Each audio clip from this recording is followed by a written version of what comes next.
Now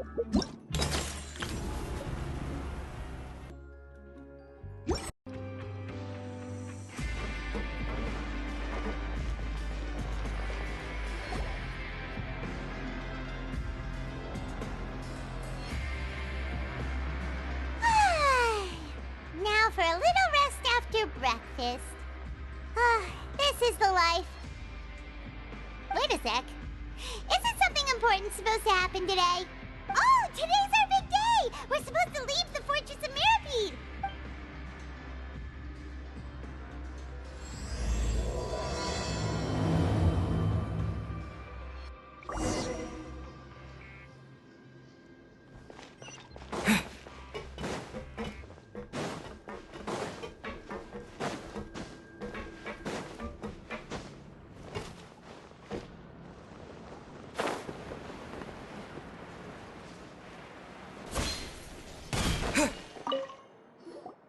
Please, sign here. This document will be effective immediately upon signing, and you two may exit the Fortress of Mirapede via the regular channels. It's been so long since we've been to the surface. Let's hurry up and... Huh? What's happening?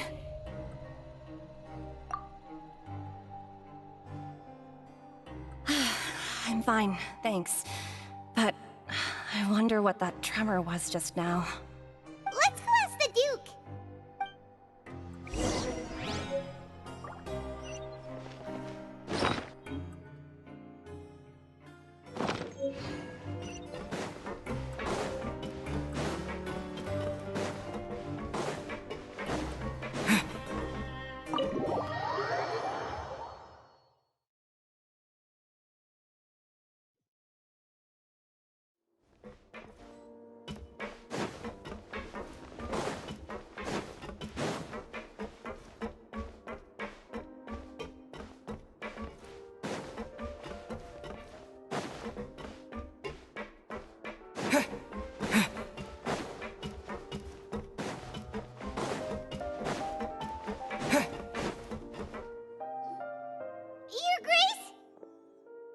Ah, good to see you two.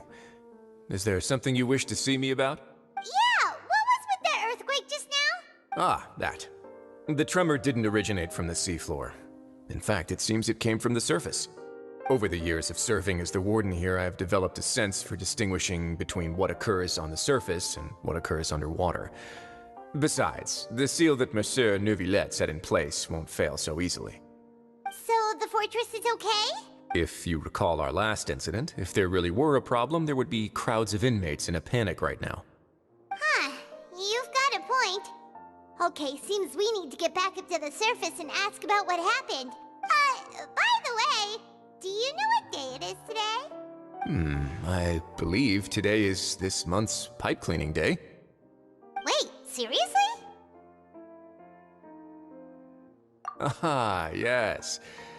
Have you completed your release papers? Yep. It's you two. Are you leaving now? That's right! Today is our last day in prison! But now that Paimon says that, it doesn't feel like we were confined here. It's actually been pretty nice.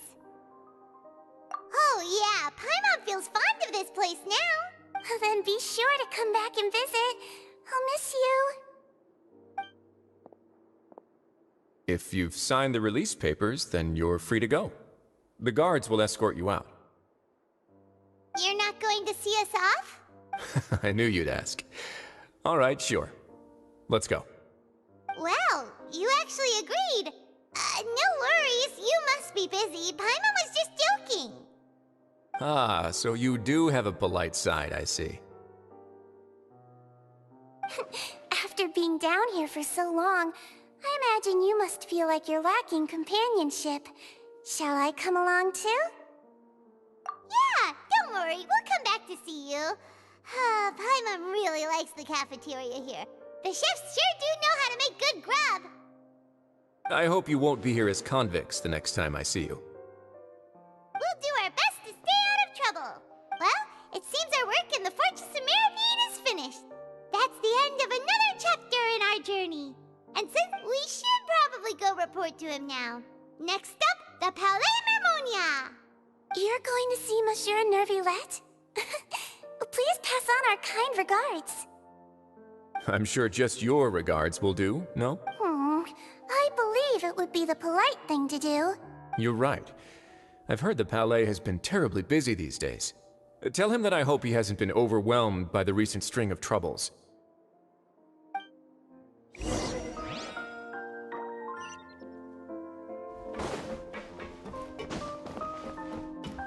If you're concerned about things at the Palais, why don't you take some time to go up and check things out?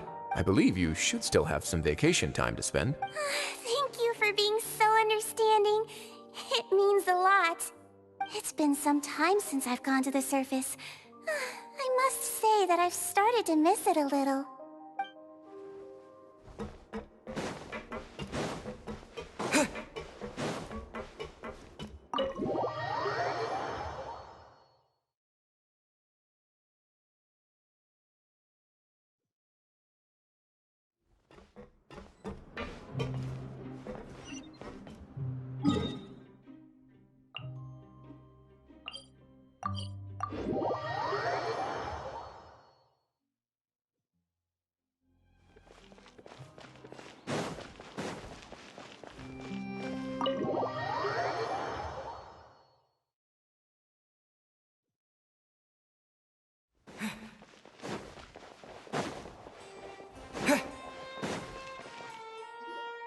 The Palais Mermonia sure is buzzing with activity today.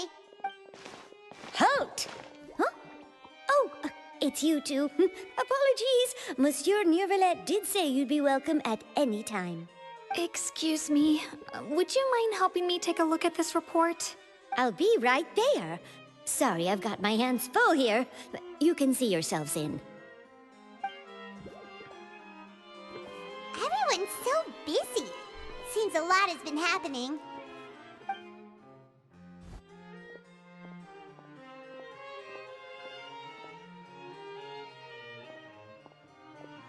Nervillette! Hello. You've come at the right time, but you'll have to wait for just a moment, as there are some urgent matters I must tend to first.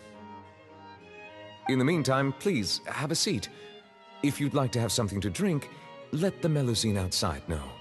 That's all right. We just ate. Very well, then. Let's take a break over there while we wait for him to finish his work.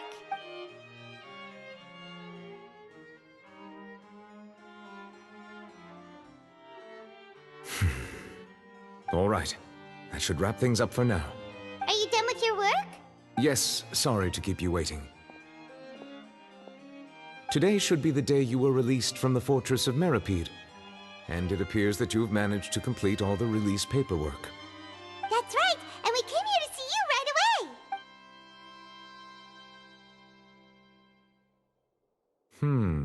A massive whale. Do you have any idea what that might be? Judging from your description, that cannot have occurred in any ordinary waters, but rather something like the primordial sea. A whale of that size and shape cannot usually be found in the waters of Tevat. Therefore, we can only assume that Child is presently immersed in primordial seawater.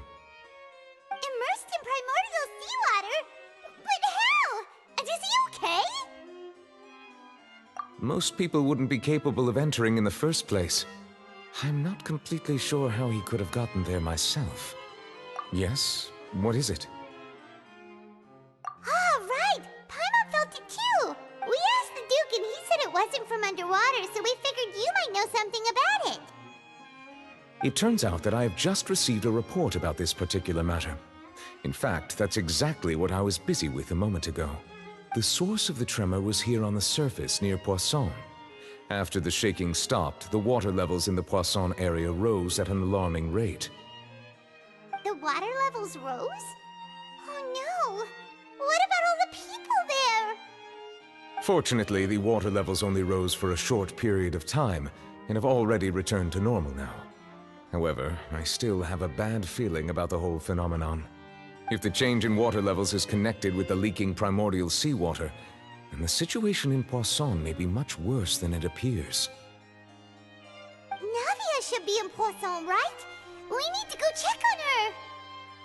I would also like to go there as soon as possible, but I'm afraid I can't leave just yet.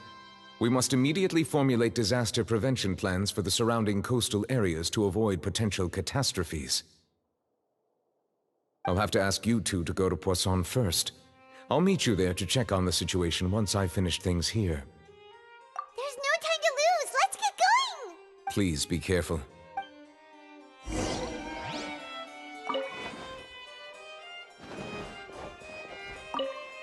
The two of you have my thanks. If you need any help, just let me know.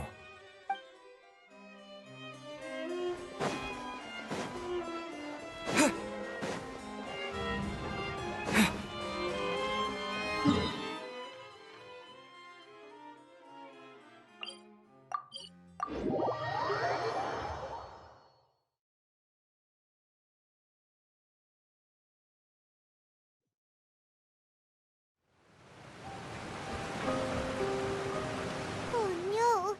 What happened here?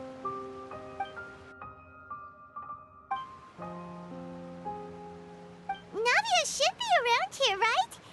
We need to make sure she's still... Paimon means we need to check on her.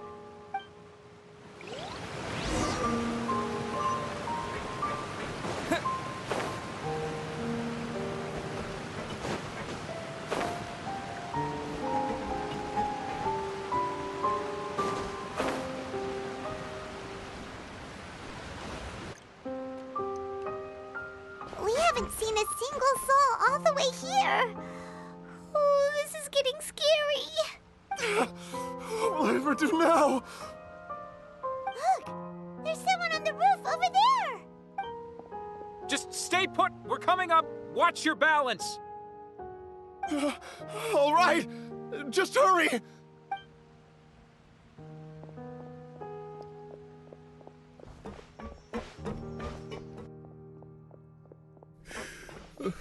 I'm not young anymore.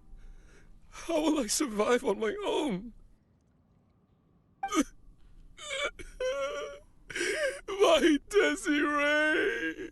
Oh, he looks pretty sad. My leg! My leg! How could this have happened?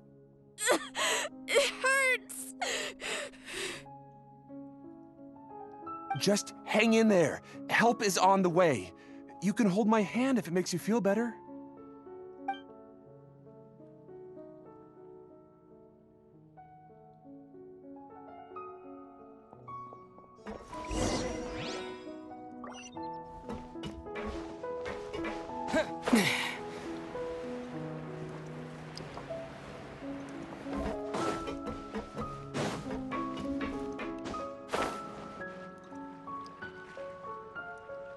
Oh, it's Navia. She's over there. Hey, Navia, are you okay?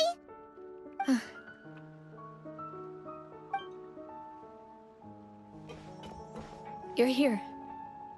We heard there was a situation in Poisson, so we came as quickly as we could. Yes. As you can see, the water level suddenly rose. It caused quite the disturbance, in fact.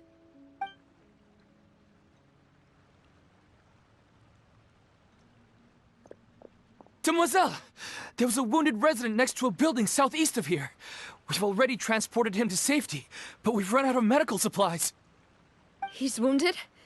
How badly? He fell, so it's probably a broken leg. He's pretty shaken up. When the water level rose, he desperately climbed up to the roof.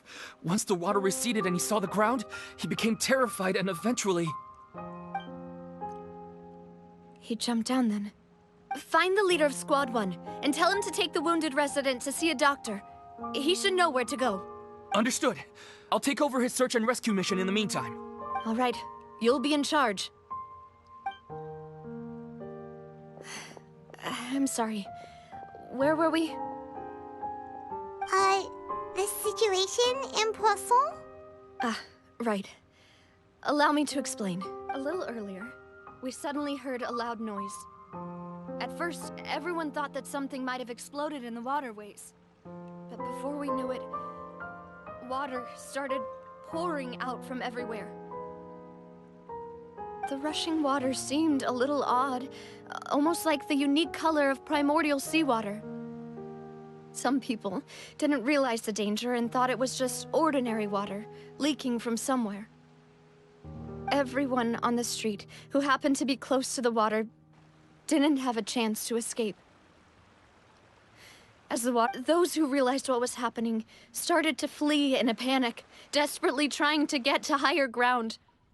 Many were injured in the stampede, and some people fell from significant heights.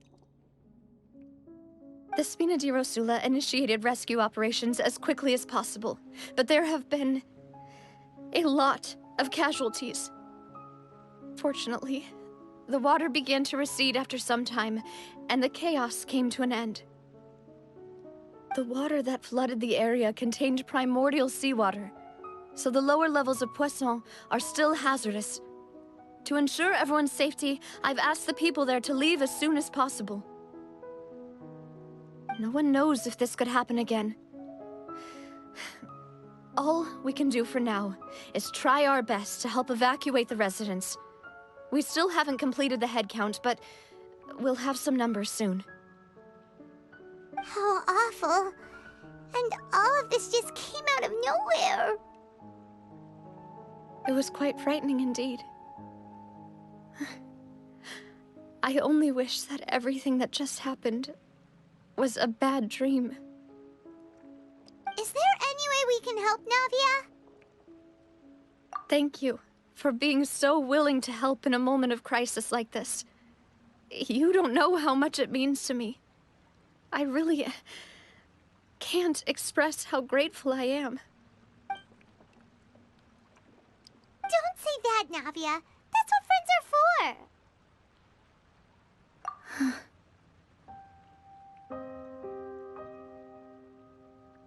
Demoiselle! We've got a situation here! I'll be right there. Sorry, I need to go for now. And off she goes. Seems it might be a while before she can take a break.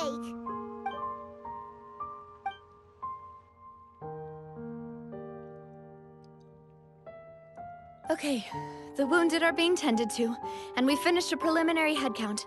More support has just arrived, so I suppose I finally have a moment to focus on my own matters.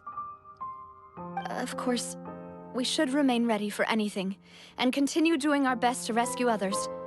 I'll be sure to have everyone at the Spina di Rosula ready to render assistance.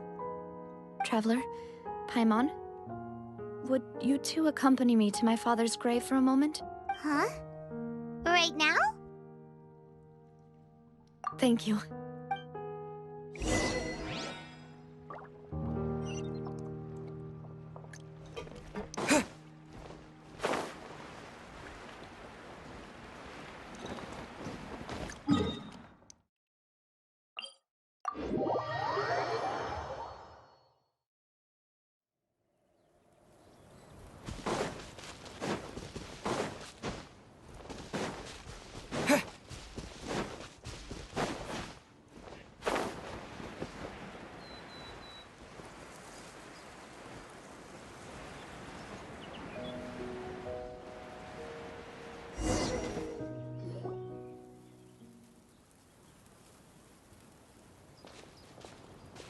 Not a lot of people here, huh?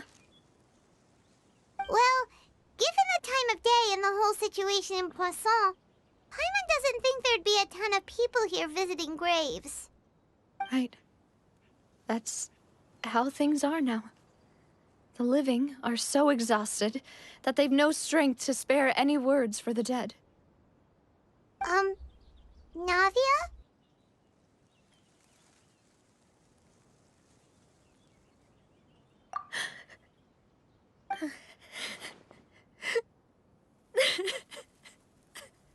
Navia, what's wrong? Sorry. I just... Malus and Silver... They won't ever come back here again. What should I do, Papa? Huh? What happened to them? Everyone agreed on the rescue plan, but still, I was the one who initiated it. They were helping evacuate the residents, but they couldn't leave in time. And they were caught in the seawater.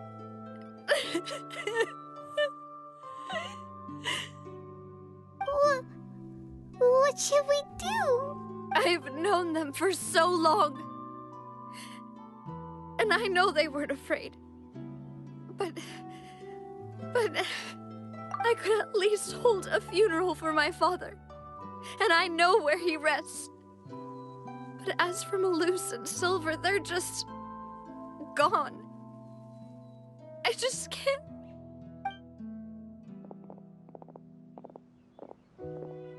Everything looks so clean after it rains. Even the gravestones. I didn't expect that you'd enjoy a glass of red wine in front of Master Callus's grave. I can understand. Besides, the scenery here isn't half bad. See, it's not just me. I always want to bring something when I visit Papa. Perhaps we might even have a picnic. He wouldn't be angry, would he? How could Master ever be upset with you, Demoiselle? Yet the cemetery is the home of those who have passed, is it not? Everyone ends up here sooner or later, no matter who you are. Buying yourself a plot in advance, are you? No need yet. But when I do, I hope you'll let me be buried beside Master Callus, Demoiselle. Hey, stop joking around. I'm quite serious. That way, it will save us both the trip to see each other whenever you visit your father's grave. That makes sense. In that case, could I be buried on his other side? After all, besides you, Demoiselle, the two of us could certainly be considered Master's closest companions, no? Personally, I believe we fill those shoes just fine. Why are you bringing this up all of a sudden? Seriously. All right. I'll remember your requests. But I'd really prefer not to talk about this stuff. And what do you mean by saving me a trip? I'd make the journey even if I had to visit you two somewhere else. I'd promised to let them rest in peace here. But here I am breaking that promise. I'm sorry for letting you see me in a mess like this. I don't usually cry, really. Paimon doesn't know how to help you feel better. But, well, she understands how you feel. I had always thought I could make my wishes come true. But now that I think about it, that never solely relied on me. Many things can only be accomplished with someone else's help. Malus and Silver have helped me so much. But by contrast, I could do nothing for them. I'm so sorry. You can spend as much time as you need here, Navia. We'll stay with you.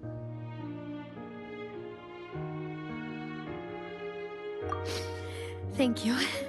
Right now, you don't know how much that means. By the way, you can have a look at this. It's a list of victims from the incident that took place here.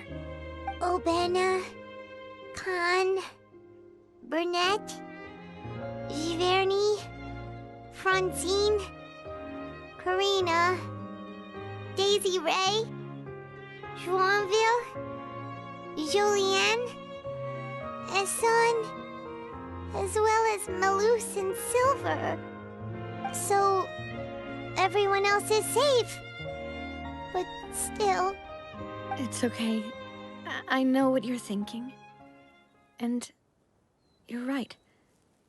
We lost Malus and Silver. But we were able to save more than we anticipated. The overall outcome indicates that the cost was worth it. Right! Don't think that way, Navia. one person might be saved at the expense of another, sure, but that isn't something we should ever consider a trade. Malus and Silver were not the price for saving anyone. They're heroes. You're right. Thank you, Paimon. What you said just now was pretty amazing, actually. I'll remember your words. Oh, really? Seems you've become more eloquent in the time since we last met. The knave? What are you doing here? Is everything going well on your side? Yes, my people are carrying out the mission according to your request. All the residents of Poisson have been evacuated, and we're preparing to relocate them to higher ground.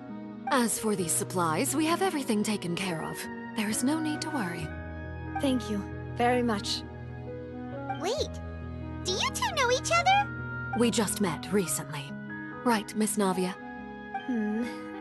Usually, I would call this a coincidental encounter, but that doesn't quite fit this time. Besides, it never even crossed my mind that a Fatui Harbinger would come looking for me.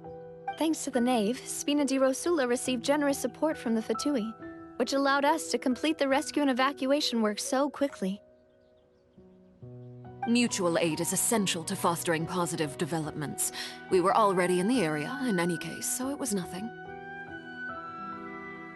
That said, I must say that you're a lot sharper than you let on. I'm sure you understand what I mean. I apologize for all the ways in which I tested you previously. We've never worked with a Fatui before, and it's extremely important for us to know who we're working with. My subordinates have reported that Fatui soldiers have been observing water levels and taking head counts in various locations. I hear that they've also prepared a large amount of emergency supplies. I'm quite surprised. This is nothing to brag about, nor do I intend to. It is simply the way of powerful organizations to act forcefully, whether they are doing good or ill. You've witnessed that firsthand, in any case. As I've told this traveler before, I know of the prophecy, and I intend to prevent the impending disaster.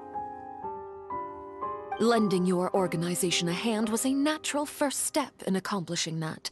As such, do not be troubled by this token of our sincerity. Perhaps one day, you'll also be able to help me in the same way. Without your help, there would have been many more casualties. I won't forget your kindness. Furthermore, I sincerely regret what happened to Malus and Silver. I only wish that my people could have arrived a little earlier to prevent this from happening. Don't say that. You and your subordinates did everything you could. As Paimon said, Malus and Silver didn't choose to sacrifice themselves for any specific person. And they weren't the price paid for other salvation. They chose to become heroes themselves. I've never liked hearing people put it that way. It's like trying to relieve pain by saying some noble-sounding words. But right now, there's nothing more suitable. They really did become heroes. You're right. I'm sorry for your loss, Miss Navia. Water is life to Fontaine's people, and it also spells disaster. It's no wonder that people always say that prophecies represent fate. Fortunately, I've never been one for such opinions. So, you're one who will try to change fate, then? Of course. That is why I'm going to Hotel Bouffe de Thé. I still have some things to take care of, and the children need my attention. By the way, Traveler, Paimon, one more thing. Alright, then we'll just... Huh? This isn't right. Paimon thought you would ask us to walk with you for a moment so you could tell us something in private. That is a clever and useful conversation technique, which I do like to use when necessary. But there's no need today. It would not hurt to have Miss Navia listening in. Traveler, I'm sure you remember that I said we could work together when we had the chance. You and I both know that there may be issues with the Primordial Sea. Previously, it was the fortress of Maripide's sluice gate, and this time it was the water levels in Poisson. These are both signals. Indeed. Allow me to share the latest intel I've received from the House of the Hearth's intelligence network with you. During some recent investigations, a child claimed to have discovered some ruins near Poisson. The ruins date back to ancient times, and seem to be worth investigating in many ways. Judging by the dating of the ruins, they may be related to the prophecy and the coming crisis. The situation is becoming more urgent, so any pertinent information will prove extremely precious. My people initially came to prepare for ruin exploration. Unexpectedly, this disaster struck, and at present, we're all busy prioritizing the rescue effort. So that's why the Fatui were already in Poisson. I wanted to take the children along, but unfortunately, Linny, Lynette, and Fremine have all been dispatched to higher ground to assist affected residents. Linny told me that outside of the house, the person they trust most is you. Which is why I want to give you this task. The House of the Hearth's members see each other as family. But Linny, Lynette, and Fremine said that they also see you as such, even though you are not from the house. I'm sure you already understand how earnest they consider their friendship with you to be. Oh! That somehow makes Paimon feel kinda happy.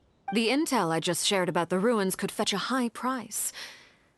But since the children consider you family, it's only natural that I freely share it with you. Got it!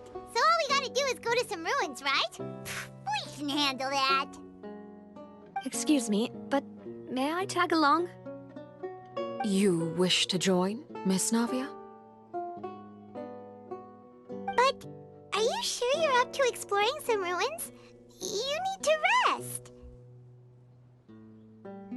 Well, I'm sad, yes.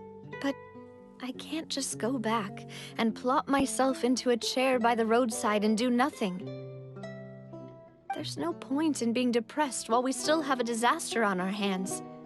As my father's successor, I must live up to the hopes he had in me. Besides, I'm also doing this for myself. I need something, a distraction, to keep my mind off Malus and Silver.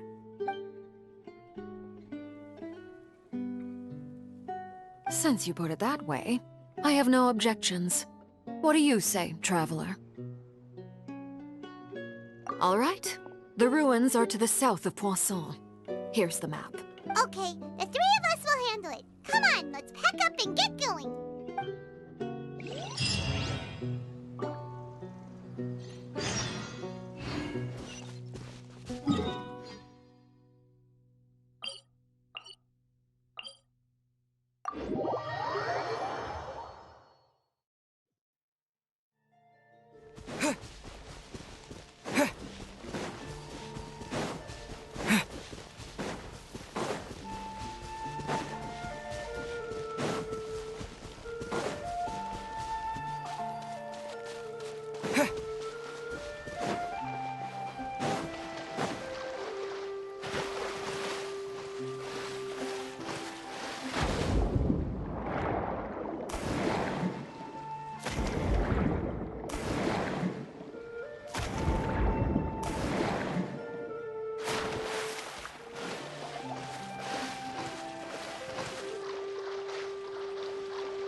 So, are these the ruins the knave was talking about?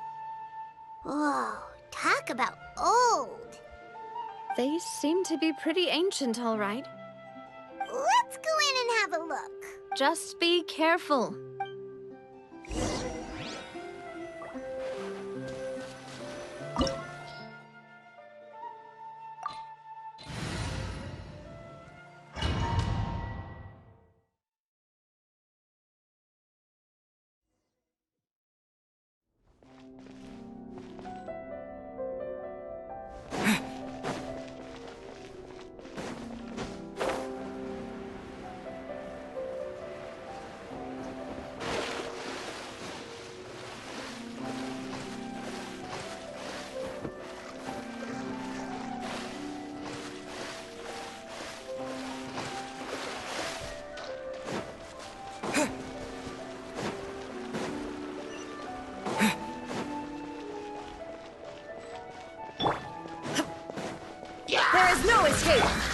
I will have order.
This place has also been contaminated by primordial seawater.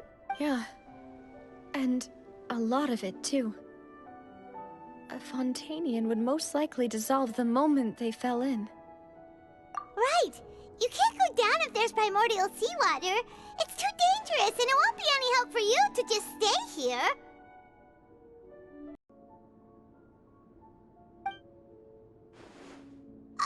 Don't get Paimon wrong. We're not saying you're useless. It's just that...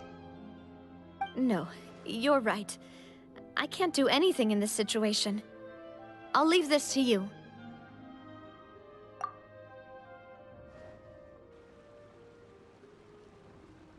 That complicates things. Maybe the only way left is forward.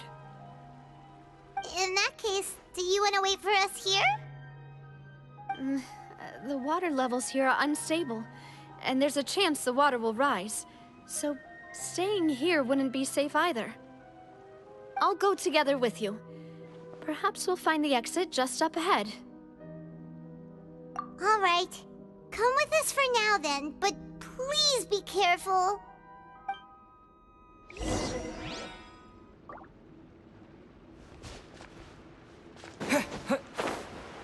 Oh no, it's a dead end! Let's try climbing over from the side.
Wait! There's something wrong with this bridge!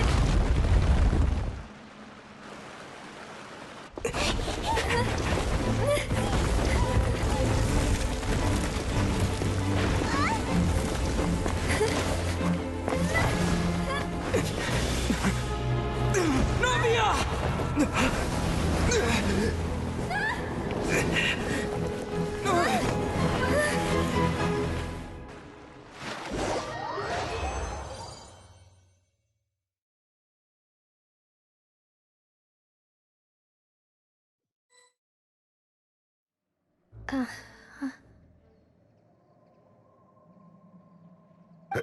Demoiselle? Huh? Demoiselle, what are you doing here by yourself? Would you be standing here till dark if I hadn't come to get you? Maybe she just wants some time to herself, Malus. Hmm? Oh. Was I sleeping? Yes, it would appear so. I must be tired. That's quite possible. However, you were the one that suggested we go out for a walk.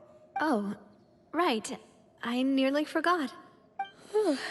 It must have slipped my mind when I dozed off. I haven't had a nap today yet. This is a familiar feeling, yet something's a little strange. Is something the matter, Demoiselle? Oh, no. No, I'm fine. I was just trying to recall why we came out for a walk. Do you remember Mr. Giverny? He'd requested our help before with foreign merchants who had a debt dispute with him, and we'd resolved the matter not long ago. We were headed to see how things were going with him at the moment. Ah, right. Yes. I remember now. Oh? Miss Navia. Ah, Mr. Malus. And Mr. Silver, too. It's good to see all of you. How have you been? I've been great. Thanks to your help, those bothersome merchants finally realized that I wasn't the one they were looking for. Why, I wasn't even the guarantor for that person. They were knocking at my door day and night. Even my neighbor, Obina, was getting fed up with them. Sometimes force is required to calm someone down and get them to listen to what you have to say. That's right. Oh, by the way, Burnett, what was it that you wanted to give to Miss Navia again? Oh, yes. One moment, I have it, Miss Navia. These are some flower seeds that I prepared. Please take them. They're a very good variety, and they'll become very big and beautiful once they bloom. I don't know what we would have done without your help, so this is a little token of our appreciation. I hope you won't refuse. Ah, did you cultivate them yourself? Thank you so much. I'll certainly take them.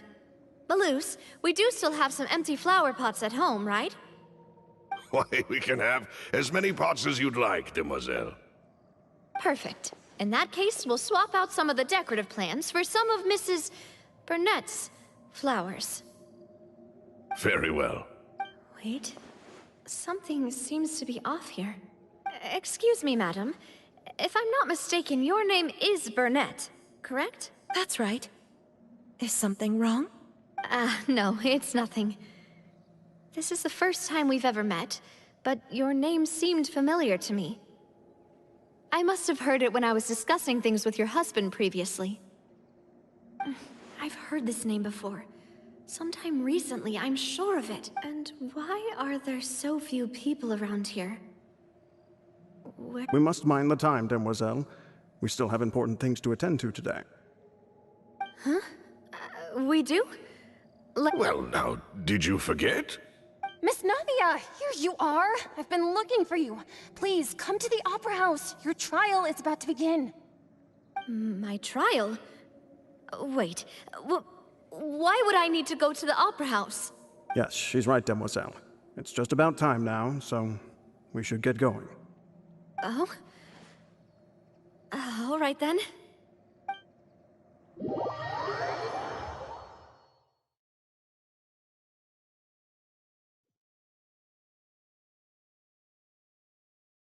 Look, it's Navia! She's here!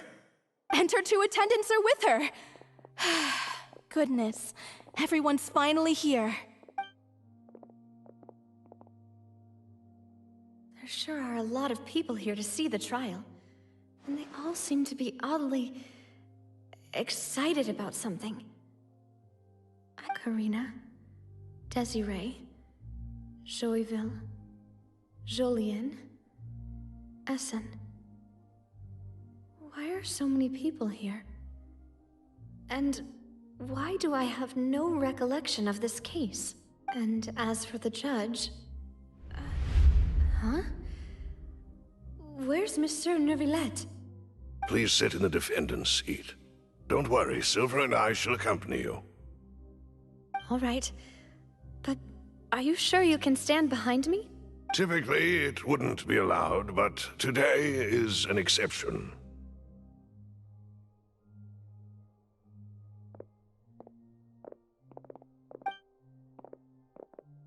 Hey, what kind of place do they think this is? Come on, do they have any idea what they're doing? Seriously. Enough with the whispering! Could someone please tell me where Monsieur Neuvillette is? And why I'm standing trial? My dear Miss Navia, have you not yet realized what you've done? In that case, allow me to explain. As all here know, you are Master Callus's successor, the head of the Spina di Rosula, someone held in high regard by every soul in Poisson. After you took over the Spina, you treated all of us just like the late Master Callus had. If anyone in need reached out to you for help, you responded.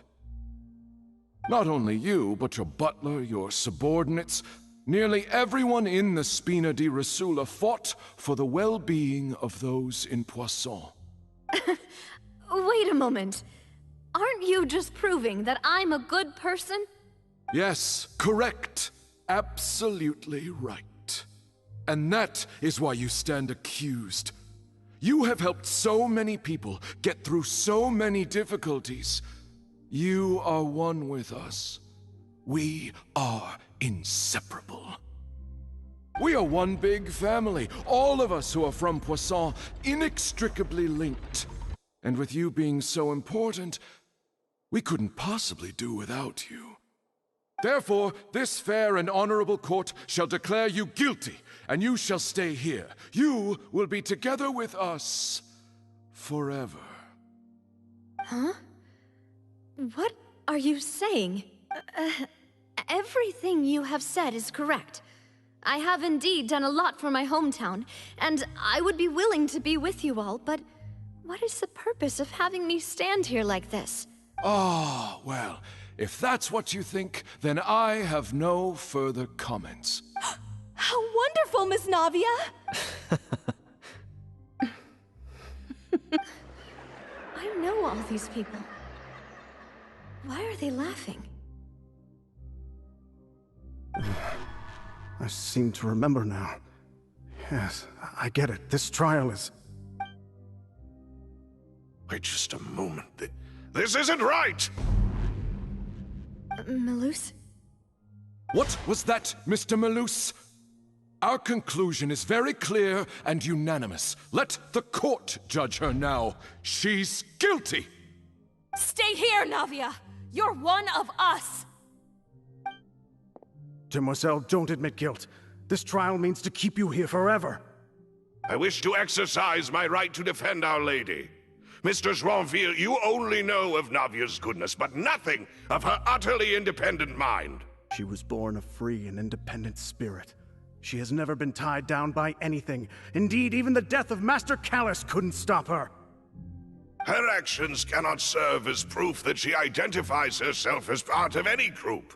She merely acted as an individual, extending her hand to help others. Please do not mistake her actions as being otherwise. Really? As an individual, you say? Don't forget, we are all Fontainians here. This is the nation of justice, the nation of Hydro.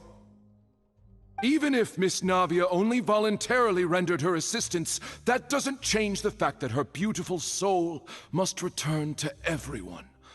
Water accepts all, blends with all. It will surely accept her kindness. Everything is measured here in the nation of Hydro, and in the end, everyone shall meld together.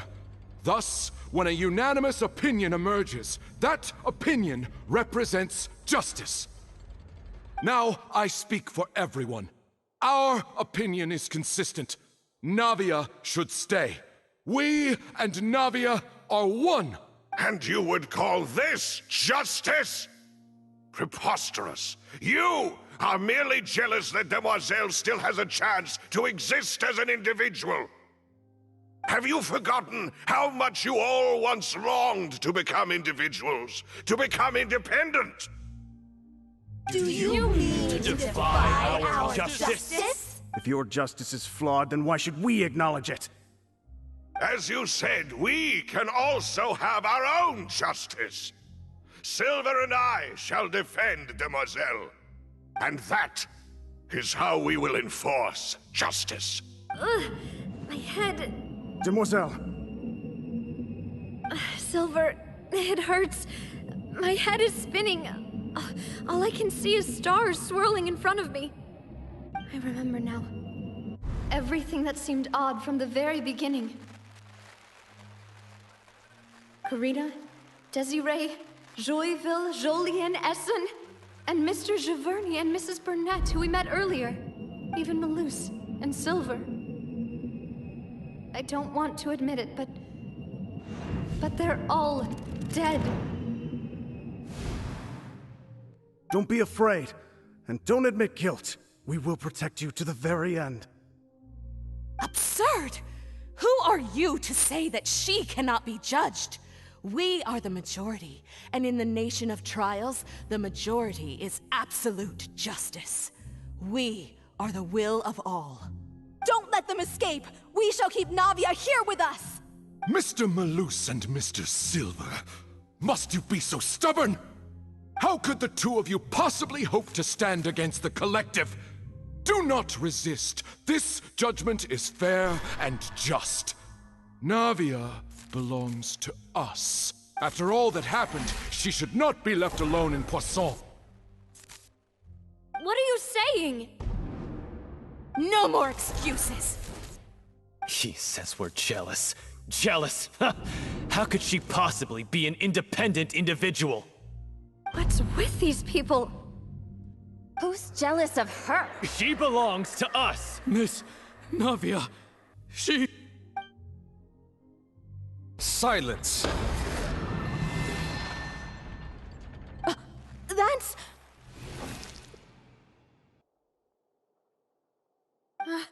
Monsieur Neuvillette!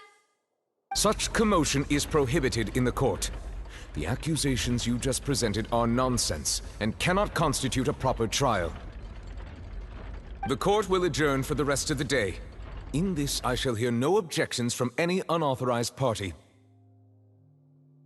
Our thanks, Monsieur Neuvillette. Please leave with me, Miss Navia, while there is still time.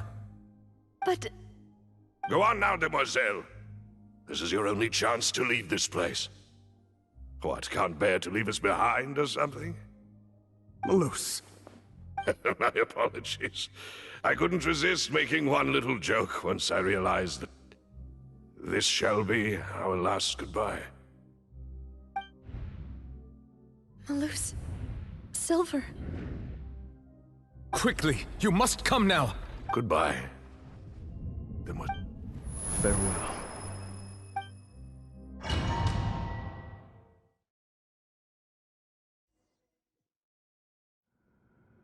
No, wait! Just a second! Hey! Navia? You're awake. Good. I must have been dreaming. Malus and Silver were still alive, and they were defending me at some insane trial. It looks like you're all right. Did all the sad feelings cause you to have a nightmare? Paimon could give you a hug. The ruins you were exploring suffered a cave-in. When I arrived, I found you falling toward the water. You were just about to be dissolved within, but I... What is it? I think I saw 2 Oceanids protecting you. It was only for a moment, perhaps even a fraction of a second, but they gave me the chance to retrieve you. Were it not for their intervention, I would not have been able to rescue you before your consciousness dissipated. Wait, did you say Oceanids? You mean like what happened with Vacher? Perhaps those two Oceanids were the people you saw in your dream. I always told them that they didn't have to protect me. To think that they'd keep doing so even after death. Please come with me.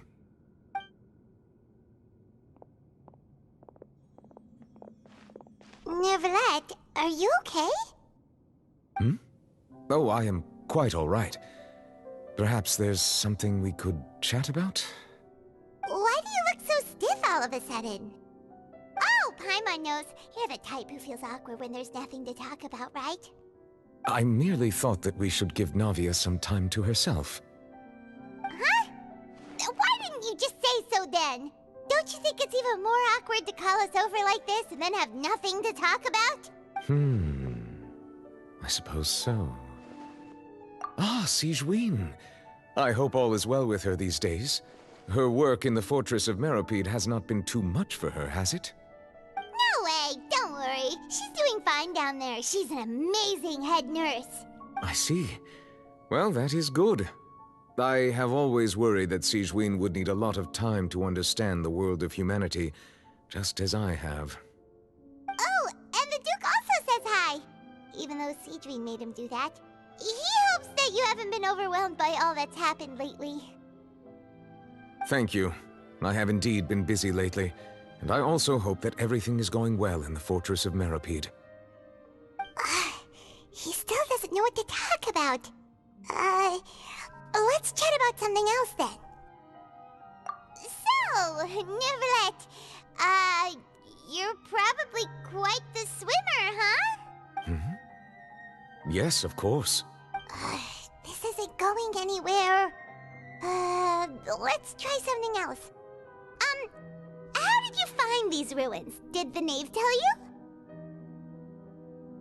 Yes, in fact.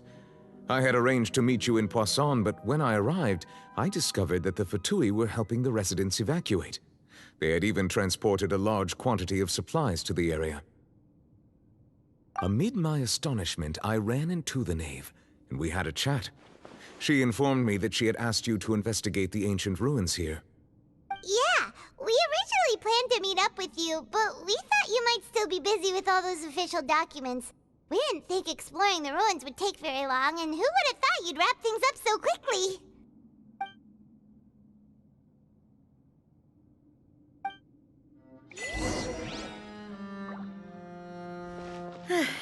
I'm sorry to have kept you all waiting like that. I'm feeling much better now. I guess we should get going again. Will you come with us, Monsieur Neuvillette? Yes, if you wouldn't mind my company. All right! Another one joins the party! Let's get going then!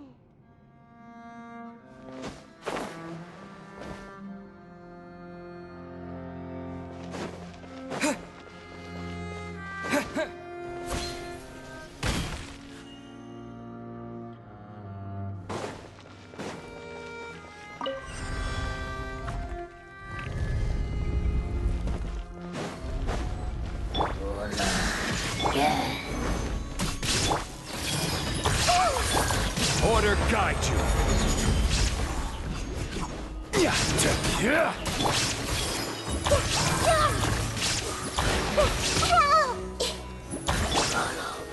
Dada Kundala.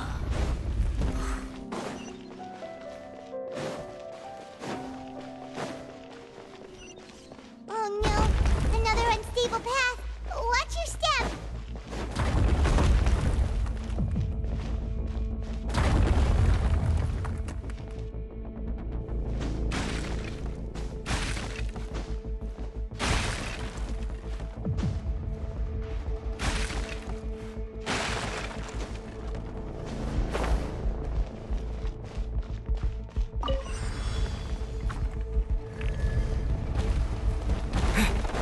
Watch out! There are rocks falling over here!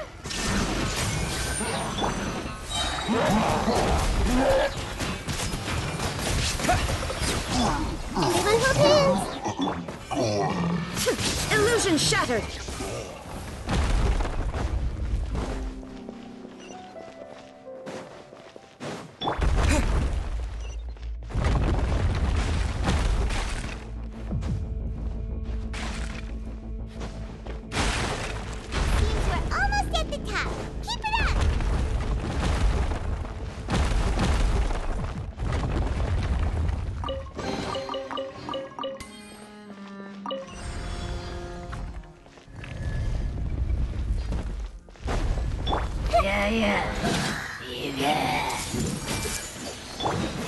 Stabilize!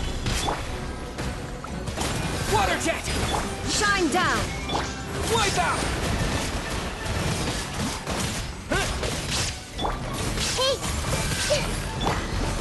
Now you shall perish!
Looks like we've reached the end. This is the place.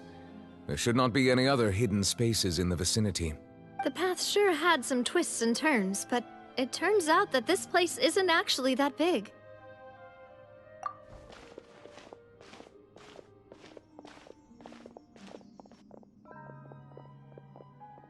Stone slates. It seems like they were put here as an offering. Could we take them down and have a look? Perhaps we should just leave them be for now. There are 4 locations in total, but only 3 stone slates. The slate that should be in the first empty spot is missing. The surrounding walls also show signs of damage. There's something written below. Let Paimon see. Reason dictates that this nation be destroyed. I shall record the history of its future here in its past. Say what? It feels like someone left these slates and these words here for a purpose. But does he mean that Fontaine should be destroyed?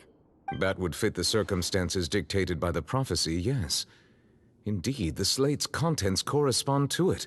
Take the second slate, for example. There's a person kneeling here. She seems so dedicated. And there's a whole bunch of other people behind her doing the same. She's facing this... what is this? Some kind of island in the sky? And is that Lady Farina in the third image? Did the Hydro Archon fall into the water? And is that a ring of people around her? Paimon doesn't quite get it. Are they all in the water? The fourth image. I know this one. This exactly matches the content of the prophecy. The people will all be dissolved into the waters, and only the Hydro Archon will remain, weeping on her throne.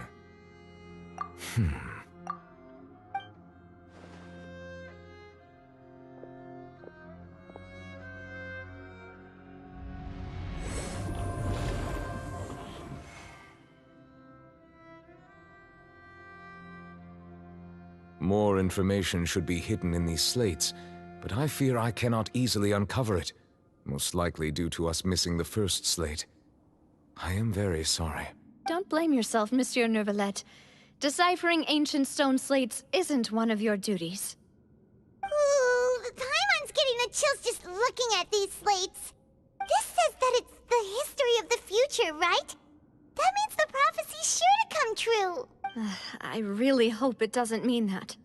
Still, Paimon feels like these images are kind of weird when you look at them together.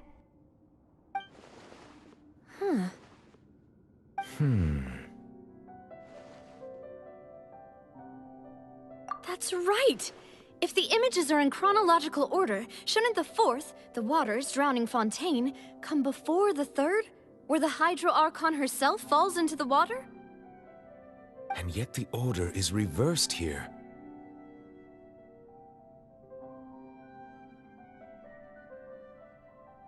If we go by timing, Lady Farina only emerges in the third image. That means that the person in the second image might be the previous Hydro Archon. Egeria, then. I had never met her, but her appearance here does match the records. The previous Archon kneeling before the floating island in the skies, as if confessing a sin. Did she herself commit that sin? And if not, why would she be in such a posture? Also, I'm still wondering why these ancient stone slates are here at all. Judging from their contents, could this place be the origin of the prophecy? But who would have created these slates and left these words here? It seems that any further clues will have to come from Farina. In that case, there's no time to lose. There's nothing else to be gained here, so let's head back first. Yeah, we better get somewhere safe for now.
Let's split up here.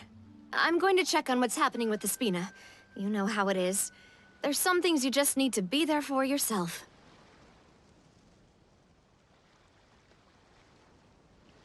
You still have energy for that, Navia? Paimon's already beat! Just head back to the Fleuve and have a rest then. Thanks for keeping me company all this time. I'll depart as well. Thanks for your hard work today. Rest well, everyone. Traveler, I will go talk to Farina tomorrow morning to ask about the stone slates. I'm sure that you're concerned about this matter as well. If you have time, drop by my office. I will share the results of our discussion with you. Are you really gonna talk to her about this directly? Will that be a problem? Paimon's getting a little scared now that it's come to this. She has long been harboring secrets, and will not give them up easily. Which makes it all the more my duty to ensure that she understands the present situation. Alright, we'll leave it in your hands then. You're probably the best person to talk to her anyway. I will be carefully considering my words tonight. Traveler, Paimon, our safe house at the Fleuve Cendre is always open to you, as ever. So please don't think you're an imposition. Alright. I'll be on my way then.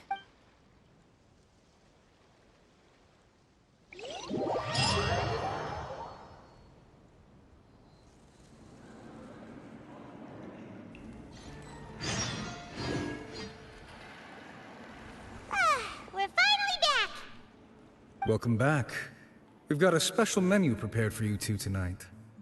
Yay! And there's good food too! Navi, no, the boss is the best. Ooh, desserts! Nice, these are all Paimon's!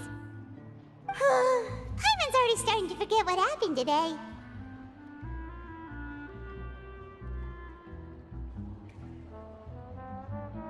Oh, that voice. Is that who I think it is? Huh? It's you two. What are you doing in Fontaine?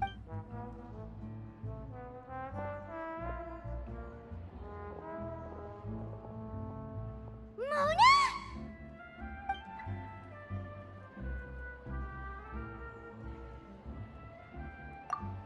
Seriously, nobody just uses a scry glass whenever they've got time to just see who they'll meet on the road. Still, we didn't expect to see you here. Wait, you're not a Fontainian, are you, Mona? Well, I have some business to attend to here, so I booked a hotel in the city. I was just out for a stroll when I bumped into you. Quite unexpectedly, if I might add. Why did you think I was from Fontaine, though? Is that because Magistus doesn't sound much like a Mondstadter surname? Yeah, let's go with that. Well, I used to have my own surname, which was, well, some other thing. Either way, the old hag told me when she took me as her disciple that the first step to being a great astrologist's pupil was to change that name.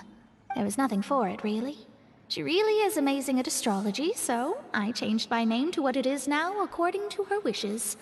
To my surprise, however, Magistus is not the name of some ancient house or clan. It isn't? Nope. Although it is used by us in place of surnames, it generally just means great. Wow!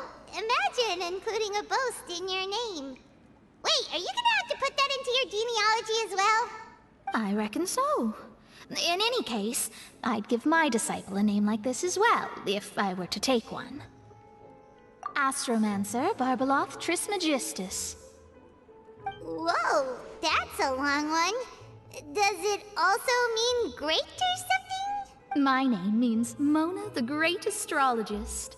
As for the old hag, hers is, in plain speech, the thrice as great Scholar of the Stars.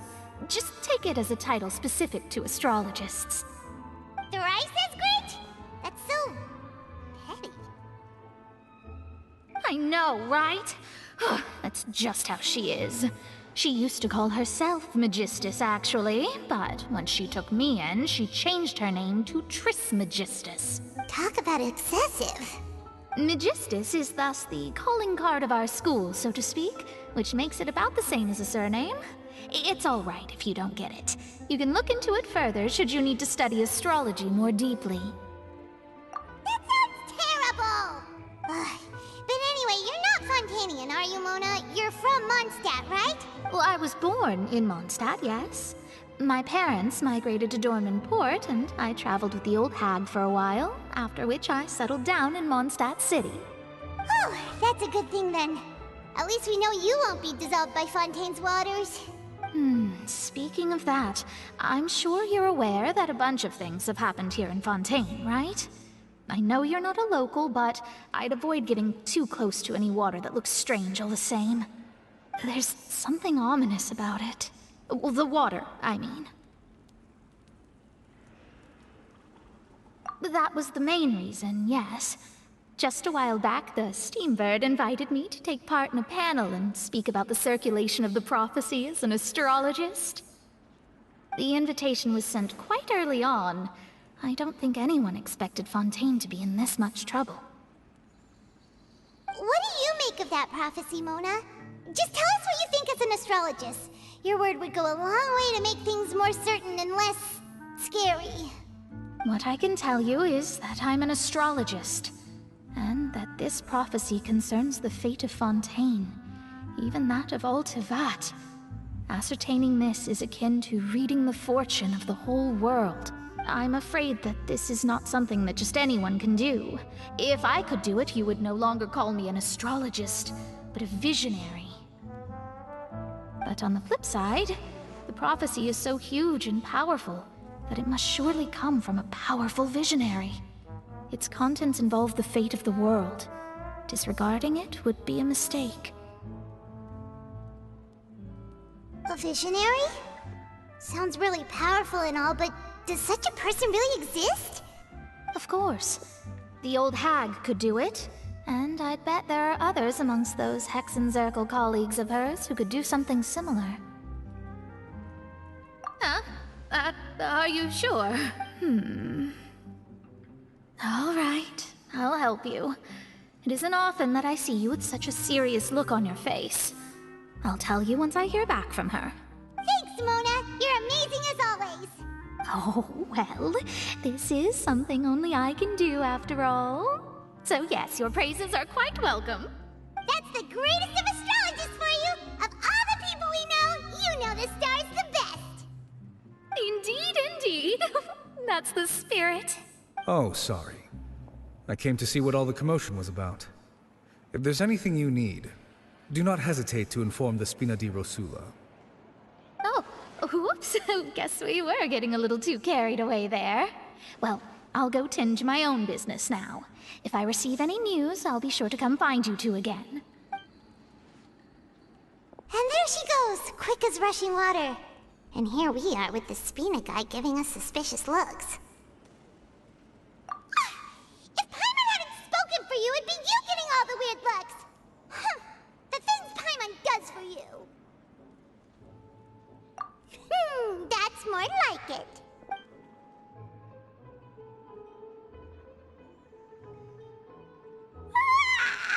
Good morning.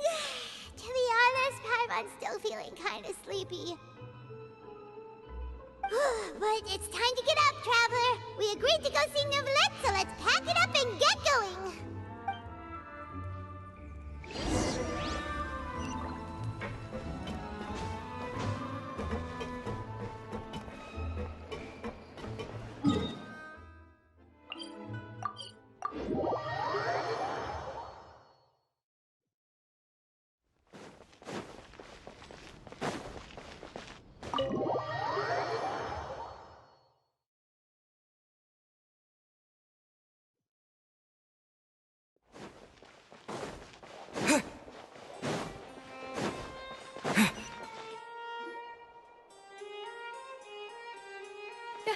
You're here!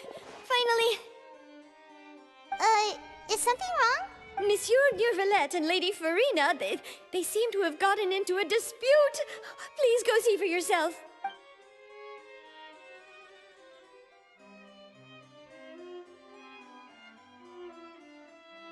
Like I said, I've already explained everything. And yet the problem has not been properly solved. There is little space for excuses between us. It is not my intention to offend you, but please, tell me where you stand. You are the Hydro Archon Focalor, are you not? Look at this. This is a list of the victims from the recent Poisson incident.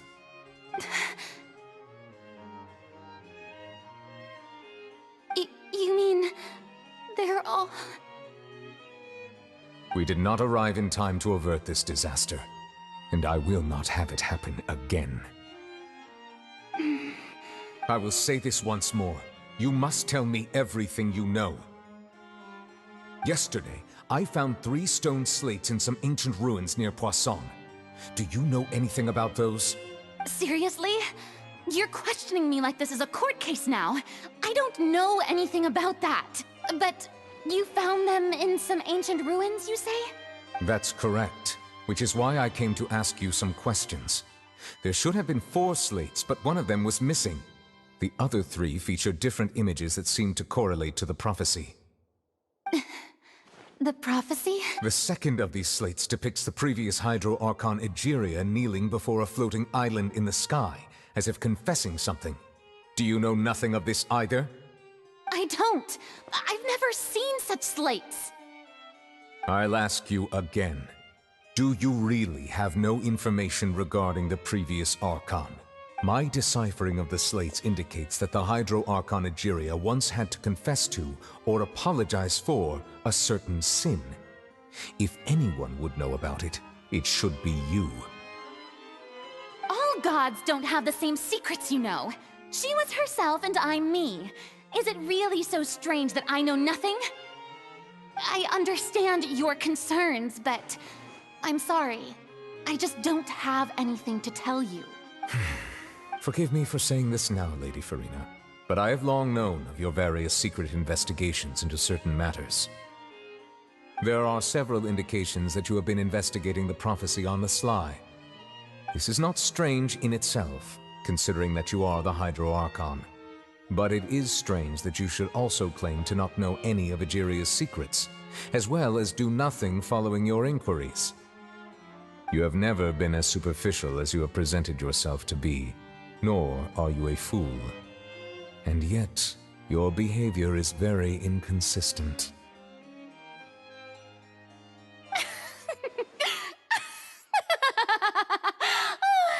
So you've been watching me all this time, have you? I didn't think you were that type. You... Well, since you know about my secret investigations, then you should know I'm actually working to take care of it. There's no point questioning or suspecting me. You're the Eudix, but you're still my subordinate. You should be following my lead. Just trust in me. You're Archon, and do as I say. Never mind whether you can truly convince yourself to or not. It'll all turn out fine. That's all I have to say. We do not discuss this matter again. Oh, the opera's about to start. Toodles!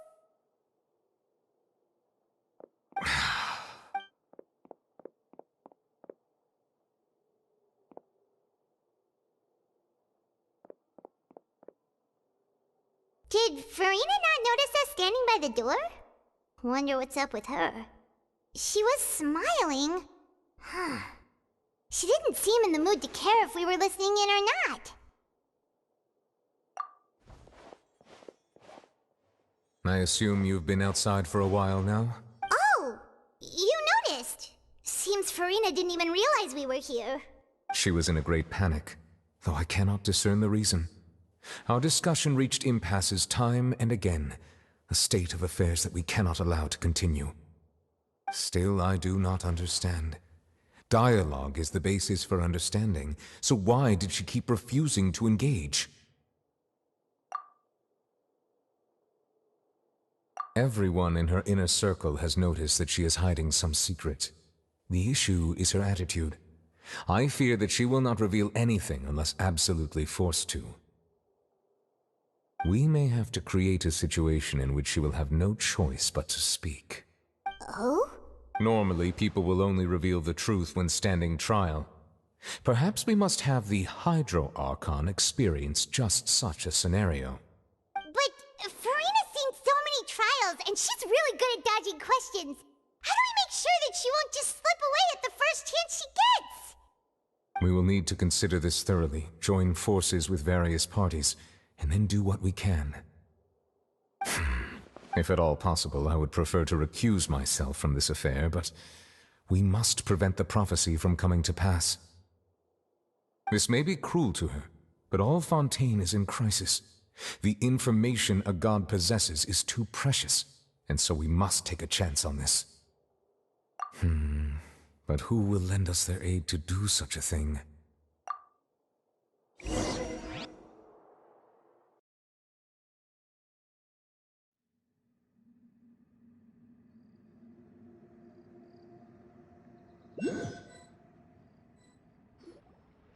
Well, that's everyone, huh? Speaking of which, it was pretty smart of you to think of hiding here. Poisson was just involved in a disaster, so it's presently devoid of people. That naturally makes it the best choice. And here you are drinking tea like it's the most natural thing in the world, huh? That's what families should do. Sit and enjoy a leisurely time together. It's nice to enjoy tea here, you know? Care for a cup? Lend me your ears, everyone. Or perhaps one of you might like to start us off. How about you, friend? Me? No, I don't think I can. Then, how about you, good sir? I fear that I will cause the mood on this boat to become as somber as it is in court. Well then, I guess we're lucky we've got a local like me to organize things. Wonderful, the spotlight at last. I guess I'll be facilitating things from here. That was a little long-winded, don't you think? Oh, you might be right. Anyway, to cut to the chase, our friend here, the Traveler, has brought us together to discuss something. As for what that is, well, let's start by saying that we'll be pooling our efforts together to create a series of traps. Oh, how intriguing. Well, it's just an expression, really.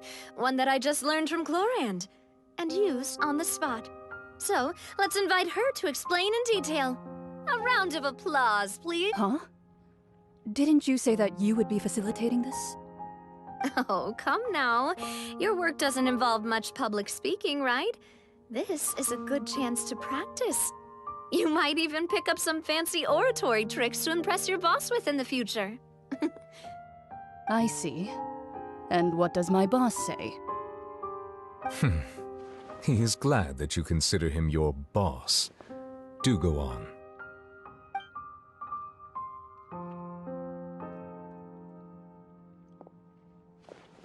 In that case, do any of you have experience hunting?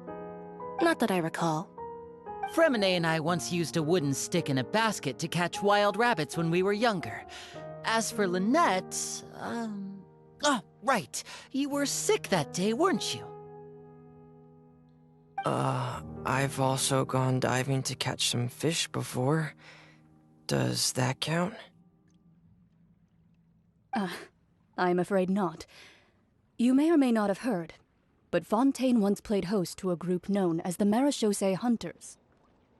Though that was their name, they did not hunt animals, but rather various monsters left behind by the ancient dynasty of King Remus.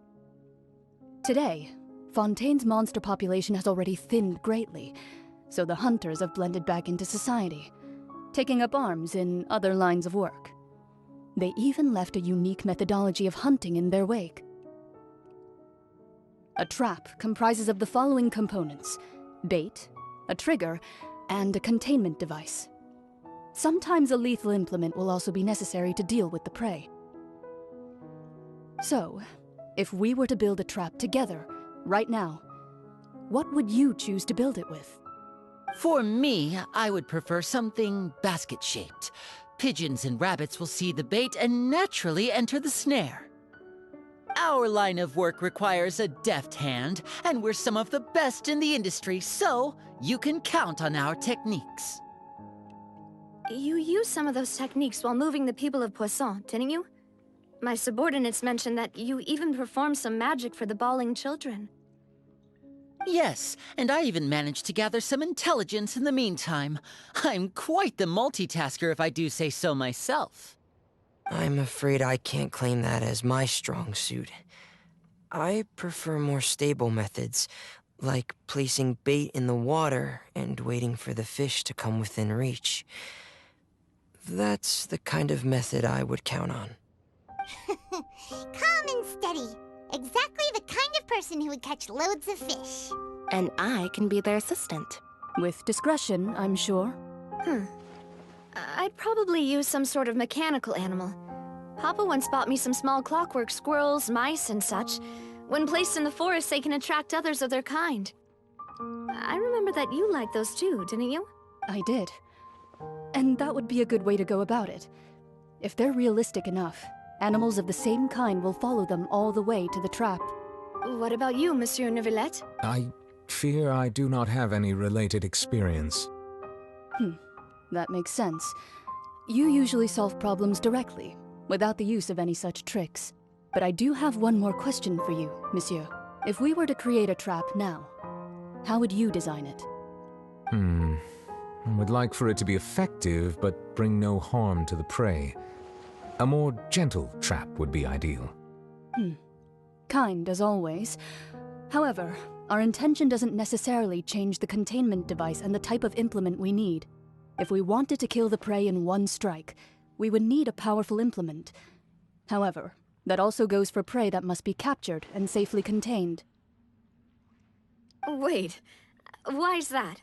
Only a hunter who's a true expert at subduing their prey can snare it without harming it. The line that divides life and death is often exceedingly thin.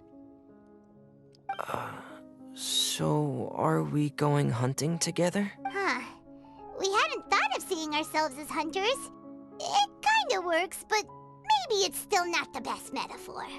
If our means of capturing and dealing with our prey is to put them on trial, then the hunting metaphor is actually quite accurate. But we shall require much more courage than any hunter to judge a god, a being whose seat is an exalted throne. Oh, so that's what's going on. Sounds very interesting.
It's been a tough few days, hasn't it?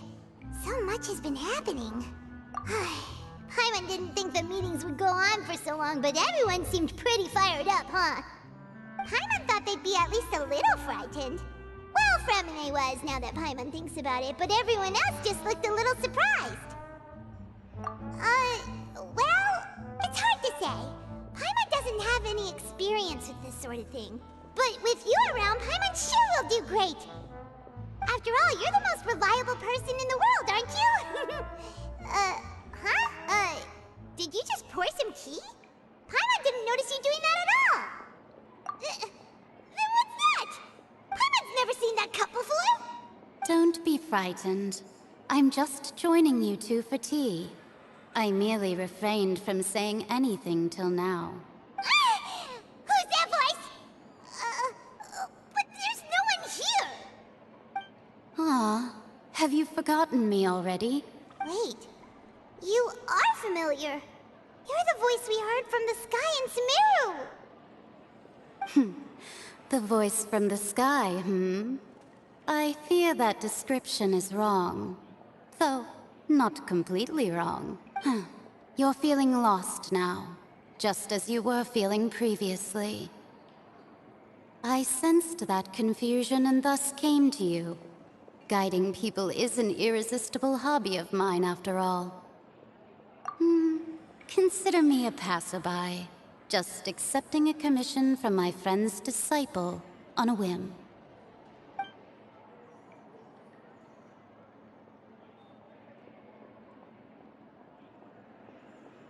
The prophecy. Yes, what has been prophesied will be fulfilled. You may view such things as the history of the future. What? Then is there any way we can stop it? I believe you have witnessed a failed attempt with your own eyes. Can everything in Teyvat so easily be changed? Ah, so you've caught on. Just as prophecies are usually only the future as seen from the perspectives of the gods, could things be happening in hidden corners where the gods' gaze does not fall? Are the things that you shall see different from the fate that the gods perceive? What is she talking about? It all sounds really impressive and important and stuff, but it also sounds kinda scary. I believe that you understand, right? Some things are insignificant, but others you must reach out to change. Ultimately, fate shall serve as your only guide, no matter what will happen in Teyvat's future.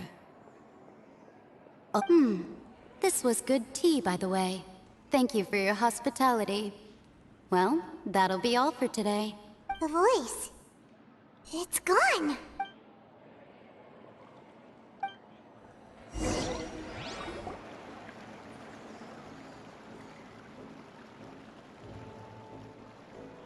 What? Paimon hears someone talking. All right, coming!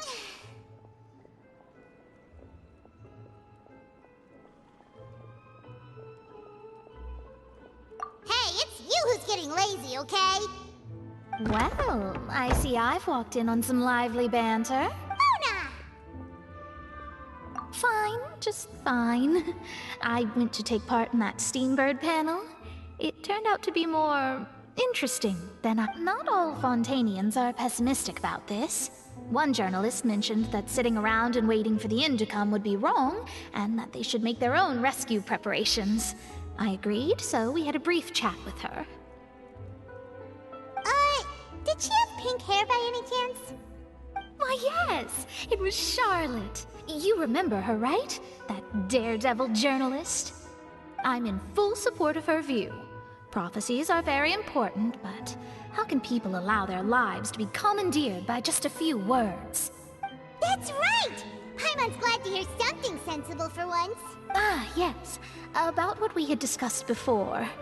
I did try, but I'm afraid I couldn't reach the old hag. I'll try again tonight, but I wouldn't get your hopes up. Huh?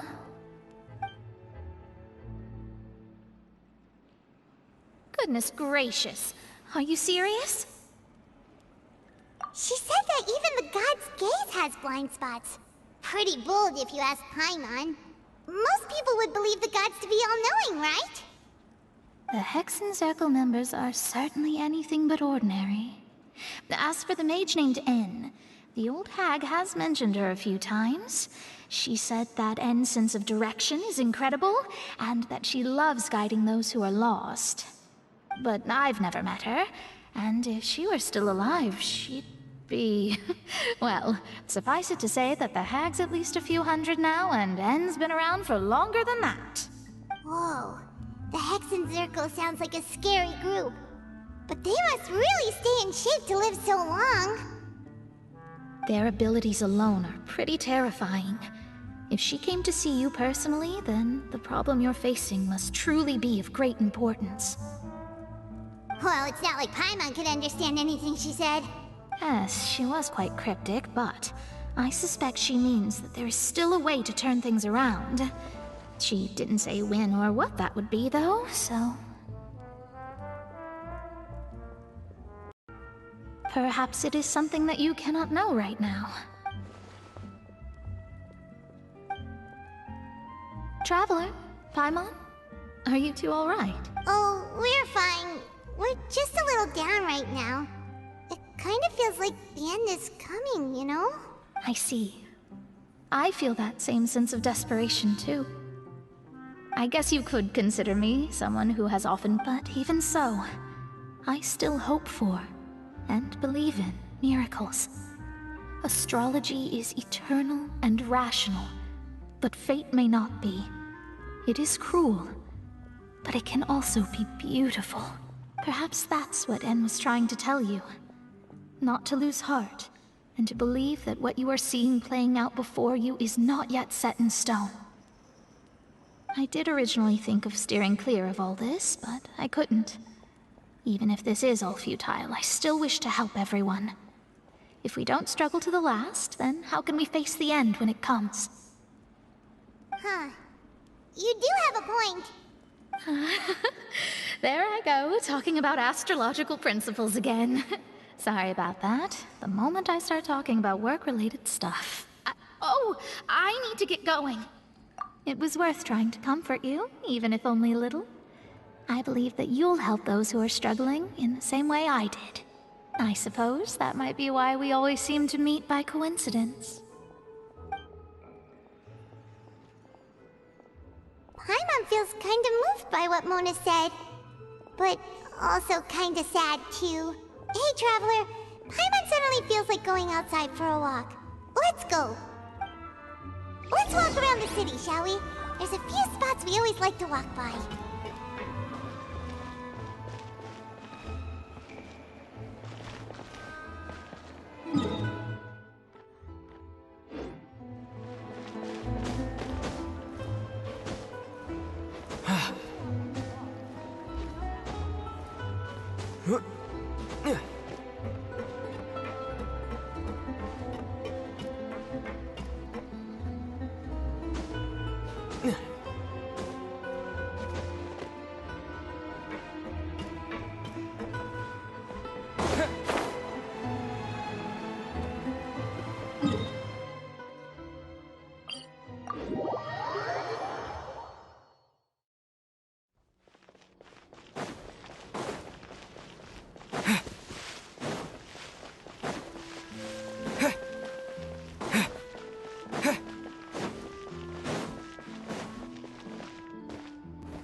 Our names are written in this newspaper. What's going on? Let Paimon see! The underwater stronghold, the Fortress of Meripede, has continued in its noble autonomy. But that does not mean that others cannot interact with it. My recent attempts to enter the fortress bore little fruit. Guess Charlotte still hasn't given up on that. Thus, did an Outlander friend become the focus of this report, a blonde adventurer with their white fairy legends trailing in their wake. It is said that this mysterious traveler once visited the underwater fortress. So while the fortress's interior remains a mystery behind closed doors, do not fear, for the tales of the traveler contain surprises in spades. Journalist Charlotte's biggest scoop yet, the Traveler's Trail, World Walker. Charlotte took so many awesome photos of us and we never even noticed her. She hasn't been able to get a hold of anything at the fortress, so since we're easier to find, she's using us as the subject matter instead? Ugh, seriously? Well, fine. Those headlines and photos do look cool, so Paimon will forgive her this time.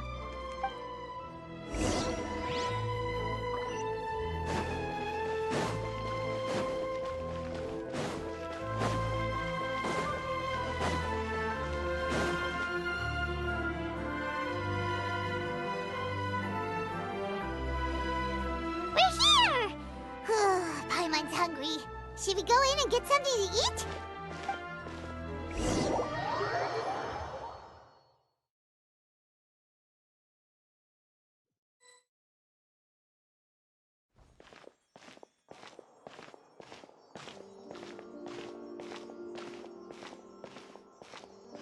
Hey, quick!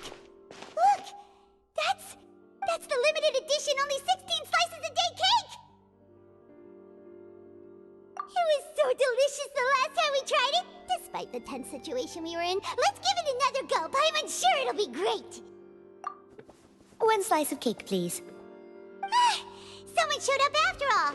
Oh, wait, you're the one from the Palais Mermonia. Oh, are you here to buy cake too? It seems Monsieur Neuvillette was right. You really can eat. Wait, did he really say something like that? That's right. Even he has his own preferences when it comes to food. As for me, I love the cake and coffee here. Do you come here often? Usually every day. Every day? It's part of my daily schedule, apart from work. I shall have my cake and coffee. Then what if someone told you one day that this place would be closing soon, and you wouldn't get to eat cake here anymore? But why would it close? Well, Paimon doesn't know either, but maybe the waters will rise tomorrow. Oh, the prophecy. To be honest, I haven't paid much attention to that. No, still, even if there'd be no more cake tomorrow, that wouldn't keep me from having some today. No, it's the same for eating in general. You might not be able to eat tomorrow, but if you can do so today, then you should carry on. That's what people call living, you know.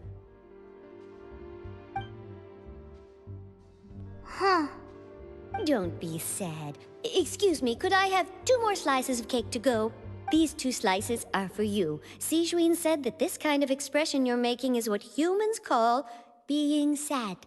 Oh, you know Sijuin? I sure do. She was born before me, and she sometimes comes to the surface to teach us things about humans. She said that humans are creatures that are saddened easily, yes, and you can only lift their spirits by feeding them delicious food. So please try the cakes here. I've got something else to do, so I'll be going now. You two try to stay in a good mood after eating, all right? Bye.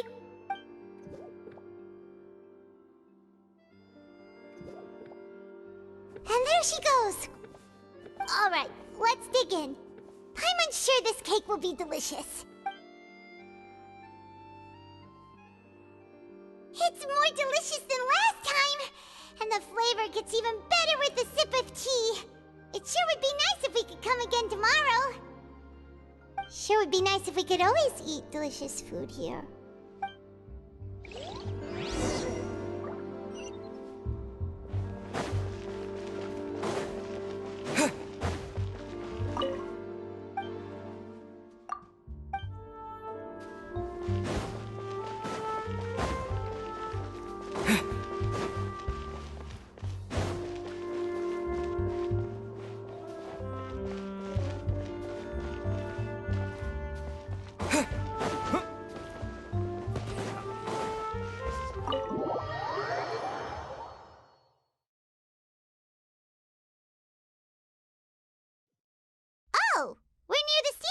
office. Let's go look for Charlotte and have a chat. Wow! If it isn't the Traveler and Paimon! Oh, have you seen the article I wrote about you? Ha! You've got some nerve! You just used us to make some quick mora! Oh, you needn't worry about that. I heard that you were in Poisson some time back, so I sent you a letter to discuss just that. It appears you didn't receive it, though. It's all right, though. I've set aside the amount intended for you. I've even set the table with some food. Really? Oh, you're the best! You're almost a little too easy to win over, Paimon. If I were a journalist with ulterior motives, you'd be in trouble now, you know. Oh, Paimon knows you're not like that. Still, what brings you here all of a sudden? Were you looking for me? When Mona mentioned you, we thought of coming to see you at work. I see. It seems you've already bumped into Mona here in Fontaine. So she mentioned me? What did she say? She said that you're a real daredevil of a journalist. Nice. In which case, can this daredevil journalist dare to request an exclusive interview with the legendary Traveler and Paimon? Huh? So your article in the paper today doesn't count? Oh, of course it doesn't. That was more like live photography. What I'd like to do is dive deeper and ask you to talk about the things you've seen and experienced. Yeah, are we even qualified enough? Why not? If I say you're worth an interview, then you're worth it. But not right now, of course. I'll need a few days to prepare. Oh, in that case, we'll just chat when you have the time then? Oh, so that's a yes? Ooh, splendid! I'll tell the editor-in-chief immediately. I'll have to apply for lighting, a venue, some props, and... Whew, so much to get done now. Talk to you later. Wait, Charlotte, Paimon's still got a question for you. And what's that? If, just for example, Fontaine were to be flooded tomorrow, what would you do today? Huh, that's the prophecy you're talking about, isn't it? I mean, I do hear about it often, but I've never once thought that the day could be tomorrow. If you're seriously asking, then I might try and think of a way to leave Fontaine. Oh, but I'm still a journalist first and foremost. That means I have a duty to be reporting from the scene. And secondly, I wouldn't forsake my homeland that easily. From what I've seen, most people don't know what they'd do should the worst come to pass. In truth, it might be better just to behave like normal rather than worry over such an end.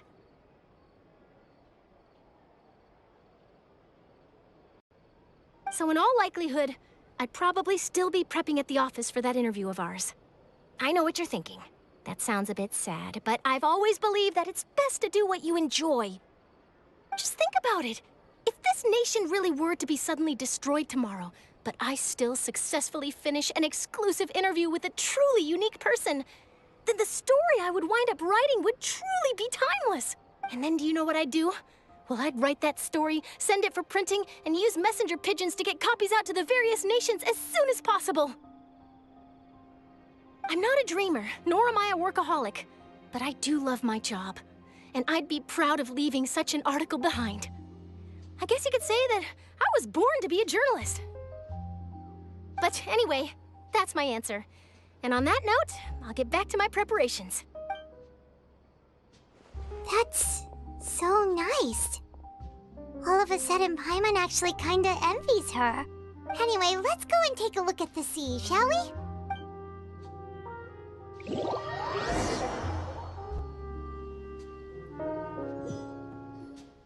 The sea breeze and scenery can be a pretty soothing combo, huh? Paimon's been thinking. If it wasn't Fontaine, but all of Tevat that would be destroyed tomorrow, where would we go and what would we do? No, Paimon should ask, if you could choose, what would you like to do?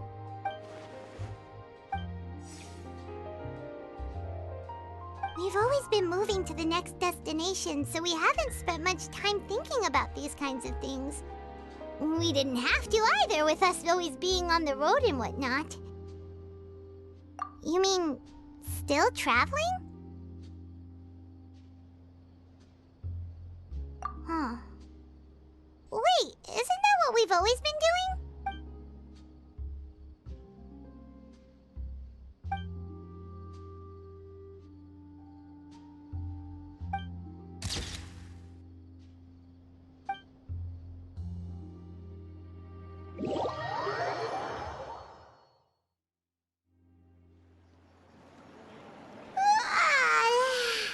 Feels like you'll grow mold if you stay here long enough. But it's still better than the Fortress of Masquerade, that's for sure. It's not only damp there, but salty too. Ah, so the two of you are still here. Wonderful. Oh, you're from the Palais Mermonia, aren't you? Yes, I'm Isadora. Monsieur Nervillet sent me to look for you two before. I heard that afterward you went to the Fortress of Masquerade. Not at all. I'm well aware that you're friends of his. Actually, I'm here to pass along a message from him. Yes, inside the Opera House. The Maréchaussée Phantom has declared the incident a small-scale riot. A riot? Well, that said, I don't personally think it was that serious. Lady Farina was watching a performance at the Opera House, and while she was resting during an intermission, some other audience members suddenly started harassing her, loudly accusing her of doing nothing about the prophecy crisis. And before she could respond, others started to join in. The crowd continued to grow, and protests against the Hydro Archon started to break out. So people have started to put the blame on Farina. Guess they finally found an outlet for the pressure they've been under due to the prophecy. I agree. People will naturally rely on gods, as is customary. But the moment people feel threatened, gods are also the first to be blamed. So what happened after that? Is Farina okay? Seeing that the situation was spiraling out of control and that further argument was pointless, she claimed that she'd gotten tired of this and left in a hurry. The Maréchaussée Phantom had their hands full maintaining order and did not catch where Lady Farina had gone. Only when things had stabilized did we realize that she had gone missing. So, you mean she's still missing? That's right. The Maréchaussée has dispatched many people to search for her, but we don't have any leads yet. That said, I don't think there's much to worry about. She is a god after all. Even if she were to fall into the hands of rioters, what could ordinary people do to her? Good. Monsieur Nervillet sent me to tell you about the situation, but he didn't say anything else. Don't worry, this is more than enough to go on. Thanks for keeping us informed. Ah, is that so? Well, all right then. In that case, you two take care. I'll be heading back to the Palais now. Well, sounds like we should hurry over to Poisson then. If we know Farina, she won't try to fix things in this situation. Instead, she'll look for a place to wait out the heat. And, as we also know, she may be loud and dramatic, but she doesn't have a heart of stone. When Nervillet was talking to her in the Palais Mermonia, and she heard about Poisson, she couldn't hide her sadness and remorse. It would be hard for her to ignore being accused by the public today. Paimon thinks Farina's probably taken the opportunity to slip away to Poisson and try to relieve the sense of guilt that she's feeling. Huh. Well, what do you think? Paimon knows the answer, of course, but Paimon can do the analysis to back it up, too. Cool, huh? In that case, there's not a moment to lose. Poisson, here we come!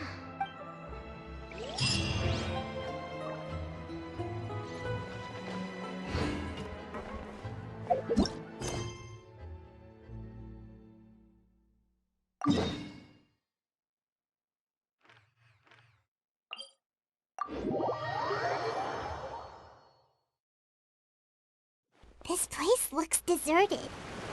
Guess all the survivors must have evacuated already. All that's left here are signs of devastation. Could Farina really be here? Let's try to find her as soon as possible.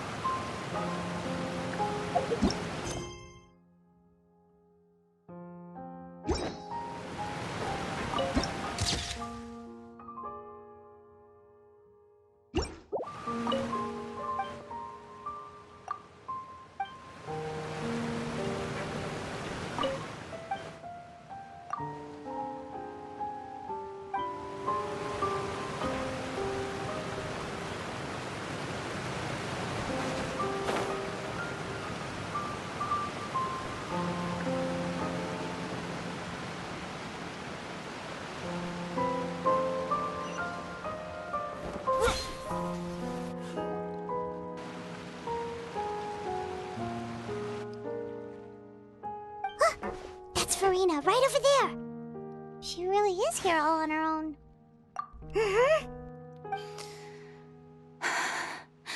Should I just give up?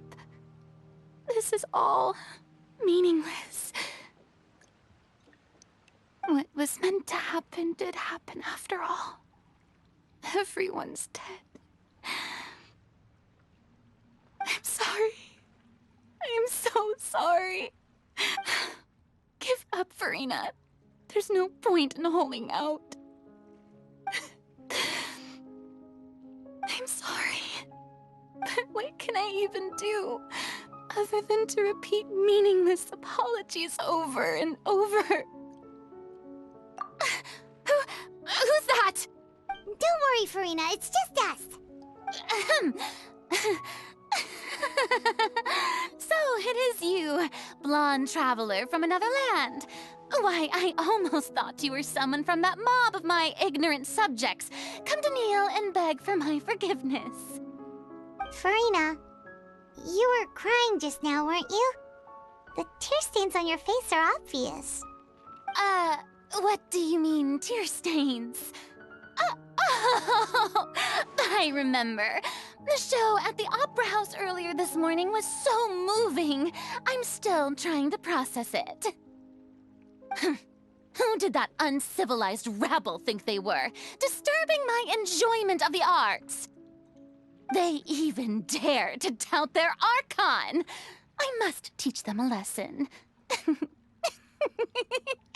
I can just imagine their twisted and frustrated faces once they realize that I'm nowhere to be found.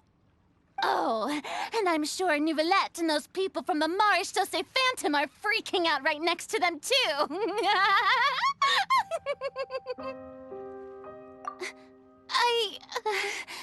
Of course not. Hey, there she is! The Hydro Archon's over there! Quick, after her! Farina, those people seem to be after you. They are? They're just some rabid fans who want to cut the line because they haven't been able to meet me in person, aren't they? That's against the rules. I can't let them get their way. Farina just ran off! Quick, we have to catch up with her!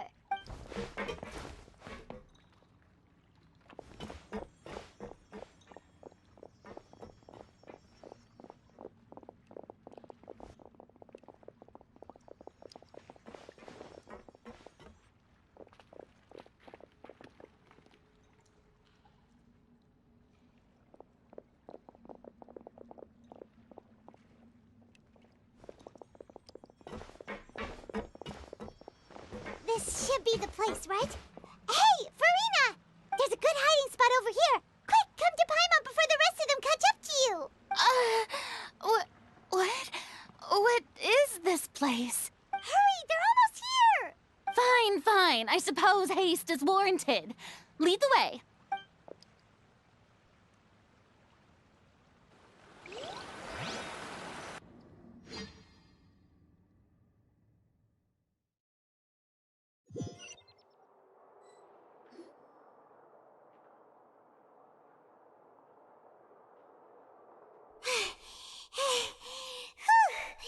Paimon's exhausted.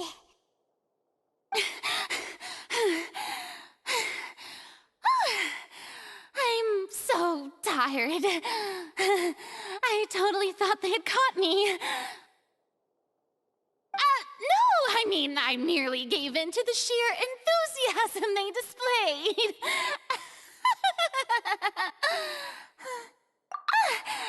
You're right. Yep, that's a good girl. What's happening? The ground's shaking. Is it an earthquake? Yeah, a quake of this kind preceded the flooding in Poisson, didn't it? It can't be. It's happening again. Well, there's no need to worry too much about that. Nouvellette's made some emergency plans, so the evacuation should go a lot smoother this time. Yeah, I hope you're right. But the people of Poisson, they've already...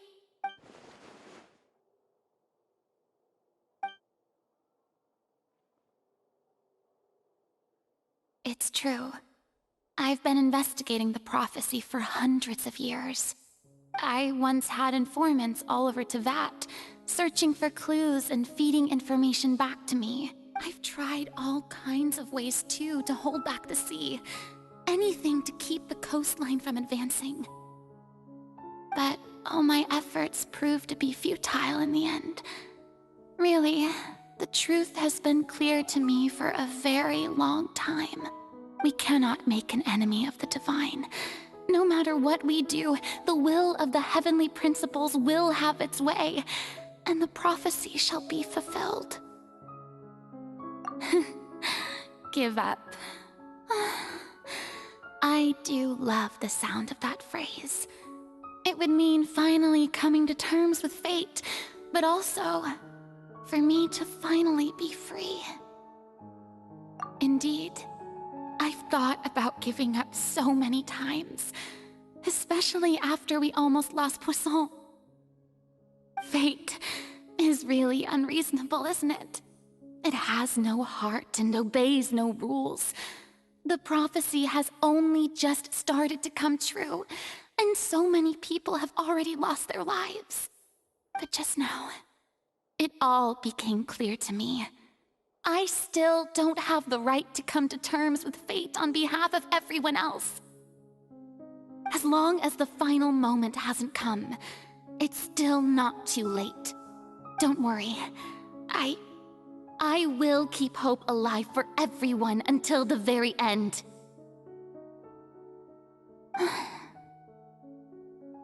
Well, that's enough for now.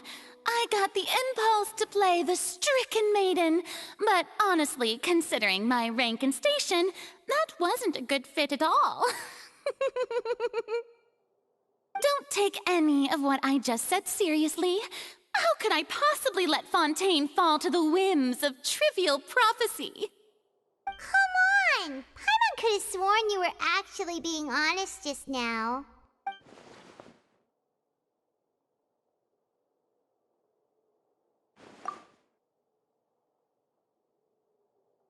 Share my burden. That's impossible. It was fated right from the start that this would be my duty alone.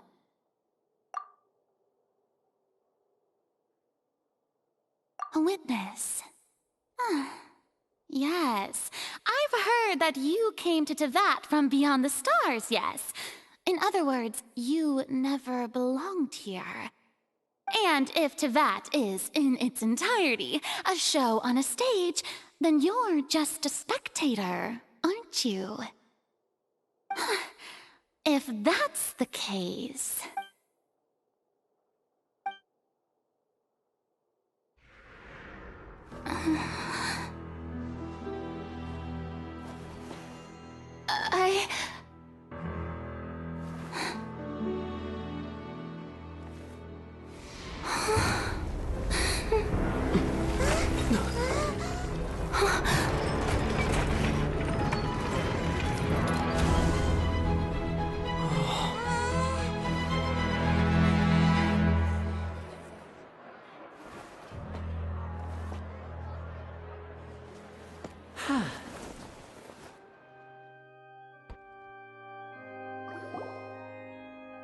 Ladies and gentlemen, this concludes my opening performance.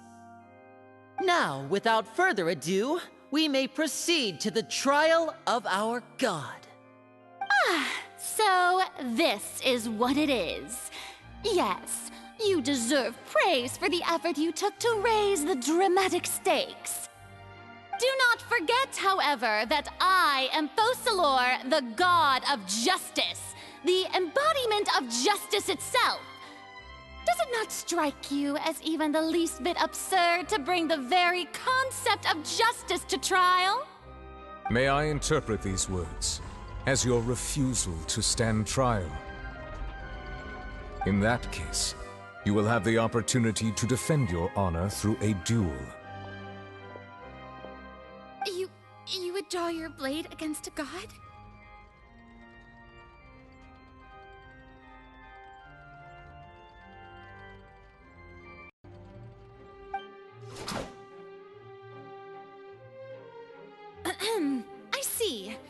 it seems like you have made up your mind.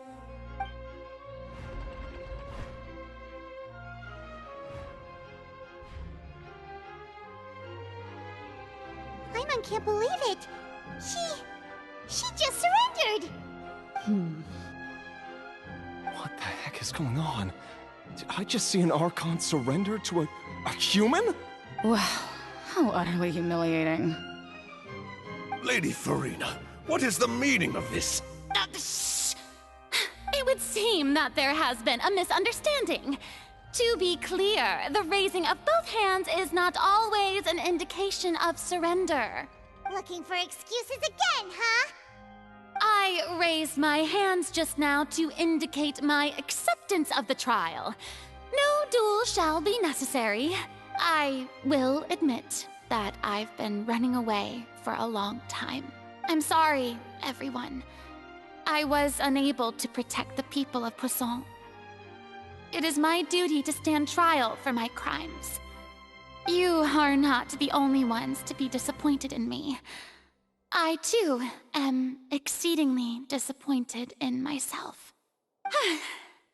But now, it is time for the Hydro Archon to show you her courage and resolve.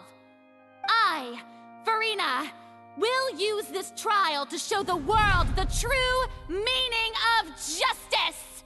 This time, I will protect you. Applaud and rejoice! One of the most outrageous and fantastical arcs known to the opera epiclese is now unfolding before your eyes. Mark my words, this shall be one of the most exhilarating and brilliant shows ever to grace the stage of Fontaine! The trial of the Hydro Archon, Focalor, will now begin! Woohoo! Now we're making history!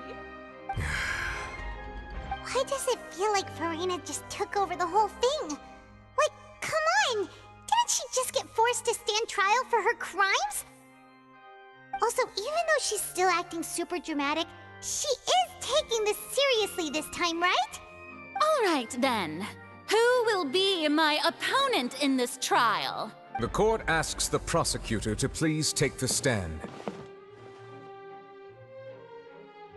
Is that so? Very well. Then please speak, witness of Tivat, my accuser and fated opponent.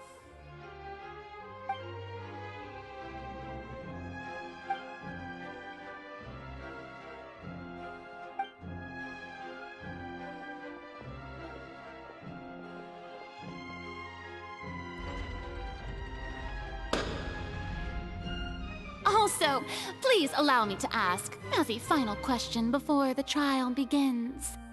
Just how much work did you do to force me onto this stage?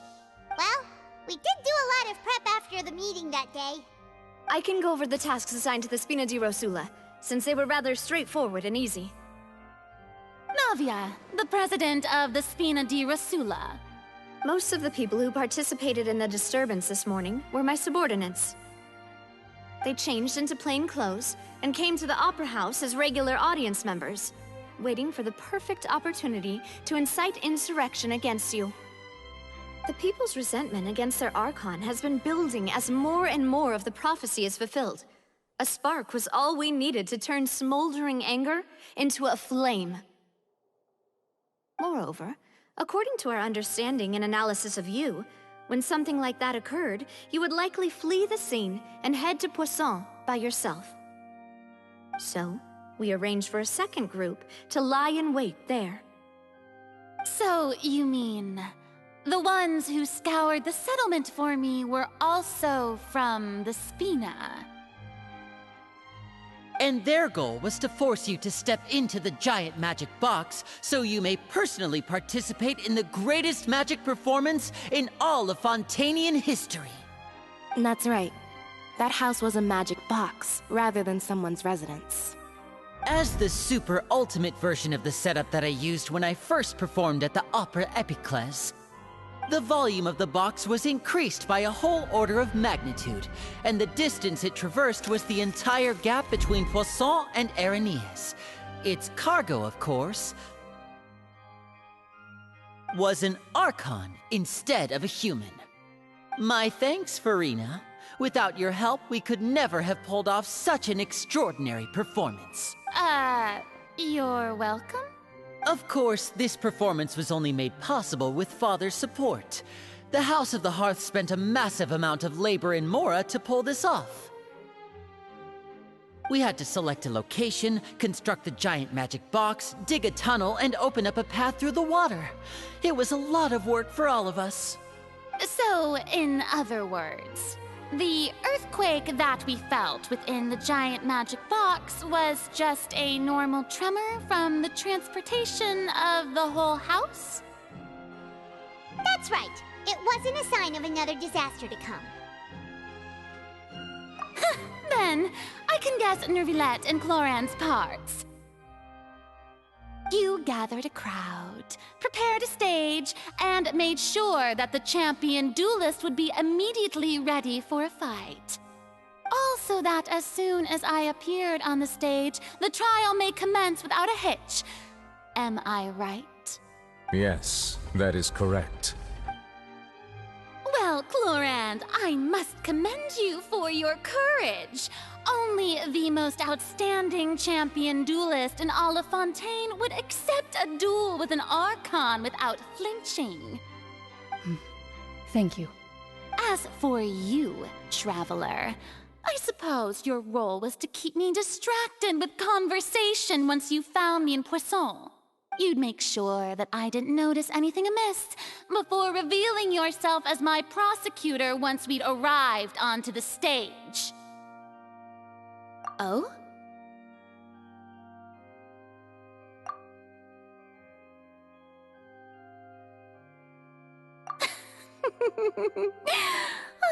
Is that so?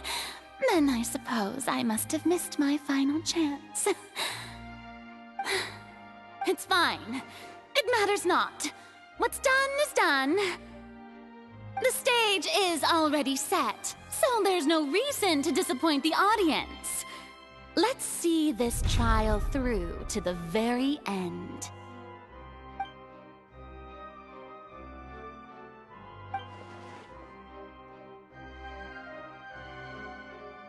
Sir Prosecutor, please allow me to pass this along. This is a document that Miss Charlotte applied for and received permission to share with you during the trial. According to her, it should speed up the proceedings. Huh? Charlotte wanted to give us something? Oh, so she's here too! Hey, Charlotte! Oh, let Paimon see. Isn't this the exclusive interview that she did with us before? So she's already finished it, huh? Wait, then that means this document is a perfect timeline of everything that's happened ever since we stepped foot in Fontaine! So in other words, we can refer to this anthology of evidence every time we want to use something from our journey as evidence for an argument! Let's quickly confirm the information in it. Just think of it as a refresher, alright? You defeated the Hydro Archon in the very first duels you took part in at the Opera House. That's one for the history books, all right. The words of someone as extraordinary as a witch can probably only be truly understood when something surreal happens to you. I didn't think that you'd wind up getting to the bottom of the case I'd been following all this time. I guess you could also see this as a happy coincidence. This is the first time Monsieur Nervillette had a difference of opinion with the Oratrice. Even the Hydro Archon can't figure it out. A Fatui Harbinger. She's an extraordinary person. Her instinct must mean something. The fortress of Meripede was almost destroyed in a single day. That I didn't witness that scene personally will always be a source of professional regret, I think. The fortress of Meripede, according to Monsieur Nervillette, both Child and that whale should have been in the primordial sea at that time. I nearly lost my awesome friend Navia.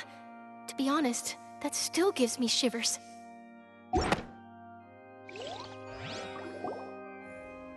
The prosecution and the defense are both in position. The trial shall now begin. Oh, come on, Nervylette.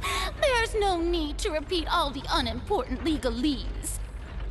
Just fast forward to the part where the prosecution lays out my offenses. As the defendant and the lead actress of this performance, I still haven't even been informed of my supposed guilt in all of this. Of course, it is only natural for humans to struggle to understand the actions of a god. However, you will need more than that to convict me of a crime. That's true, but my charge here is unrelated to your conduct as an Archon. Instead, I would like to charge you as a fraud who's never been the Archon in the first place. Wait, what was that? Lady Farina's a fraud? Hey, I came here thinking that we were going to try the Hydro Archon for forsaking her duty, but did I hear that right? She's not our Archon at all? Charge accepted. Lady Farina, do you plead guilty to the charge? Lady Farina. I plead not guilty. How can I be guilty? There is no way that I, Focalor, otherwise known as Farina de Fontaine, a member of the Seven and the Regina of all waters, kindreds, peoples, and laws of Fontaine, could be anything other than your true Archon. Yeah. Even though Lady Farina can be rather eccentric, isn't it going too far to doubt her very identity? Yeah, I've never questioned her identity either. Sure, Lady Farina can be super irresponsible, but what grounds does that prosecutor have to make such a huge claim? I have cause to believe that common sense will prevail in this case. Many of the members of the audience have known me as the Hydro Archon ever since they were born. There would be no fooling their memory. See? Even the Oratrice has decided to show me its favor. Are you sure you want to commit to a charge that will never be upheld? If you wish to drop the case, I can promise you as the God of Justice that you will not have to face trial for making a false accusation. We will treat everything that's happened as a dramatic spectacle and move on with our lives. What do you say to that? Huh. An argument with near impossible odds, huh? You have to not only refute Farina's claims, but also overturn the long-held beliefs of the people. Well, I tried to give you the chance to surrender. If you must persist, then let me ask. If you believe I'm not the Archon, then what manner of being do you think I am? And if I was not the Archon, then how did I manage to live for over 500 years?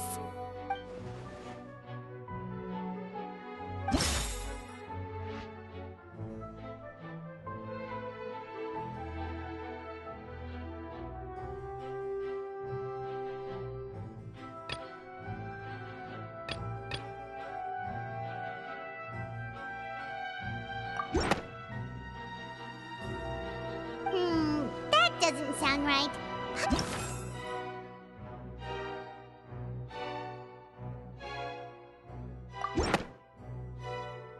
First of all, you may be a member of another long-lived race, which would allow you to naturally possess an extended lifespan.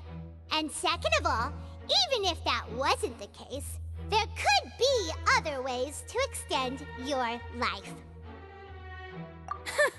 Who gave you that idea?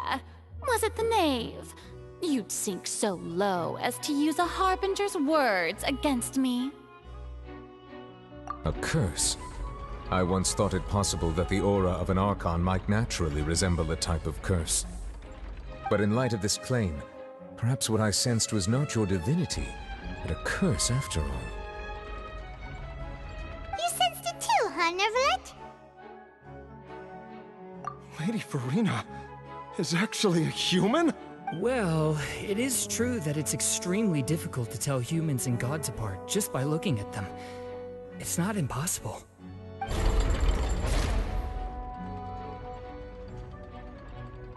Well, don't start celebrating too early now. Even if I have been carrying a curse like you said, how does that prove that I am merely a human being? Besides, everyone knows that the main difference between a human and a god is the possession of authority.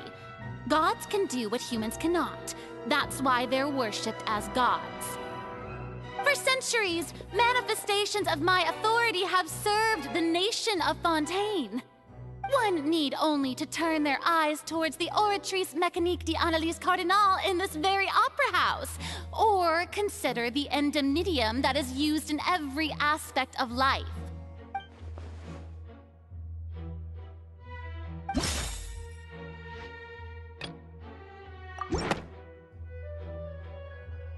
You tried to reference the Oratrice, but weren't you as confused as all the rest of us when the Oratrice declared Child to be guilty without any proof? Otherwise, you should have come up with a good explanation for that by now. Didn't I make myself clear at the time? The decisions of the gods are naturally difficult for humans to comprehend. There is no need to provide an explanation. Lady Farina, I believe a reminder of your current circumstances is in order. While the court is in session, the principles of justice and the law must come before all else. While you are an Archon, you are also first and foremost the defendant in this trial. You will prove yourself unable to defend against the prosecution's charges if you continue to withhold vital information against the rules of the court. I never thought you'd use that kind of rhetoric against me. That was no trick of rhetoric, Lady Farina. I've merely reiterated the rules of the court. Rules that all should respect and follow. So, you neither knew why Child was declared guilty, nor did you understand the structure and operations of the Oratrice. Instead of having been created by you, the manifestations of authority you mentioned have been made by the real Hydro Archon, haven't they? The real Hydro Archon? Well, now you're really losing me. It is true that I did not know why the Oratrice gave out a guilty verdict that day. But the Oratrice handed out that verdict unilaterally, and it has been operating independently ever since it was first created.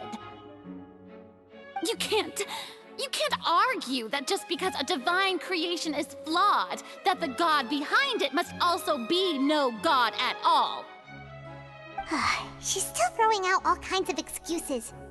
Seems like she's confident that we won't be able to produce proof that she has no power over the Oratrice.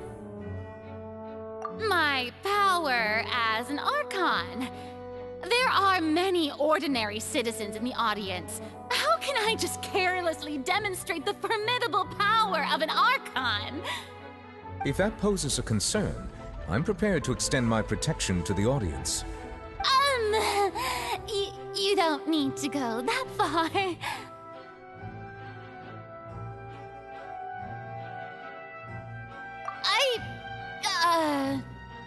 Aren't you the Hydro Archon?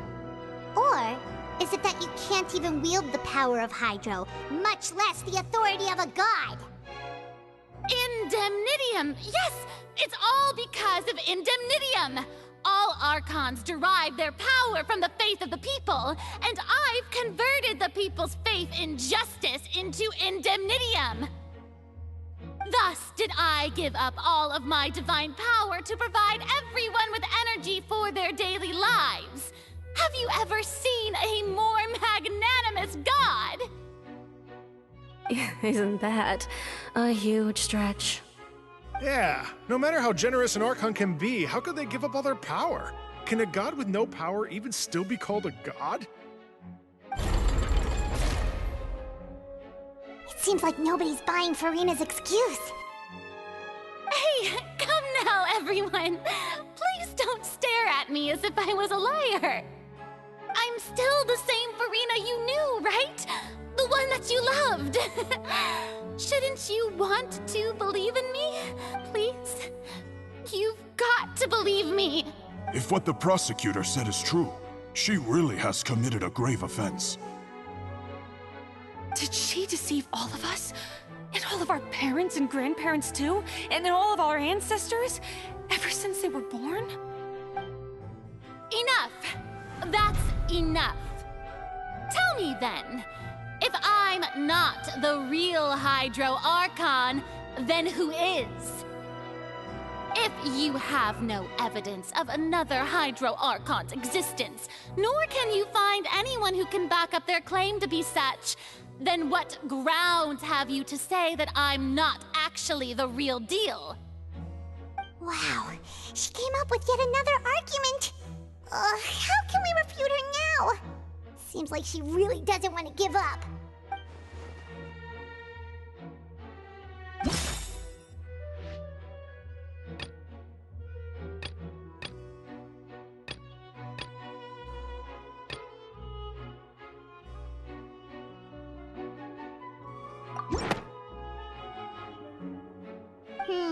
That doesn't sound right.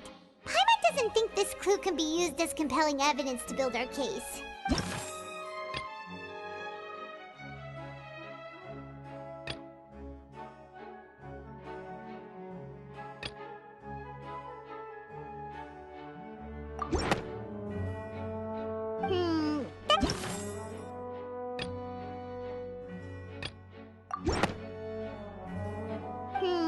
That doesn't sound right.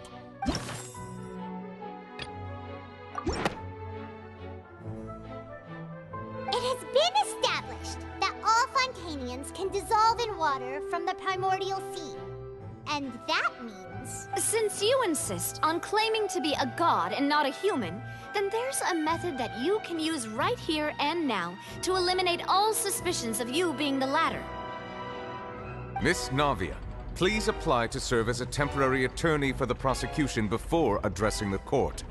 Though you act in partnership with the prosecutor, you must still adhere to proper procedure. Super sorry, Monsieur Chief Justice. I swear this really will be the last time that I'll speak out of turn. Now, I've brought some seawater from Poisson. As everyone knows, a massive flood struck the area not long ago, taking many lives, including those of some of my closest friends. So, Miss Farina, would you dare to touch some of this seawater? If we are to believe that you are indeed the real Hydro Archon, touching this seawater would have no effect on you. All it should do is strengthen your case. But if you don't dare to touch it, then we would have basically proved the reverse. Oh, and I must remind you that after the disaster at Poisson, nobody wants to see any more people dissolve. I do hope you'll act prudently and choose the simpler path of admitting guilt. Navia from the Spina di Rasula. The Spina has governed Poisson for many years. I guess her suggestion is valid. If Lady Farina is indeed just a human, she's probably Fontainian like all the rest of us. Would she really dare to try?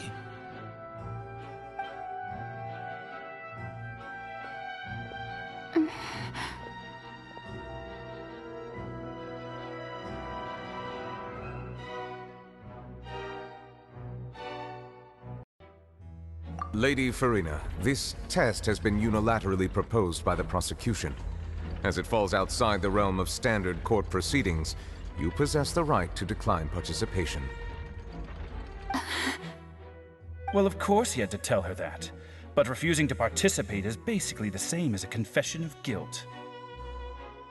She's just staring at the water without saying a single word. It really does seem like she's quite terrible. What's going on? Is she really planning to... That's not what we thought she would...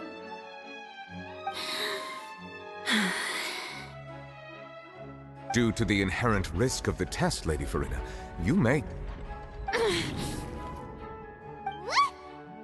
Hey!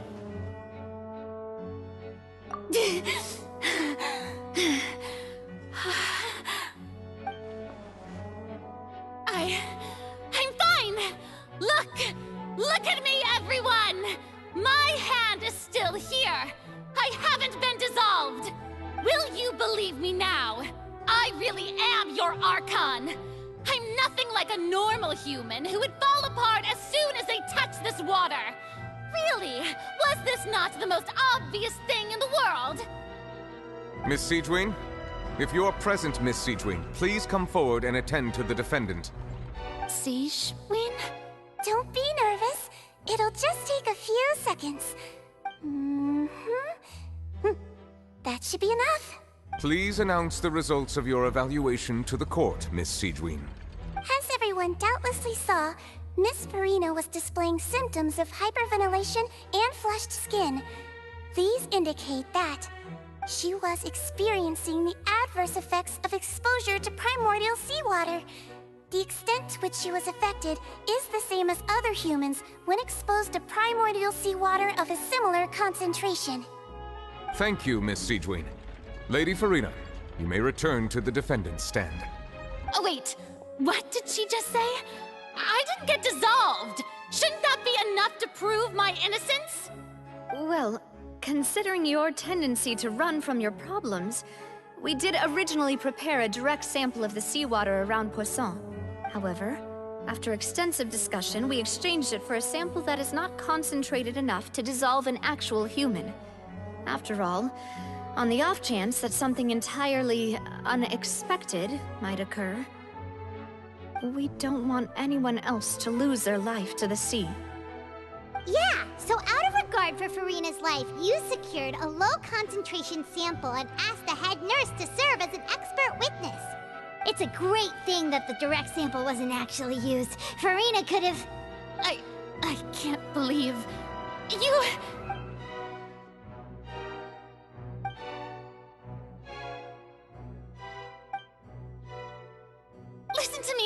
Listen to me, everyone! Please don't give me such cold and disdainful looks! What happened just now didn't prove a single thing! Think about it! How can you conclusively prove that an Archon can't also be affected by the primordial seawater? Also, if I was really just a human, why would I dare to just put my hand in that kind of water?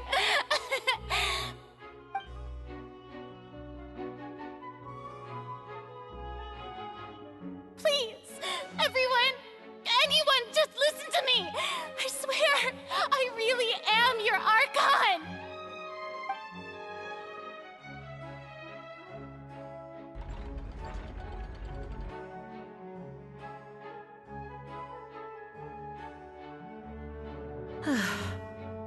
I don't think anything she says at this point will sway anyone. The odds are just too stacked against her now. With all the things that have been said, Paimon doesn't think there's any way left for Farina to win.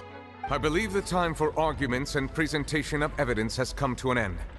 If there are no objections, we will move on to the final judgment.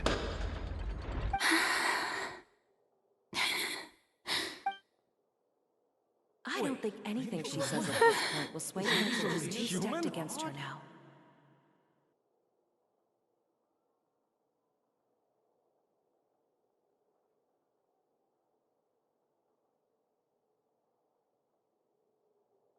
In my capacity as Chief Justice, I shall now render judgment on Farina's misrepresentation of herself as the Archon of Fontaine.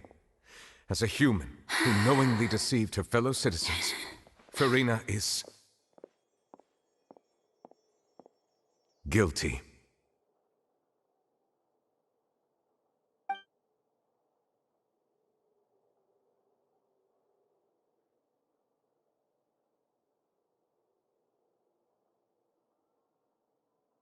We shall now turn to the Oratrice Mécanique d'Analyse Cardinale to render the final verdict on the charges.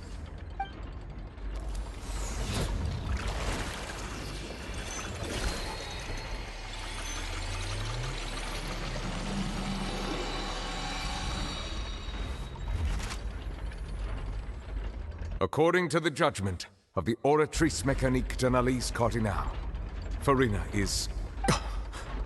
Well, what's wrong? What's the Oratrice's verdict? No, the Oratrice also displays a guilty verdict. Isn't that correct then? However, The exact wording of the verdict is thus: the Hydro Archon, guilty to be punished via the death sentence.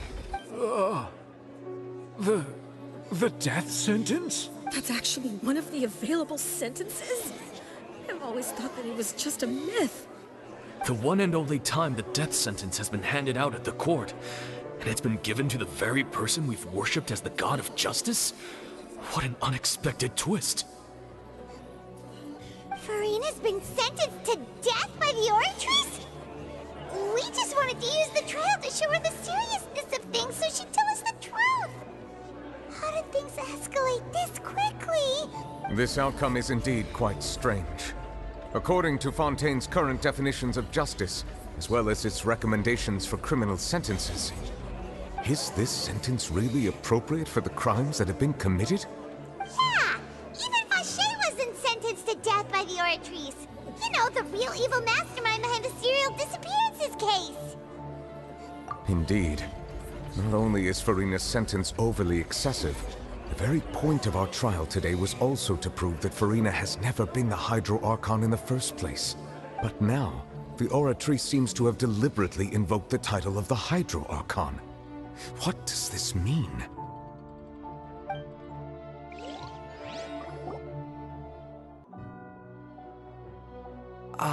Excuse me, if I may interrupt. Is the trial still going? Fremine! Huh, you finally made it.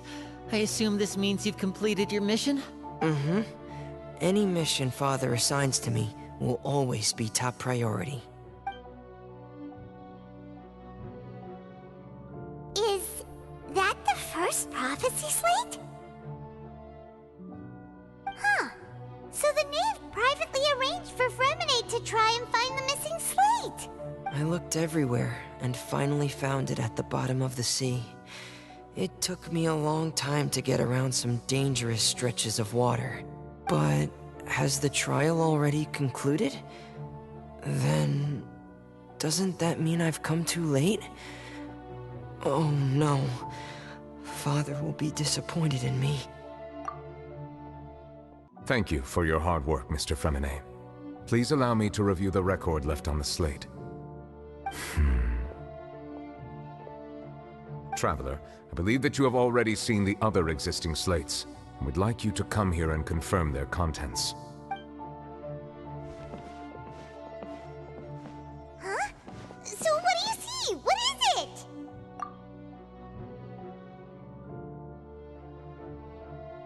I believe I've now made sense of the Hydro Archon's crime.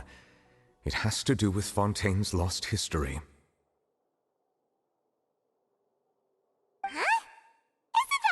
Archon just guilty of deceiving her people? Oh, wait, no, that's Furina, and we've already proven that she's not the Hydro Archon. So when you say Hydro Archon, do you mean the real Hydro Archon we've been kinda talking about? In truth, everything that you've encountered in Fontaine up until this point can be traced back to the contents of these stone slates. However, I'm uncertain as to how much sense they currently make to you. Okay. Let's try to recall the contents of the other 3 stone slates. Paimon will do her best to help you remember.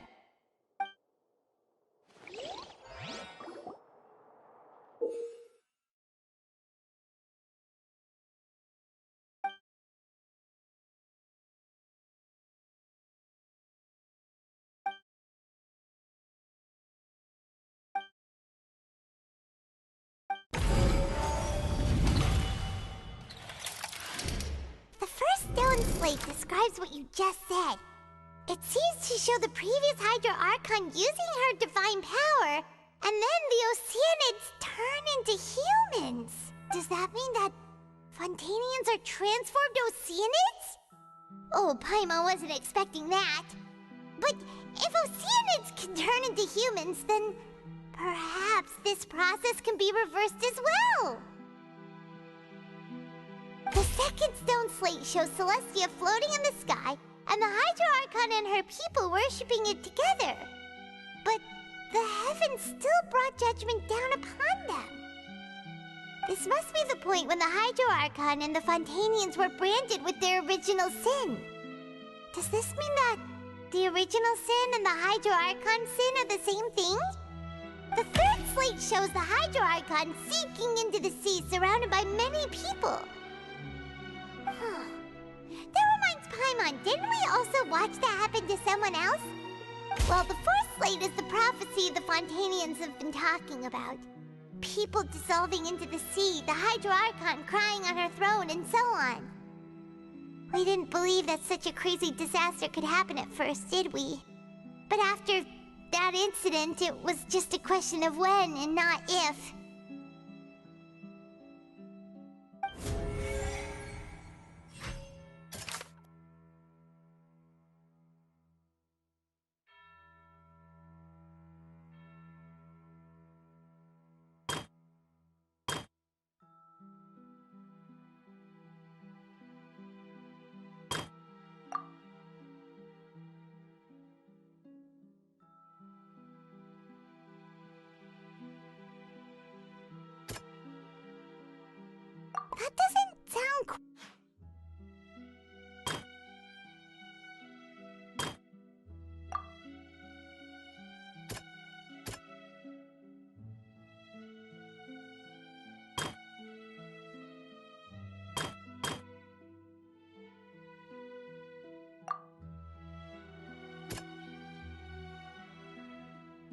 That doesn't sound quite right.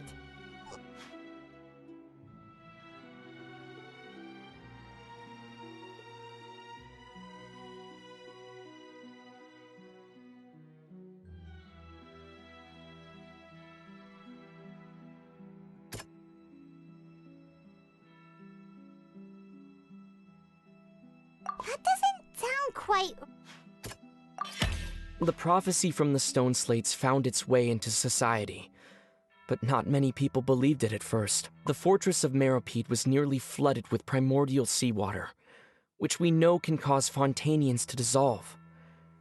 If we hadn't dealt with it in time, things could have gone very badly.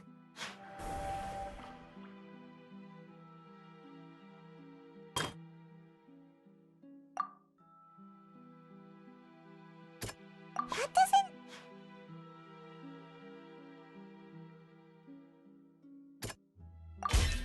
We know from the case of the serial disappearances of young women that Fontainians can be dissolved in primordial seawater, and this might be the reason that Fontainians can dissolve.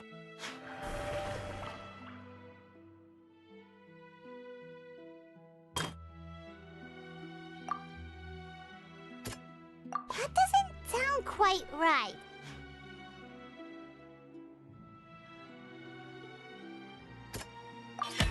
Perhaps what is about to take place has all happened before. The true sin of the Hydro Archon that Nervalette mentioned, and the original sin cast down on the people of Fontaine by Celestia, as recorded on the stone slates.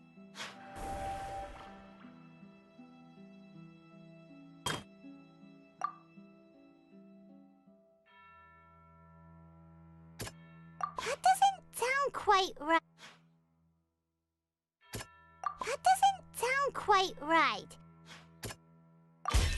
It's not as simple as falling into the sea. When Navia fell into the sea, her consciousness was subjected to judgment. The stone slates show the people gathered around the Hydro Archon in the sea. Could that be alluding to the same thing? They'll dissolve into the primordial sea but won't cease to exist. Their essence will flow in the seawater, converge, and take the form of an Oceanid. The Hydro Archon was sentenced to death in court, shocking everyone present. Perhaps this means that her sin was actually Fontaine's original sin. Navia fell into the water inside those ruins, and she nearly dissolved.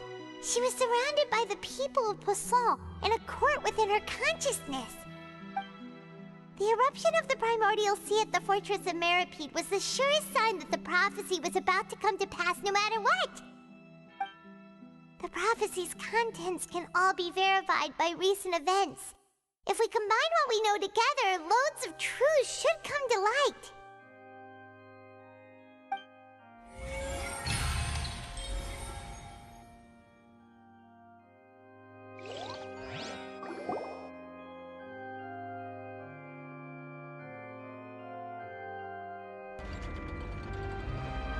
Huh? Oh, Paimon gets it now! So that's how you can make sense of it. But then it feels like we're going to have to share some truly shocking revelations. Let's hear them. Incredible. Linny, did you hear that?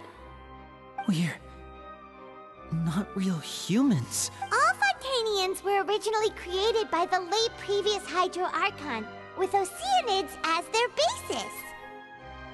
The evidence for that can be found in how only Fontainians could dissolve in primordial seawater, and how all the girls Vacher dissolved were also turned into Oceanids.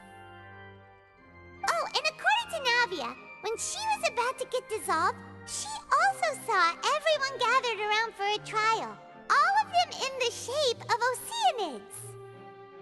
Indeed. Yeah, and it follows from the content of the first slate that she probably angered Celestia by creating humans without prior permission. That could also explain why the Oratrice judged the Hydro Archon to be guilty. It's to account for that ancient sin. The Hydro Archon's true sin was creating us? And yet, after many hundreds of years, the Hydro Archon's creations have turned around to try to judge the Archon within the Opera Epiclese. The twists of history are often the most unexpected of all. Yeah, isn't the image here just like when Navia fell into the sea? So wouldn't it be trying to show the image of the Hydro Archon also falling into the sea once the prophecy has been fulfilled in the fourth slate? In the end, the people will all be dissolved into the waters, and only the Hydro Archon will remain weeping on her throne. Only then will the sins of the people of Fontaine be washed away. Did Paimon get all that right? You've made some keen deductions.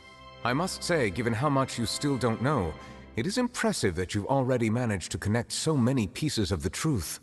However, while you were able to decode all the information on the slates, they've also been etched with an additional layer of hidden information using a different power source. When we were at the ruins, I tried to decipher the hidden information recorded in the slates. But since we only had 3 slates at the time, I was unable to come to a full conclusion. Now that the slate collection is complete, I shall make another attempt to decipher the narrative recorded within. If everything goes well, we should finally be informed of the unadulterated truth.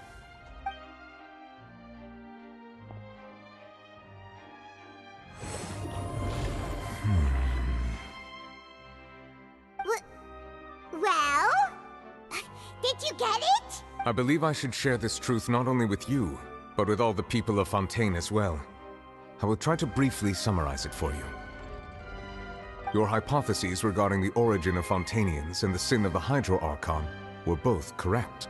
In the Fontaine of old, the previous Hydro Archon sensed the yearning of her Oceanid familiars for life on land.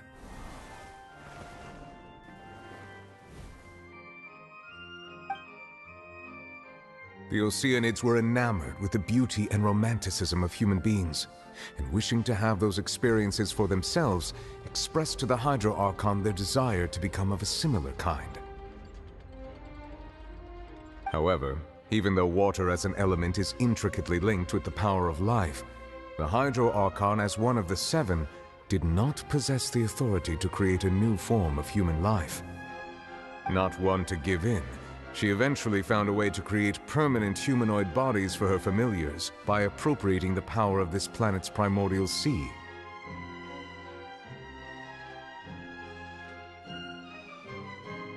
She poured primordial seawater into the Oceanids' blood vessels, creating humanoid mimics in the process. But if Fontainians were to ever come into direct contact with water from the primordial sea, the power within their bodies would escape these artificial restraints and return to the sea. As a result, their forms would collapse, and they would be reverted to their original forms as Oceanids. Of course, the Hydro Archon never received permission from the heavenly principles to create a new human race. And thus, the Hydro Archon and all of her creations came to shoulder the original sin of appropriating the power of the primordial sea. That is the true history of how the people of Fontaine first came into being. So we were all Oceanids before we turned into human beings? That's way too much information for me. I think I'm just going to pretend that I never heard a single thing. Wait, but if that's the truth, we can't let the Hydro Archon be sentenced to death. After all, her only sin was creating us. This really might be too much information for your regular Fontainian, but it does answer a lot of our questions. Alas, your hypothesis regarding the third and fourth stone slates was inaccurate. The slates' respective positions are, in fact, correct. A key point of the visual on the third slate is how all the individuals depicted in the water are humans rather than Oceanids. They have not been dissolved, which implies that the water depicted in this slate is not water from the primordial sea. The nation of Fontaine is the nation of Hydro, as well as the nation of trials and justice. Instead of being the literal element, the water in the scene symbolizes judgment and justice. You may also recall Navia's experience. When she fell into the sea, her consciousness was surrounded by that of many others who intended to hold a trial to determine her fate. Therefore, the meaning of the third slate is that the people of Fontaine shall try the Hydro Archon at the court of justice. Yes, it refers to our present situation. I think I'm following now. So, what you're saying is, even though we decided to put on this trial to avoid fulfilling the prophecy, in truth, everything we've done has happened exactly as the prophecy foretold. So now, it seems, we're the ones making sure it comes true. What should we do? Huh. No matter what, the prophecy will be fulfilled. Is this what it feels like to be a prisoner of fate? If that's the case, does that mean the scene in the fourth slate will also be fulfilled soon? Traveler, I would like to point out another small fallacy in your deductions. About the fourth slate, you probably thought that the eruption of primordial seawater beneath the fortress of Meripede served as the surest sign that the prophecy was about to come to pass, yes? However, I believe that rather than being a sure sign, that eruption could in fact only be a small warning of something far worse to come. As for the root cause of the catastrophe, I believe you've already encountered it once before.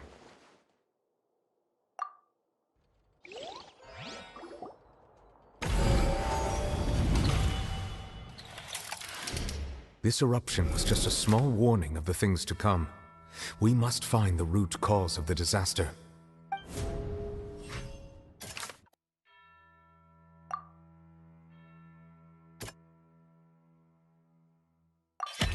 It was both dream and reality. If we're talking about a true culprit, that could only be that thing inside the primordial sea, right? The truth, the original sin, the trial, and the root cause of the disaster.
So we've met it at last. I understand very well why it has chosen to make an appearance here. That whale does not belong to Teyvat. It is a monster that has traversed the stars, weeping all the while. It has been greedily consuming the energy from the planet's primordial sea, using it to grow. That is the main cause for the rising sea levels. And once it has finished consuming all of the energy contained within the sea, its next step will be— You said that when the Hydro Archon first created Fontainians out of Oceanids, she filled their blood vessels with primordial seawater. Precisely. That whale finds the blood of Fontainians nigh impossible to resist.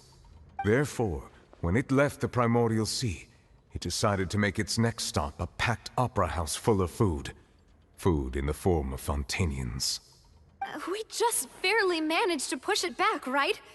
In that case, won't it come back to target the people again once it's managed to recover its strength? That is correct. Indeed, it is more accurate to say that we should thank that Harbinger for buying us some time. Without him, the whale would have likely come onto land far sooner. From the way he looked, he must have been fighting the creature for quite a long time. That battle maniac. We've always known that he had a special connection with that whale, but we definitely didn't expect it to help us out like this. Anyway, now that we know that this whale is the actual cause of the disaster recorded in the prophecy, all we need to do to stop the prophecy would be to find a way to beat it up, right? It is too late. It had already absorbed too much of the primordial sea's energy before we could notice it. At this point, it has become practically integrated with the sea itself. Even if the entirety of Teyvat were to be destroyed, it could still survive and swim off towards some other world. That's not something I will accept. We've already done everything we can, and we even found the true culprit. We've come so far. You can't just tell me that the last hurdle is some impossible foe. That's just not fair. Indeed. That's not how a grand performance should end. I'll fight it to the end, no matter what. So the prophecy will be fulfilled no matter what, huh?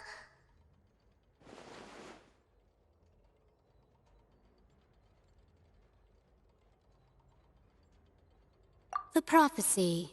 Yes, what has been prophesied will be fulfilled. You may view such things as the history of the future.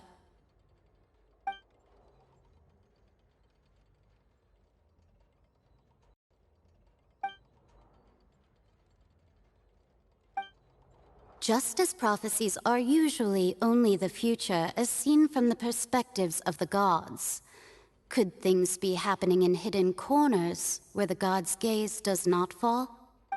Ultimately, fate shall serve as your only guide, no matter what will happen in Teyvat's future.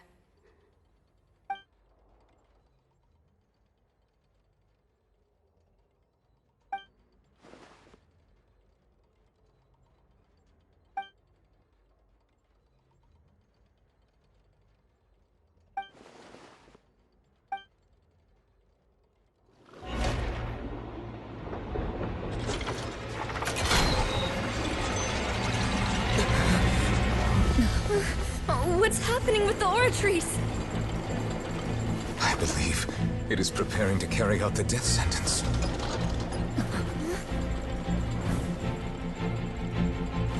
Furina!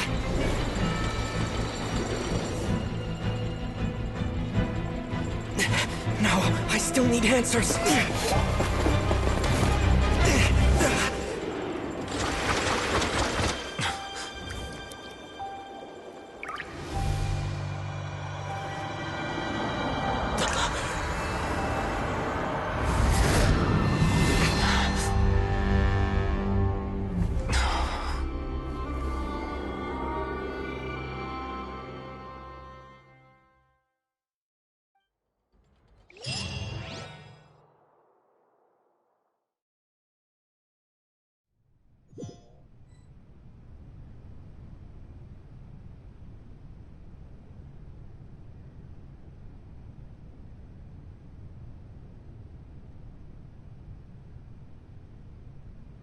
You...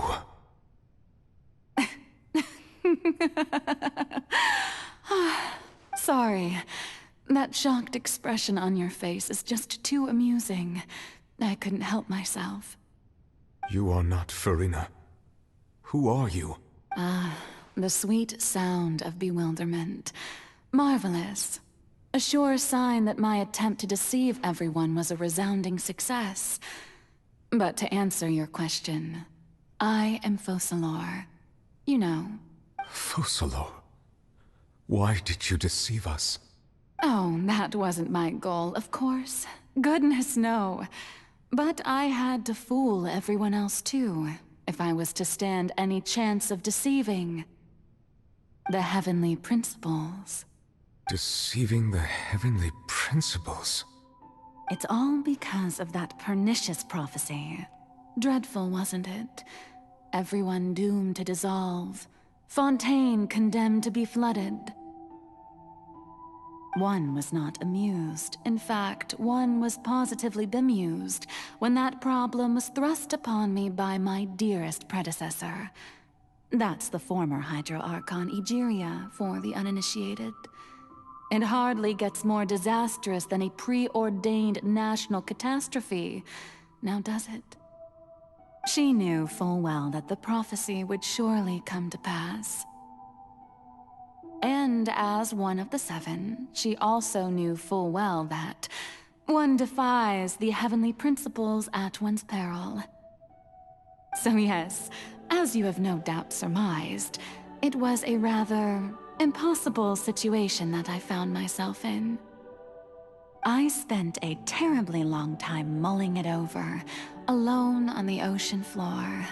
And I was almost growing barnacles by the time I finally realized there was only one possible solution to this confounding conundrum. I had to outwit the heavenly principles, allow the prophecy to be fulfilled, ostensibly at least, while saving everyone at the same time. I'm a genius, I know. I can only assume that's why Egeria chose me as her successor. Although, looking back now, it was hardly the inheritance one dreams of. Between the task of saving the nation, the quotidian duties of the Hydro Archon, and not to mention the original sin of creating a new race of humans, I dare say she left me quite a colossal mess to clean up. But one can only play the hand one is dealt. I did not choose this, any more than I chose to be one of her Oceanid familiars. So you were also once one of the Oceanids, transformed into a human by Egeria's hand. Yes, I was. I always dreamed of becoming human. And I still do, even now. In my eyes, to be human is to be part of the greatest opera ever known. After becoming a god, I separated my divinity from my body and spirit, leaving behind only a self that was as naive and bewildered as my past self on her first day as a human being. The me you see before you now is that divinity, and the human counterpart I left behind, I named Furina. She could feel joy, sorrow, and everything in between. She could be as vain and conceited, or as meek and vulnerable as she wished. Her strengths were of a kind only a human could possess, as were her shortcomings. But in my eyes, Furina's humanity was what made her perfect. She was perfectly human in every way, the person I always wanted to be. Anyway, so then I cursed her. All part of the plan, of course. The plan to deceive the heavenly principles. Do you still remember the final scene of the prophecy? The Hydra Archon alone, weeping on her throne.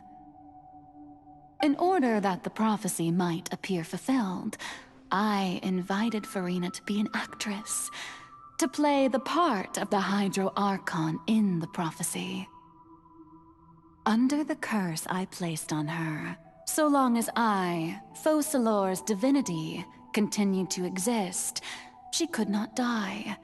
But nor was she free to live her life in the pursuit of happiness. Instead, she was forced to take the stage in the opera house, to embrace the role of leading lady, to forever play the part of the god from the prophecy, all to create a deceitful appearance of that prophecy coming to pass.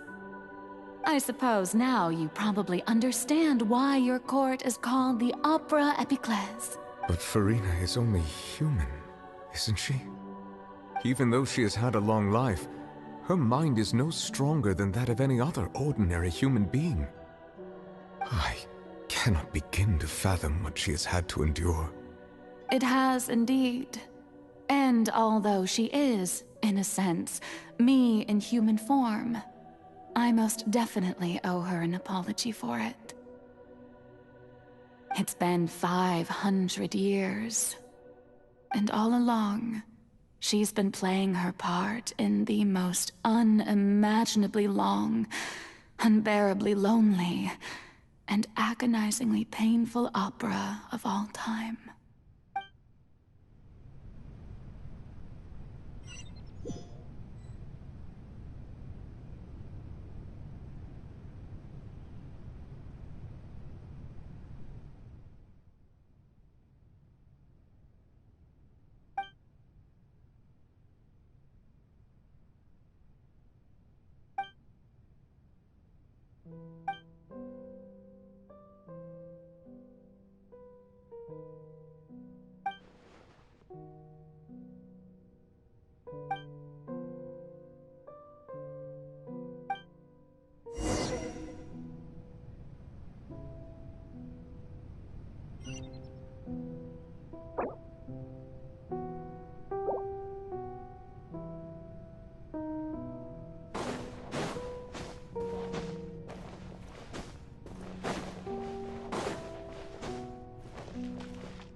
Oh? Who permitted you to come onto the stage? Now, I understand your admiration for my august self, but I must ask you to keep to the rules. All right. It is not my intent to reprimand you. There is no need to state your name. Just be off with you. Do not distract me from my performance. Oh, do not jest. Can you not feel it? I am Focalor. The eyes of countless Fontainians are upon me. I must, at all times, display the utmost elegance and nobility.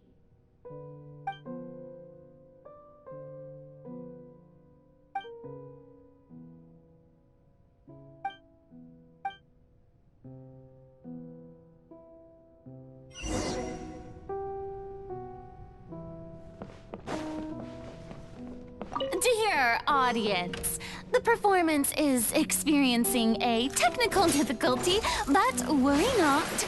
The guards shall resolve it soon enough.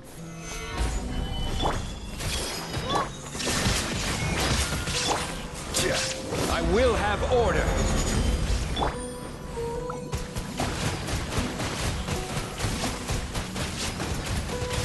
Go! Let's make her a little. Hey, what gives? The audience is still watching me, you know. Guards? Wait, where are the guards? Guards! Torn to oblivion! Ha! Ha!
Farina.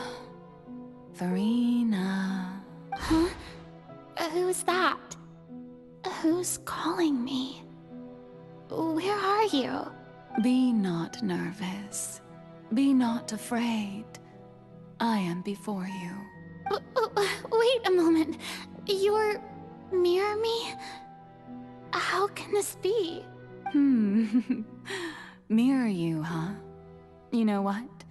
That's not bad. Mirror me? What do you wish to say? The prophecy. Have you heard of it? What prophecy? Wait. I know. I think. I don't know why, but it's in my head somehow. The people will all be dissolved into the waters, and only the Hydro Archon will remain, weeping on her throne. Oh, very good. You know it well. What's going on? I can't seem to remember anything clearly. The only thing I know for sure is this prophecy. Will it really come to pass? Yes, it will. And that is why I've come to you. Disaster will come to Fontaine sooner or later. Things will develop just as the prophecy declared. There is no escaping it. But doesn't that mean everyone will die? I'm a Fontainian just like them. Will I dissolve too? Oh, don't worry. Magical meetings exist in this world precisely to give people a chance to turn things around. It is the reason why you met me today. I will tell you how to save everyone, but you may have to suffer somewhat. Oh, so there's still hope after all. Goodness, you frightened me. You spoke so much and with so much certainty. As for the suffering, well, I will admit that the first thing that came to mind was, why do I have to be the one to suffer? But if the prophecy will come true, I'll also die anyway, right? So if I've already met you as my magical meeting in this world, if there were scales, with all the people of Fontaine on one side, and my pain on the other, is it not obvious where the scales should tilt? You truly are the perfect human. My ideal. I suppose this would also be the justice that belongs to you. Huh? Don't worry, it's nothing. Listen well. Fontaine has just lost its Hydro Archon. I need you to play a role. That of the new Archon. Play as a god? That's right. You must begin a never-ending masquerade. You must never let anyone suspect your identity. If you can keep it up, then I shall have my way of defying this prophecy. But should your identity be revealed, then all hope will be lost. But how will I do this? A human assuming the role of a god without being exposed? Don't worry. What you must do is not to turn yourself into a real god. You simply need to play the role of a god as humans imagine them to be. Being a human yourself, I'm sure you already know what such an entity would be like. Remember, your true challenge will not be pursuing divinity, but contending against humanity. I'm still not sure I understand, but I'll try. I'll try to do this. So, how long am I going to have to play this role? To accomplish this mission, You will have to stay on the stage for many, many years. You will endure and not grow old until your task ends. But I promise you, all will eventually end in a magnificent and dramatic trial, and everyone will be saved. A trial, huh? How exciting. I'll be looking forward to it.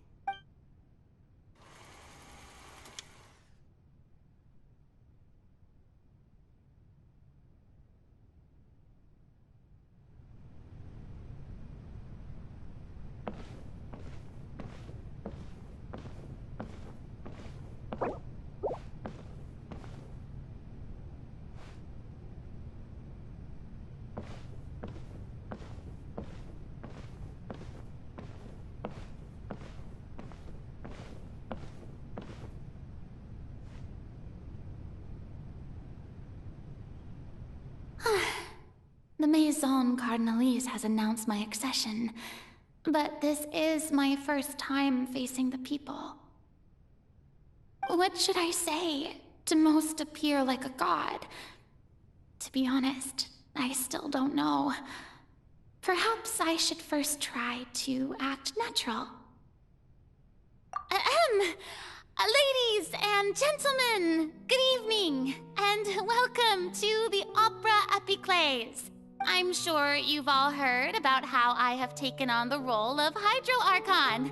Indeed, I am Verena de Fontaine, your new Archon. In truth, I know little about becoming a nation's new god, but it will be my honor to guide you all. As the god Focalor, the god of justice, I shall do all within my power to lead you into an age of fairness and justice. Once again, thank you all for coming. If you should have any questions or suggestions, please send them to the Maison Cardinalise. The future of Fontaine will require us to work together, after all. This should do it. I thought I might stammer, but thankfully, I was able to convey my thoughts just fine. Okay, and next. That's the new Hydro Archon. Is this some kind of joke by the Maison? I would have thought that a being that surpasses humanity would be a bit more assertive. Hey, did you hear that? She even told us to send her suggestions there at the end. Shouldn't gods be all-powerful? She's being so modest. What's the difference between her and an ordinary person, then? If you ask me, perhaps the succession didn't actually happen. She might just be a Maison-back puppet. Wait, what's going on? Why is everyone suspecting me of being a fake? Oh, this is bad. If I get exposed here, there'll be no saving the people from the prophecy. Right. Mirmi said that I just need to play the role of a god as humans imagine them to be. Calm down, Verena. Think. What do the people want? How would they imagine a god to speak and act? Assertive, with a strong sense of presence. One who can dispel all doubt. That is the character I'm fated to play.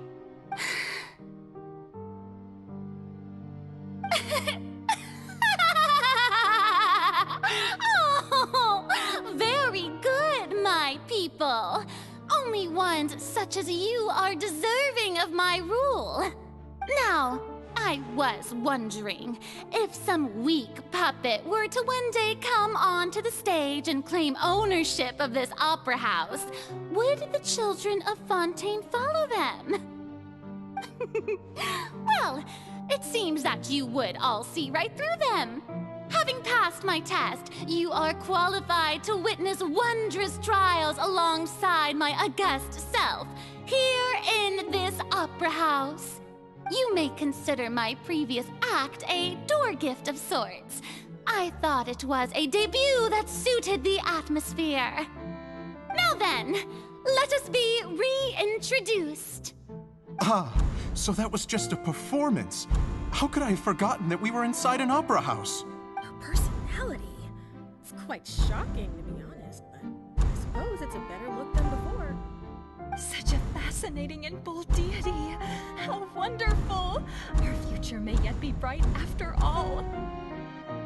It seems I've turned them around. Best follow this flow and restart my accession speech. My dear people, whether you acknowledge me or not, whether you trust me or nay, I say to you, keep faith in your ardor for justice. We have heard it said that this nation's sins can no longer be washed away. Well, I say that justice is most fragrant when it blooms amid sin. No, this won't work. They'll suspect me again. I must play the role that they want me to play. The scales of justice should not weigh heavy in the hands of its god. On one side, it must carry fairness and justice. And on the other, praise and applause. May law be the prayer on our lips. May judgment be our worship. Let us light the fires and drink to the future of Fontaine! There is no trouble in this world that justice cannot solve. All that is needed is for you, my people, to believe in it, heart and soul. So long as I, the Archon Focalor, stand within the Opera Epiclese, so long as I stand before the Oratrice, I shall even judge the gods of this world!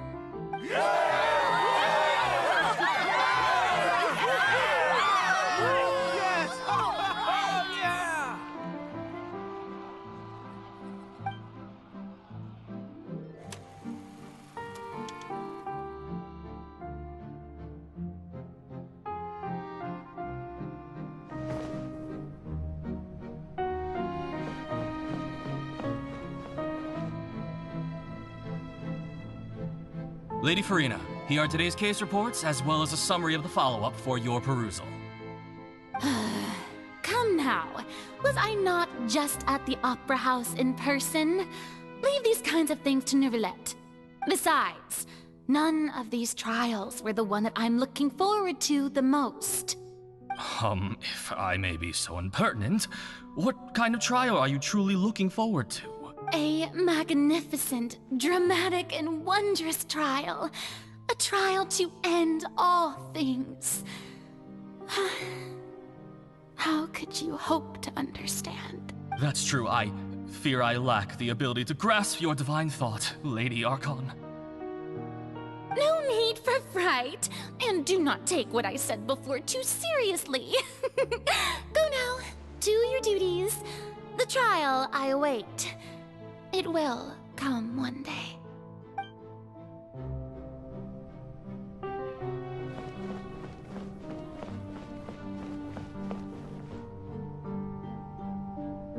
Lady Farina, I don't know what to say. Thank you for agreeing to see me. No need to thank me. Or rather, thank your own sense of perseverance instead. Long have you stood in line to meet me, have you not? Oh, I'm afraid that's just an inevitable consequence of my divine charm. All right, Deoteria, is it? How is your son's illness? You remembered me, and you knew of my family, too. He is doing much better now. In fact, he is far more of an ardent believer than I. He was the one who forced me to seek an audience with you, and to bring your words back to him. Oh, good.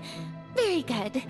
If this should happen again in the future, please do not hesitate to come and tell me. Going down to citizens' homes every so often, while not usual practice, should serve as a fine change of pace. You're such a gentle and wise god. Thank you once again, on behalf of my son.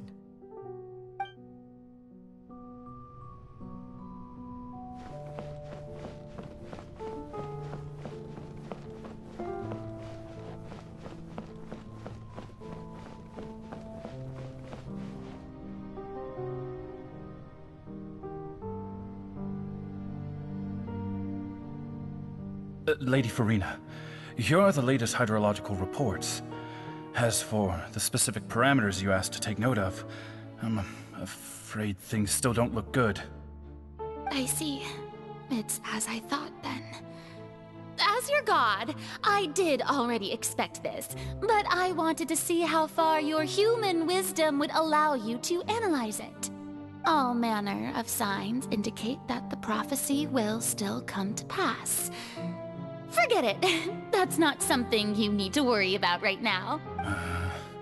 Well, as I understand it, the Fontaine Research Institute is also trying to find a way to counter the rising water levels. Really? Have they found anything? I'm afraid that they haven't found any effective solution thus far. Oh, is that so? Well, no wonder. This issue has reached the realm of the gods, after all. Still, their spirit is praiseworthy.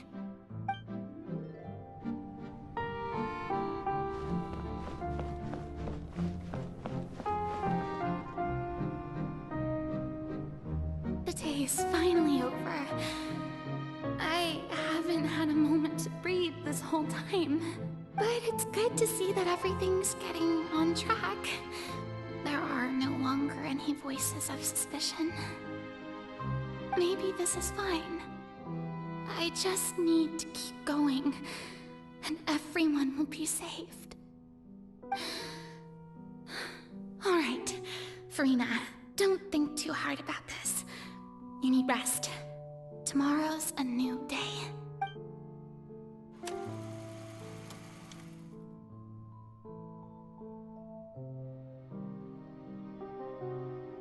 Lady Farina, here are the new trial reports for the latest cases, as well as a summary of the follow-up. There'll be no need for that. I've seen them already. There's no need to go back over scenes I've witnessed in person before. Lady Farina, I've waited so long for this chance to see you in this manner. Indeed, my dear, loyal citizen. This joyous moment is an honor for us both.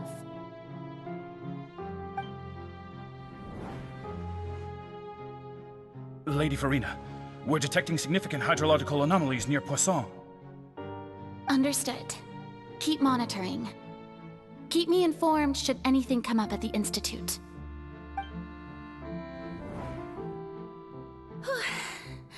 I don't think I let anything slip today.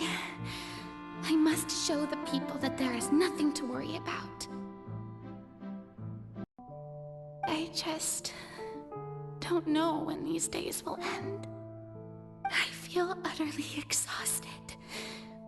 Best to rest early today, too.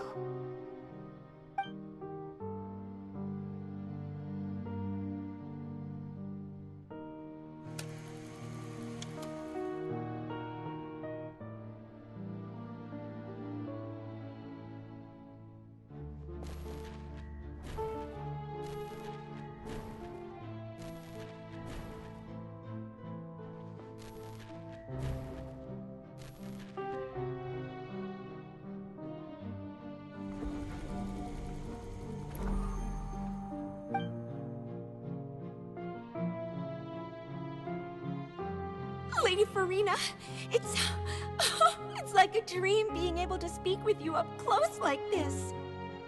I've heard that the first member of our family who was honored to receive an audience with you was Madame Dioteria, almost 20 generations ago. And what a fine family yours is indeed. It brings me great joy to meet such a faithful believer. A descendant of a line most ardent. Surely you exaggerate, Lady Farina. My lady? What is it, good citizen?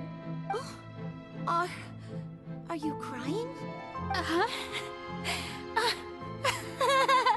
Oh, really now? I didn't even notice.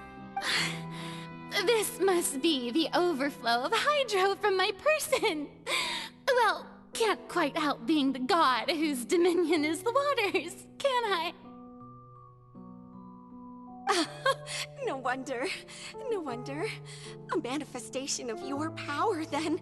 Oh, Archon, I am honored to have witnessed it. Honored indeed.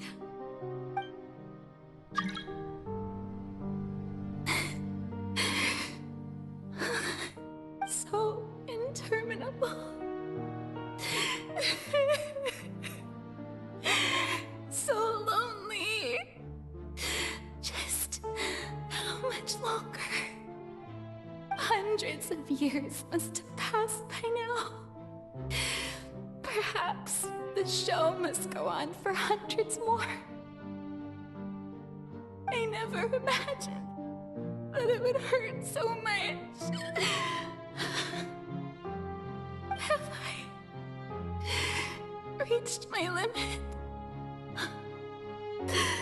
No. Perhaps I reached it long ago. Today I didn't even notice my own tears. I want to tell someone, anyone, about this. But would that not destroy all I've done so far? I've conducted so many investigations across the centuries. But there's not even a sliver of hope that we might break the prophecy. All I can do is keep heart. I must maintain this act. It is the only way to save Fontaine. Please, mirror me. You have to succeed.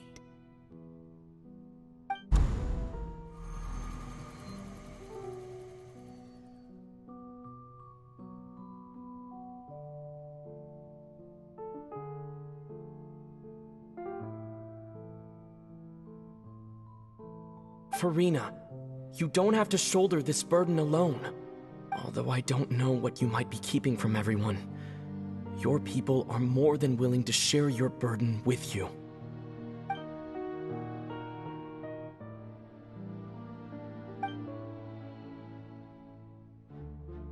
Share my burden. That's impossible. It was fated right from the start that this would be my duty alone. But even if your burden doesn't need to be shared, you can still choose to confide in someone. Just share it with me. I'm what you'd call a witness. A witness? Yes. I've heard that you came to Tevat from beyond the stars, yes. In other words, you never belonged here. And if Tevat is, in its entirety, a show on a stage, then you're just a spectator, aren't you? If that's the case... He's right. I could confide in him, couldn't I? But if things don't play out as expected, the people of Fontaine will be the ones to pay the price. No, Farina. You shouldn't be selfish. But what if it's really alright? Farina, you've worked so hard for so long. Surely it would be okay to put yourself first for once. Just is it such an outrageous thing to do anyway? To find someone in whom you can confide your frustrations and sorrows? Surely it could not hurt. If you let this opportunity slip through your fingers, it might never come by again. Think about it long and hard.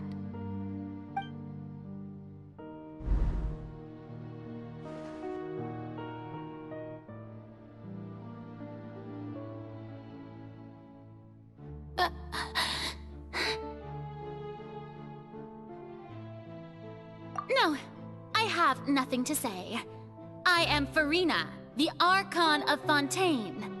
Everything will surely get better. All you need to do, dear spectator, is to witness my performance until the curtains fall.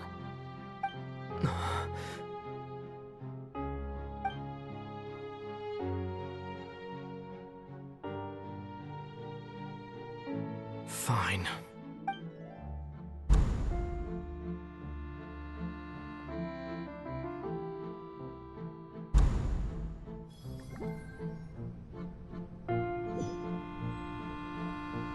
So even Farina doesn't know the truth? You've never once let her in on the full plan?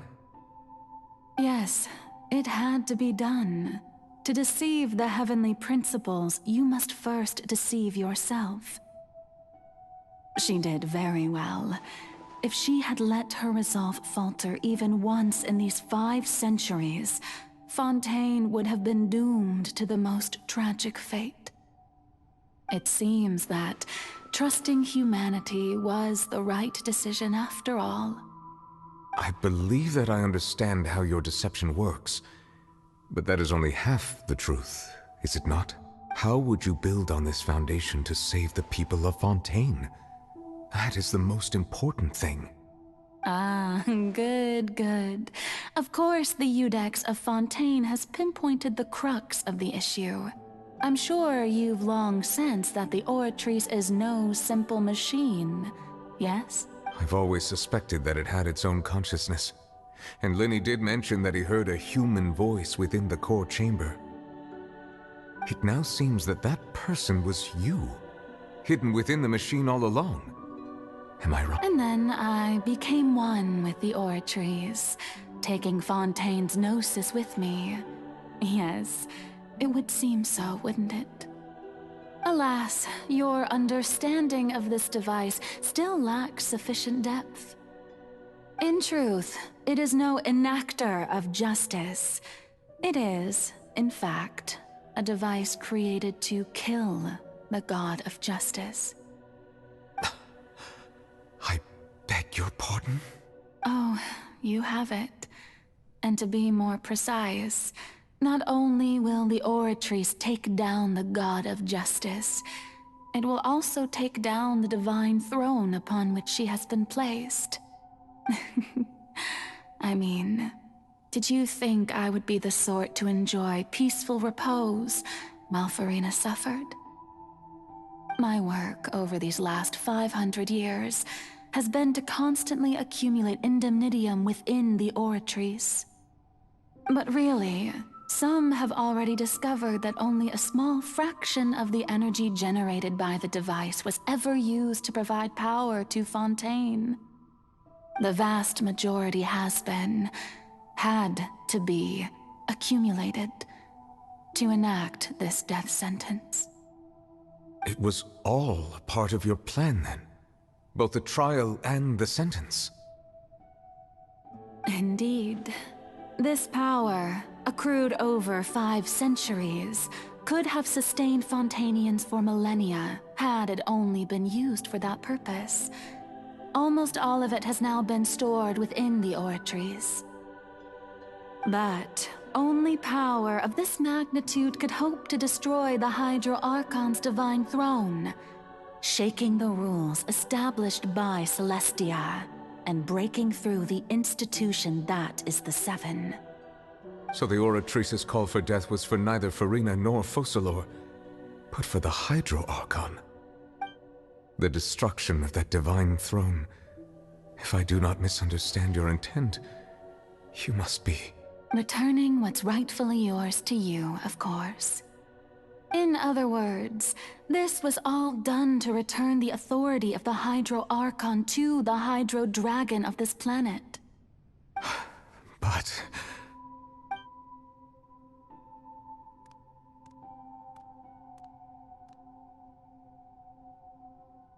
Oh, what?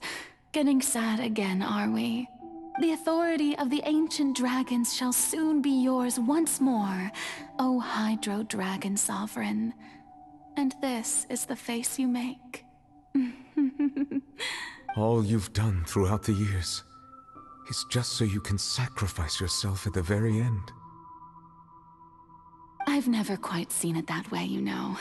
Even now, I'm quite pleased at how well my deception worked.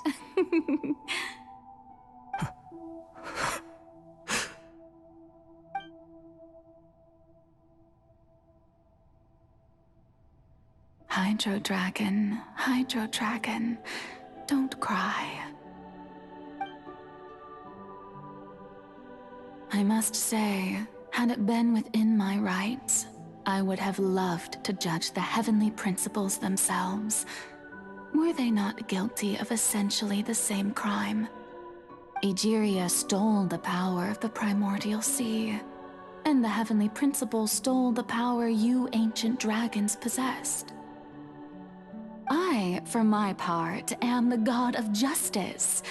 And is it not just that your original powers should be returned to you? Speaking of justice, I have always believed that justice lies in the process of pursuing human existence itself.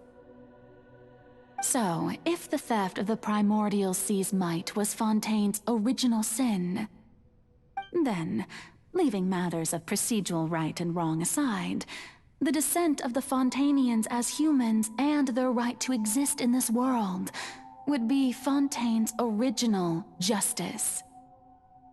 In other words, existence was Egeria's justice, and to me, justice is the continuation of that existence.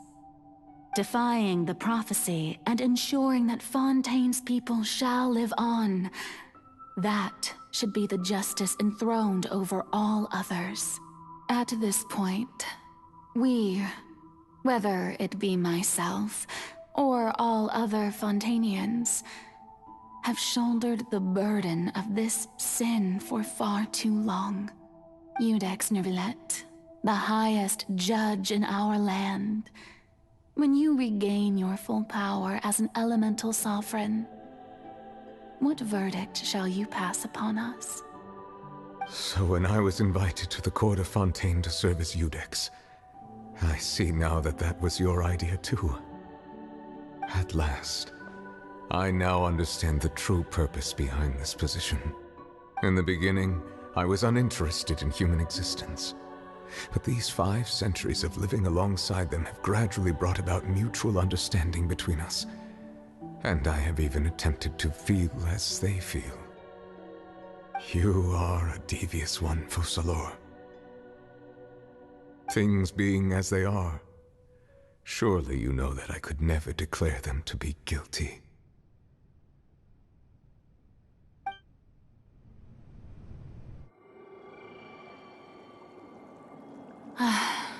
The hour of my execution is almost here. For the sinner, the curtain call has come. I know I may not sound it, but faced with death, I find myself a little afraid. Perhaps this is one thing both gods and humans have in common.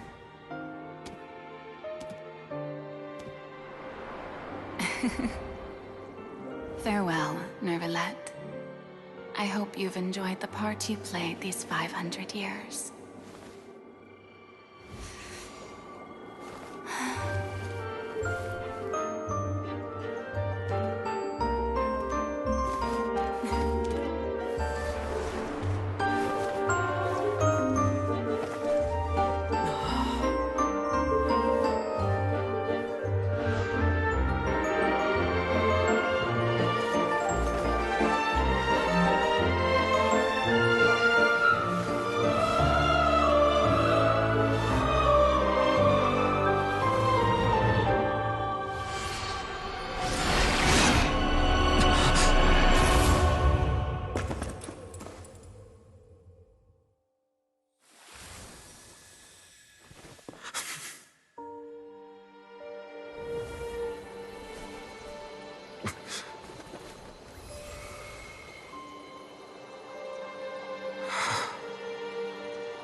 Judex Nuvelet, hereby declare,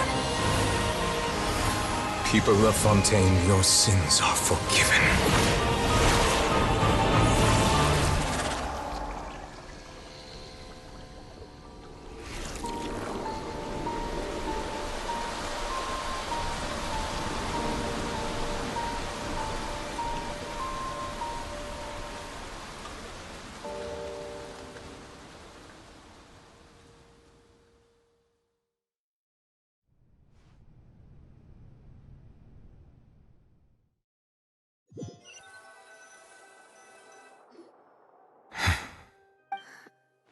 What just happened?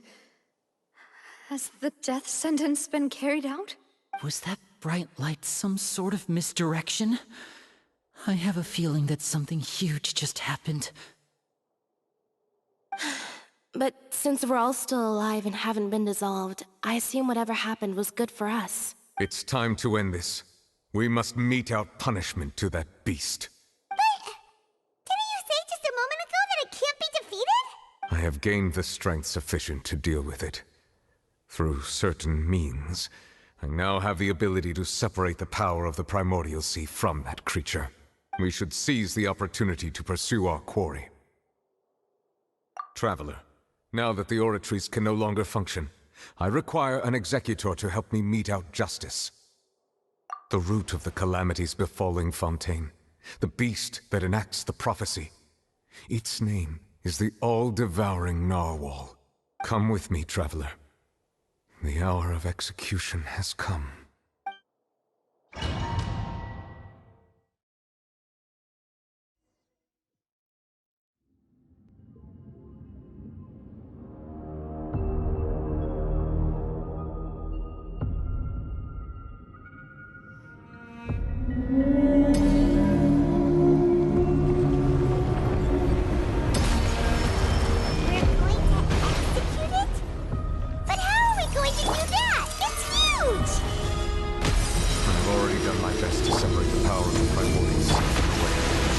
Considering the size of the beast, I cannot reach the power source. Unless I find a way to attack it from within. I shall share a part of the ancient. I shall look for an opening.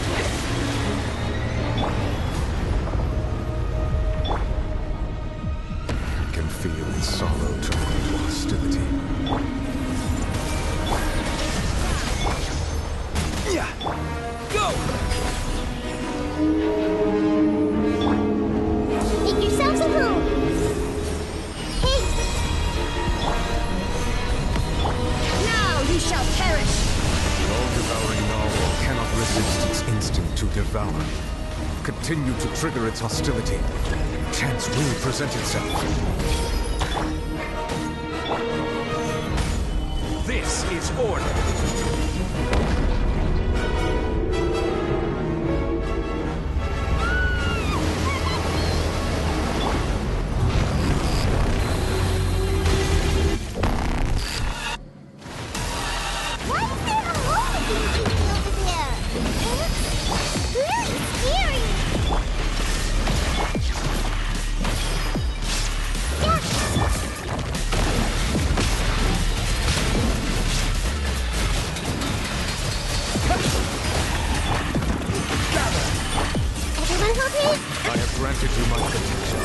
Do not fear. Seize the moment and use my power to suppress its root from within.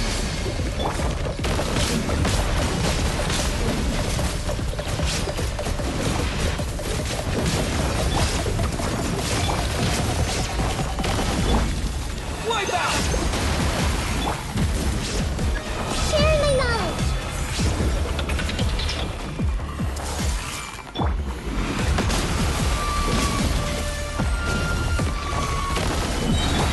No escape! The Temple of Wisdom!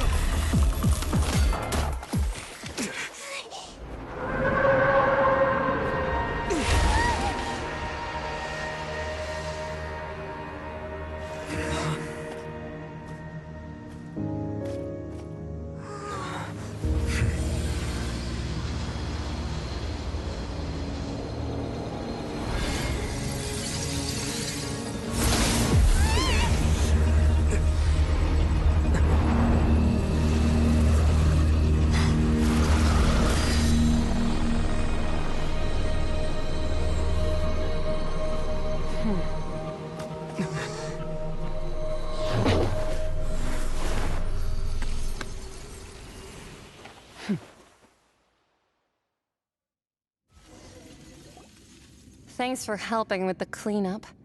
It should have been my job, but... oh well.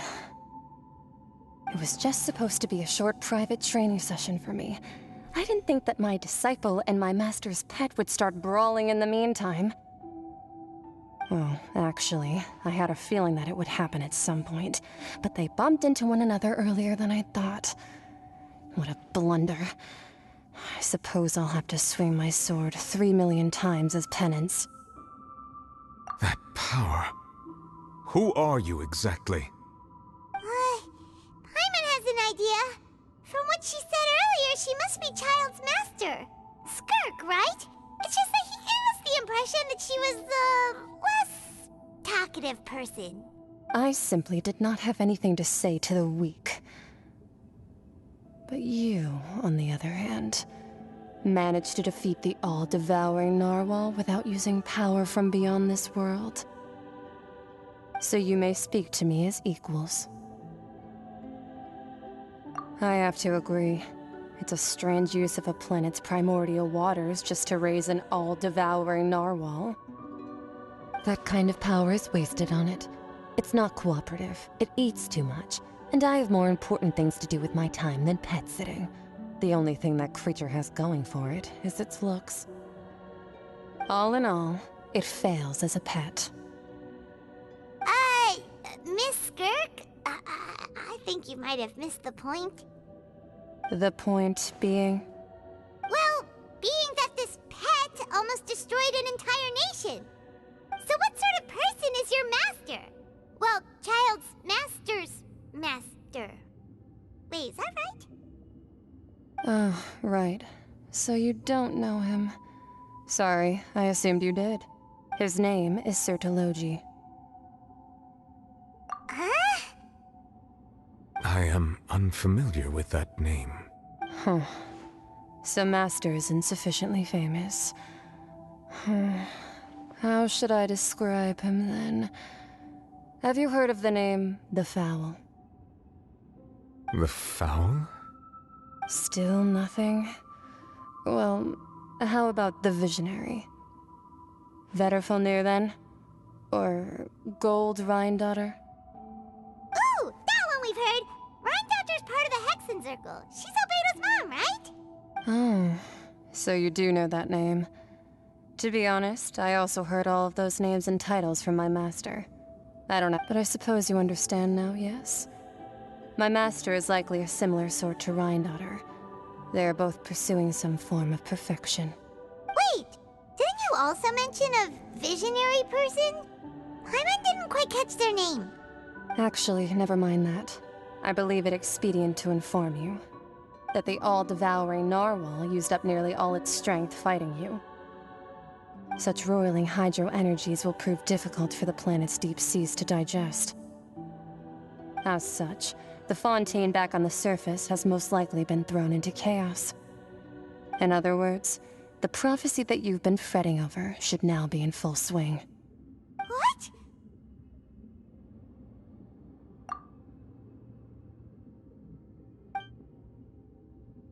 Not to worry. Focalor has already managed to deceive the heavenly principles. In the end, the people will all be dissolved into the waters, and only Furina will remain, weeping on her throne.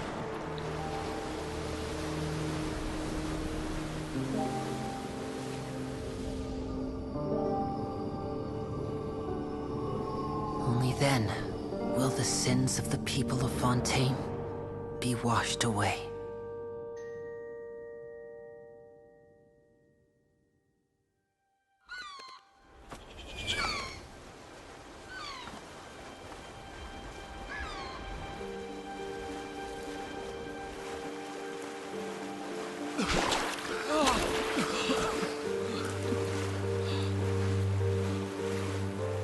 Hey! Help! Over here!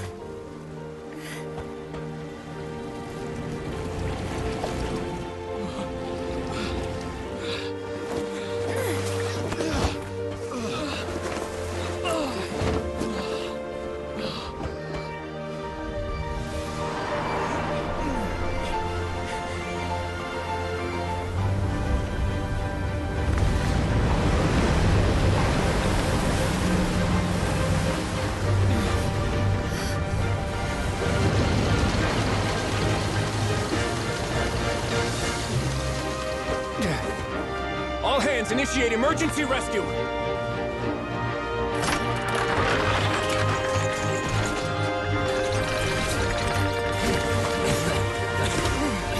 Hurry!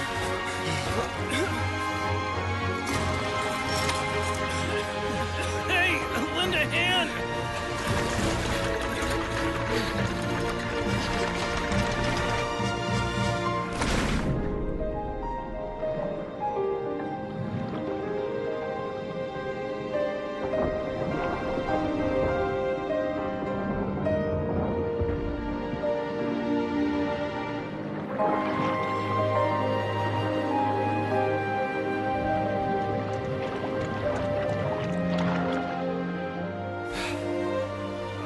Look!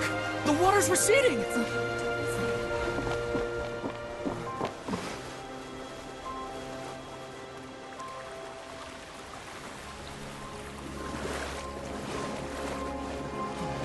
It's a miracle! Water's receding.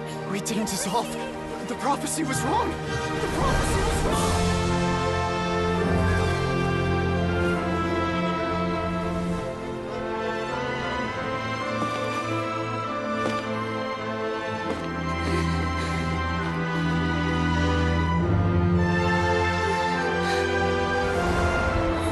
Are you alright?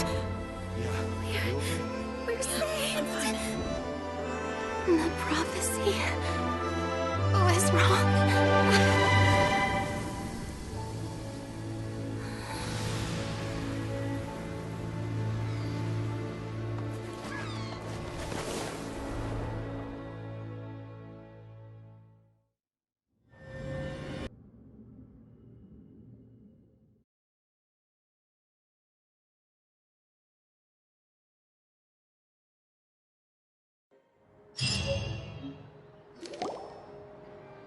The Soul Renewed!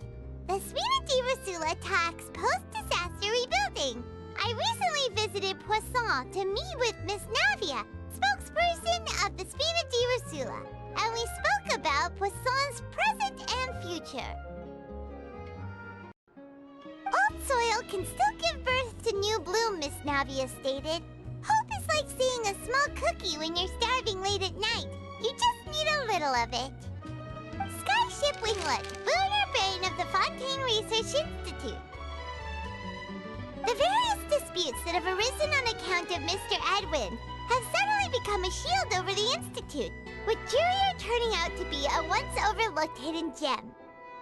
People always call the first researcher mad, but few know what to call the second. And should that latter person achieve a miracle, they would find it all the harder to find a word with which to classify him and his team.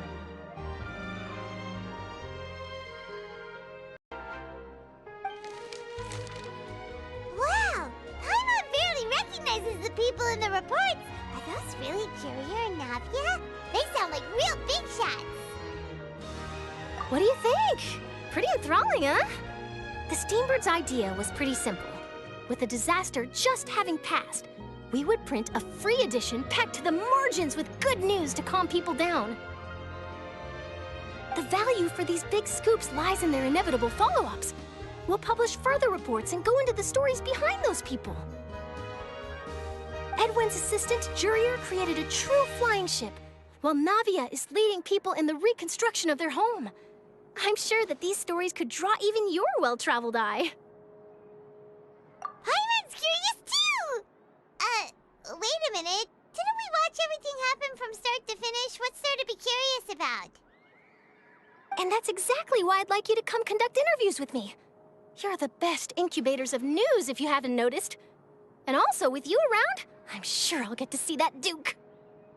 Are you sure? Hasn't he turned you down several times already? Oh, this time will be different. Come on, let's head to Poisson first, and then make a trip to the fortress. There are some things you'll only know when you get there.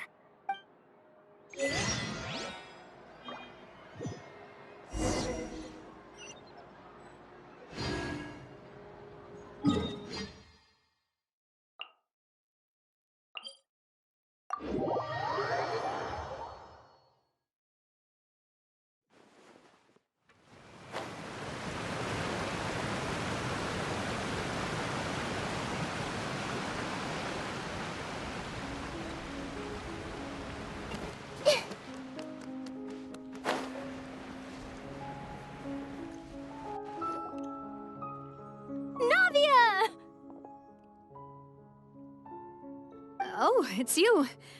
What brings you all here? Hey, we're just having a look around.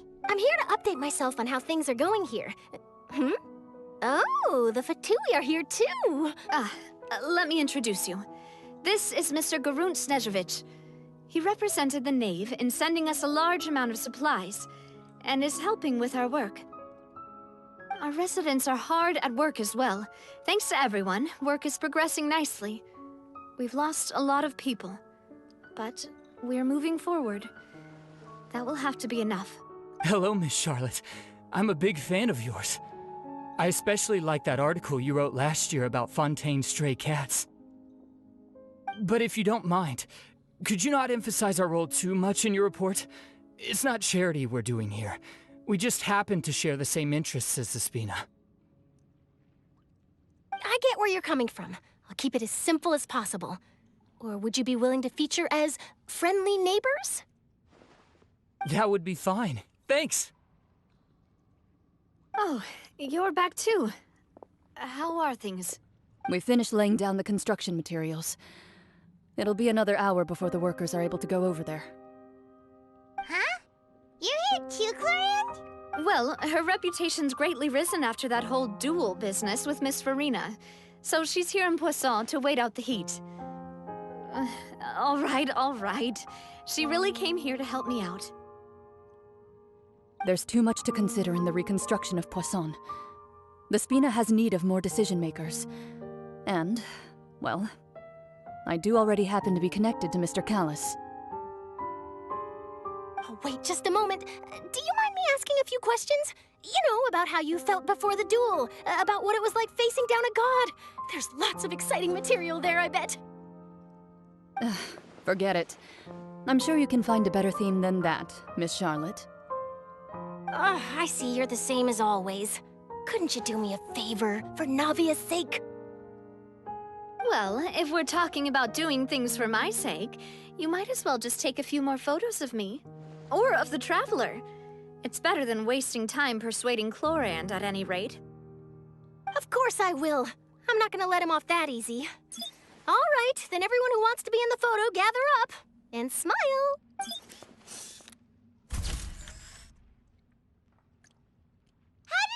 Was it a good shot? Did Paimon look cute in it? Not bad. Your addition really helped the composition of the picture. All right, hang on a moment. Let me snap a few more shots. All right, that should do it. I'll be back here later anyway, so let's call it a day. You're very quick. Speed is of the essence when it comes to the news, and freshness is the key.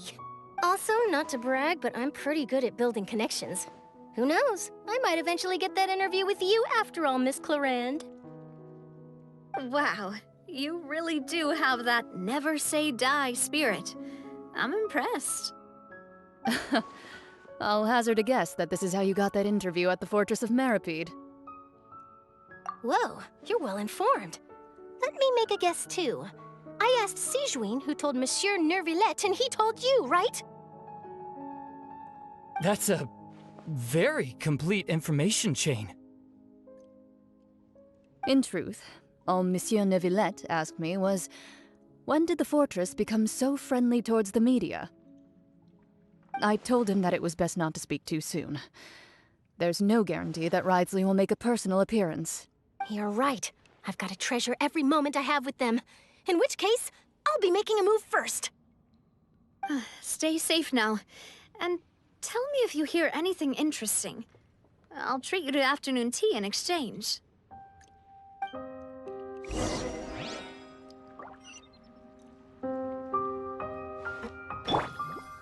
You seem curious about the fortress. Of course. That Wriothesley. I still remember going down to the fortress to grill him for information on my father's case. Boy, did he take me for a ride.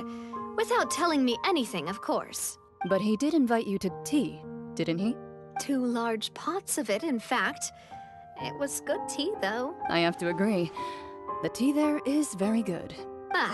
Speaking of that, would you like to have some today? Well, I'd be partial to some shortbread. Wow, it's like we've got a menu or something. Sure. What flavor of biscuits would you like, Mr. Snezhevich? Me? I'm fine with anything. But I would prefer chocolate, should you have it. All right. Leave it to me. I'll go over the newly arrived supplies with you later, Mr. Snezhevich. We should be able to finish the preparatory work today. That works great for me. Huh. Is it just me, or did you get a new lipstick? I did. It was a gift from Sijwin. Want to give it a try?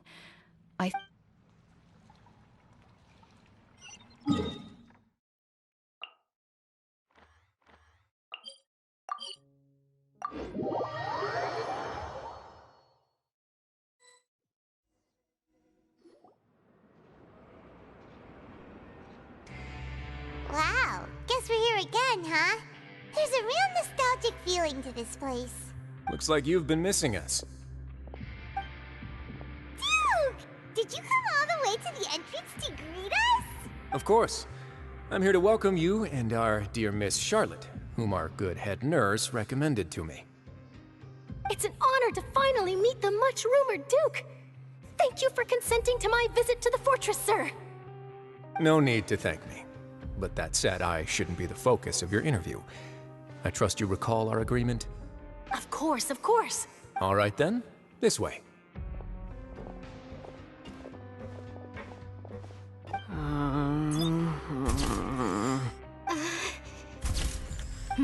Hey, no need to be so nervous. I've already taken all the photos we need. Miss Charlotte, do these pictures really need to be published on the cover of the Steambird? It would seem that Miss Lorvine doesn't want her face to appear beside that of Mr. Jurier, Sir, please don't say things like that. But it looks like dear Mr. Jurier denies it. Might this interview be very important to you, then? No, I just... This is my first time being interviewed, and I'm very thankful to the Steambird for... Now, I might not look it, but I actually did meet Mr. Edwin once. And I'll be honest, I enjoyed chatting with you more. You've definitely got more of that genius vibe going on. The boat that brought about a miracle, the ark that saved the people. Why, you recreated a myth back there, like an emissary of legend. Still, if I might ask, where's that flying ship now? Huh! Looks like Charlotte's trying to get herself another exclusive scoop. I have to apologize, but that ship is presently in the bowels of our factory. I'm afraid it won't be easy for you to get a shot of it. Really? Well, then in that case, could I have an interview with you to make up for that loss? You already know my answer, I'm afraid. Best you interview our head nurse instead. Or perhaps you'd like to take another photo of this couple of researchers? Did you really have to use the word couple? Well, then, 2 solo photos will do. Is my hair messed up? Please, someone help me have a look. Things sure are getting pretty lively here. We've seen this kind of thing before. Oh, seems like everyone's here. Would any of you like to try this new drink I came up with? Ah, Sijwin. Hey, Miss Charlotte. Why don't you, take some pretty photos of our head nurse? Sure. Come on, Miss Sijwin. Over this way. Let's find a brighter spot. Huh? Sure. Do I have to smile? So, how have things been at the fortress?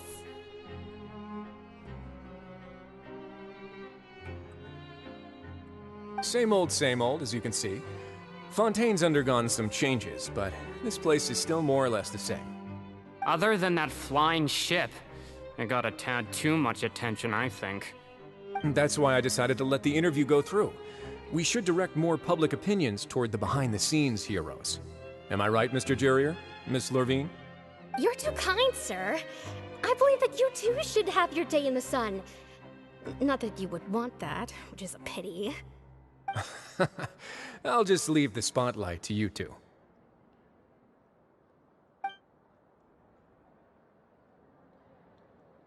I see. Lots of things happened that day, huh? Anyway, regarding that Harbinger, I'm not sure you remember, but his 3 young followers are still waiting for his return. He sure did win them over, huh? I'll tell them that there's good news and bad news. The good being that their boss seems fine, and the bad being that they must face extended sentences for abetting his escape. Oh, actually, what about you? Are things gonna change for you too? What change can there be? The fortress will keep chugging along, and so will my duties. As to what Miss Farina's departure will mean for the nation, and if our laws and governance will be transformed, we'll leave those to the folks in the overworld. Hey everyone, the photo shoot's done. Good. In that case, let's call it a day here. Thanks for your cooperation. Come on, Traveler, let's go. Till next time, everyone. There'll be a next time? Maybe. Who knows? I might write a story about the underwater factory next time. Until then. All right, last stop, the docks.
Navia mentioned that she stayed in touch with Linny and the others after working together. Apparently, they've been at the docks distributing these strange pockets the whole time since. Traveler, Paimon. Ah, and Miss Charlotte, too. Would you like a magic pocket? What sort of gadget is it? It's a wondrous bag that can be used to carry many things. The water level has returned to normal, but if you see any of your things floating around, you can use this to carry them. Or you could trick a friend into doing it for you. Trick a friend? I wonder which of my friends would fall for that.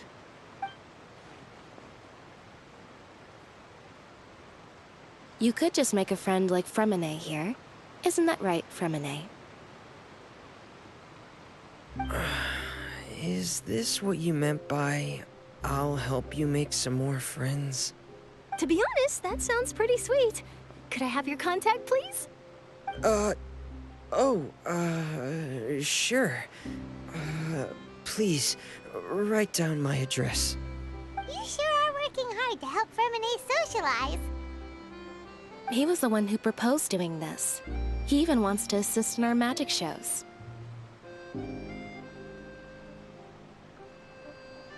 Yes, I was planning to first introduce Pear as an assistant, and later Fremine himself. In the future, I think we can leave underwater escape magic to him too. That said, would anyone want to see a diver escape underwater? Oh, it'll work out. Every journey begins with the first step. He'll become a part of our show eventually. Lynette, could you come over? Miss Charlotte says she wants to take a picture of us. Got it. My, that Charlotte is rather perceptive. She got rid of everyone the moment she realized I had something to say to you. So, how have things been, Traveler? Father says that you did a great deal during the latest events. She's very grateful for your contributions to Fontaine. That's all right. We were more than happy to help. So, what's she doing now? Oh, I guess you haven't heard. Well, after Lady Farina left, Father and Monsieur Neuvillette opened negotiations, during which he gave Fontaine's gnosis to her as a diplomatic gift. A diplomatic gift? A gnosis? Yes, I was quite surprised at first myself. But when I thought it over, there were actually a number of things going for it. It could have been done as an apology for the incident with Lord Child, or as thanks for his help in tying the all-devouring narwhal down. Furthermore, Father did also lend significant aid to Fontaine and Poisson. Well, that's true, but this is a gnosis we're talking about. Doesn't this seem a bit irresponsible? I would agree, but I've also heard that it seems that Monsieur Neuvillette has had a significant change of heart regarding the matter. So there's some reason for this that only Neuvillette knows about? I suspect you'll have to ask him about that yourself. Ah, yes, speaking of which, I did see him strolling around the entrance to the Fortress of Meripede a while back. Isn't he real busy and stuff? Paimon didn't think he'd have the time for that. But back to the topic. The gnosis was given to the knave, right? What about Child? They say that he's returned to Snezhnaya to recover from his wounds. I hear that the recent disaster really did a number on his health. That's true. When you think about it, we've had loads of run-ins with the Fatui. To think we'd be allied with them this time. So shocked by such a simple switching of sides?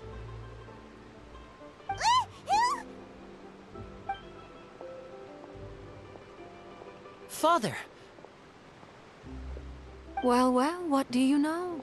Come to the docks to see how my children are doing and meet the Traveler by chance. Please do not pay my accomplishments in Fontaine too much mind. I would have done them regardless.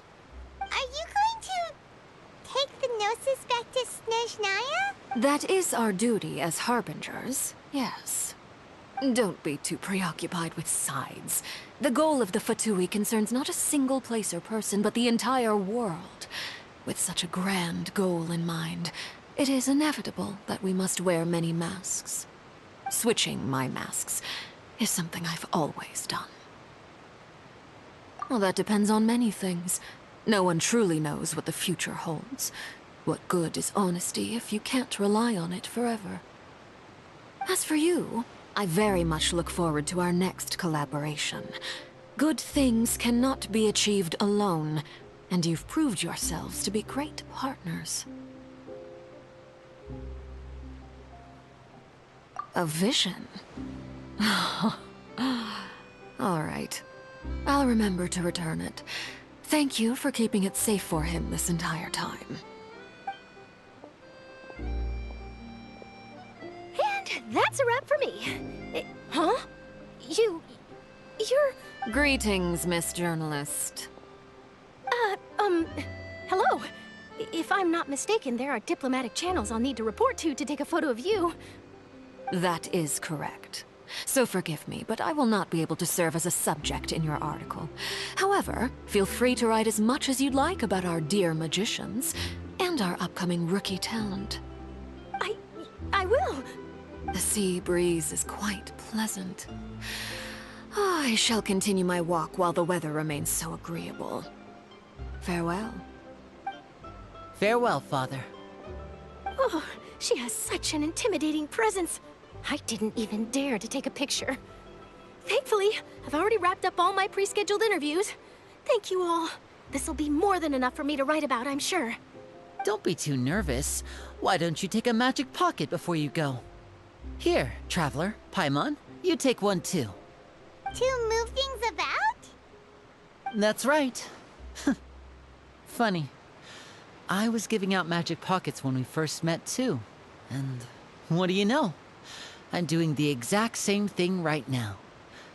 So many things have happened, but the pockets are still the pockets. I guess this must be life. We will all follow our own paths, and serendipity will lead you to your fated friends. All right then. We'll be handing out pockets in some other districts later, so we'll get going now. Have a good... Well, guess we sent Charlotte, huh? Shall we go see what Neuvillette's doing? you that he doesn't have time to chat anyway.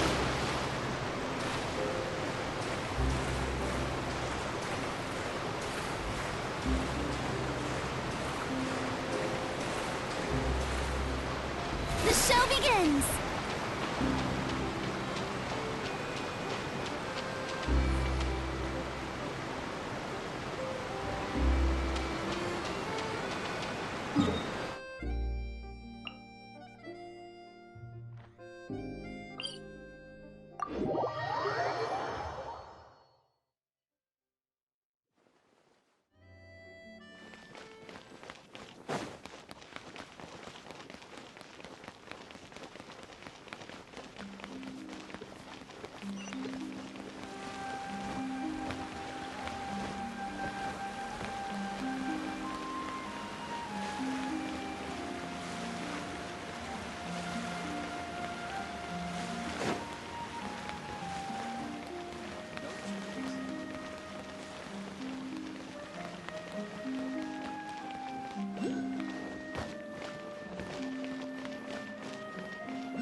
The entrance to the fortress!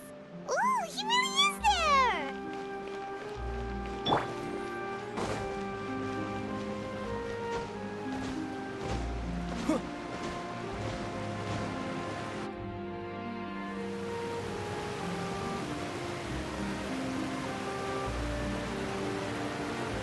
So, you really are here, Neuvillette! Paimon didn't think you were going to have free time this hour of the day. Really? Oh, I suppose you must have met Mr. Linney. He took the time to greet me earlier when he passed this way. In any case, you came at a good time. I was just considering reaching out to you to set up a meeting, so I may explain some things that I haven't had the time to before. Aw, Paimon's glad that you remembered. Thank you for keeping us on your mind, what with you being busy and all. Alright, let's have it then. How was Fontaine actually saved? The whole business is still quite the mystery to us.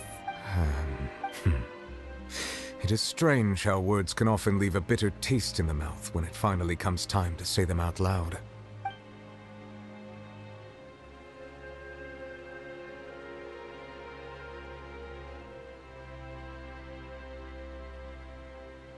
Whoa. So that's what happened? Focalor destroyed the divine throne of the Hydro Archon and restored your power to you, transforming you into a fully-fledged elemental dragon sovereign! But Paimon still doesn't quite get what you did to save the Fontainians from dissolving. For me, the authority of the ancient dragons refers to absolute control over the hydro element. Fontainians were incomplete humans born of Egeria's use of the power of the primordial sea, with constitutions similar to that of mimics. But so long as those primordial energies remain within them, I could use the ancient dragon's authority to grant them true blood, after the fashion in which life was first brought into being on this planet. In other words, when I gave my verdict, Fontainians became true humans, and thus would naturally no longer be dissolved by water from the primordial sea. Focalor must have counted on you to make that decision as well. Your verdict was the key to making the prophecy appear to have come true while saving everyone. Yeah, and in a manner of speaking, Focalor finally managed to fulfill the original Hydro Archon's wish to turn Oceanids into real people too! It seems from your expressions that you still have more things you wish to ask. Ask away. I will tell you the truth as I know it. I have investigated his case along many avenues, and I have learned that he once fell into an unknown chasm when he was young. There, by chance, he awakened the all-devouring narwhal. But whether it be by sentiment or reason, that should not have been enough to consider him the root cause of the disaster. At most, he would have had tangential liability. As for the judgment passed by the Oratrice during the trial, whether it was due to that liability by association, or Focalor deliberately using him to buy time for us on the assumption that he would be able to hold the creature off, I cannot say. Guess Focalor had Fontainians in mind the whole time. In the end, it was thanks to her that they finally became real humans. Hang on a second. Paimon suddenly got another question. Back when Fontainians hadn't yet become real humans, Were the children they had also transformed Oceanids? Life has always flowed like water. Do you recall how Fontainians would often come to the Fountain of Lucine to pray for children? Yeah, Lynette said the fountain is where all the waters in Fontaine converge. In truth, even those couples did not know that such prayers were no mere custom, but instead a form of ritual. Those Oceanids who were blessed within the spring water would later descend as new humans in the coming months. Paimon sorta gets it now. Either way, seems like this ritual won't be of any further use, but it'll probably live on as a local custom. Ask away. I will tell you the truth as I know it. Yeah, about that. Risley said Farina has already left. What's that all about? Ah, Lady Farina. The people are only aware that her death sentence has not been carried out. She abdicated the post of Hydro Archon and left affairs related to that title to me, before leaving the Opera House. I related Focalor's words to her faithfully and completely.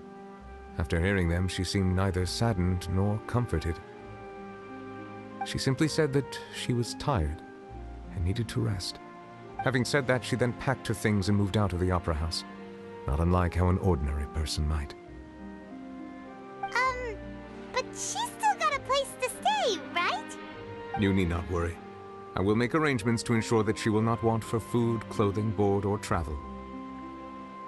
In truth, I am somewhat happy for her. The wear and tear on her spirit will, of course, take time to heal. But now that she no longer has to play the role of Focalor the Hydro Archon, she can finally lay down her burdens and lead a normal life. What about you then? What are your plans now that you've regained your full powers as the Hydro Dragon? After Focalor passed on, the Oratrice also ceased to function. This matter will directly affect our trials. After much careful consideration, I've decided to take over its role in our courts. From now on, I shall hear cases and pass verdicts by myself. Looks like you're still considering stuff from the perspective of the Udex, huh? As an elemental dragon, there are indeed many things that I must do. But this power and this duty, in a manner of speaking, you could say that both were granted to me. As such, before I attend to my other responsibilities, I must first and foremost continue to serve Fontaine as its highest judge. The duty of the Hydro Sovereign and the duty of the Udex shall coexist within my person. Additionally, the Hydro Archon's departure has brought about another problem, which is that the Opera House shall no longer produce indemnitium. That's true. That power was derived from the people's faith in the Hydro Archon, wasn't it? Wait, but the various mechs and machines in the city are all still okay. Where are they getting their energy from? As I am now, I have full command over New Musia, and it can serve as a complete substitute. Another reason why I cannot quite leave Fontaine immediately. Wow. This ancient dragon's authority stuff is really quite useful, huh? Ask away. I will tell you the truth as I know it. Oh, that's right! They say you've given it to the knave as a diplomatic gift or something! Leaving aside their intentionality, the two Fatui Harbingers have indeed done much for us during this crisis. Their sole remaining goal in Fontaine, at least at this point, would seem to be the Gnosis. The Oratrice has ceased to function. The Hydro Archon's divine throne is now no more, and I do not need the Gnosis's power. As such, it has lost all meaning for Fontaine. If the Fatui have impure designs, then we might as well accede to their request now, and avoid unnecessary conflict. What complicated considerations! Paimon thought you were just giving it to them out of gratitude to the knave and as an apology to Child. Ask away. I will tell you the truth as I know it. You will soon be heading to Natlan, I presume. I'm afraid that I have little talent as a travel guide, so all I can do is tell you what I know about that land. As far as I'm aware, Natlan can be said to be a nation of dragons. A nation of dragons? You mean like you? No, I suspect that I would not find myself welcome there. Unlike ancient dragons such as myself, the dragons of Natlan have undergone long years of development and evolution. Large numbers of them have entered a form of coexistence with humanity. Natlan is also the nation of war.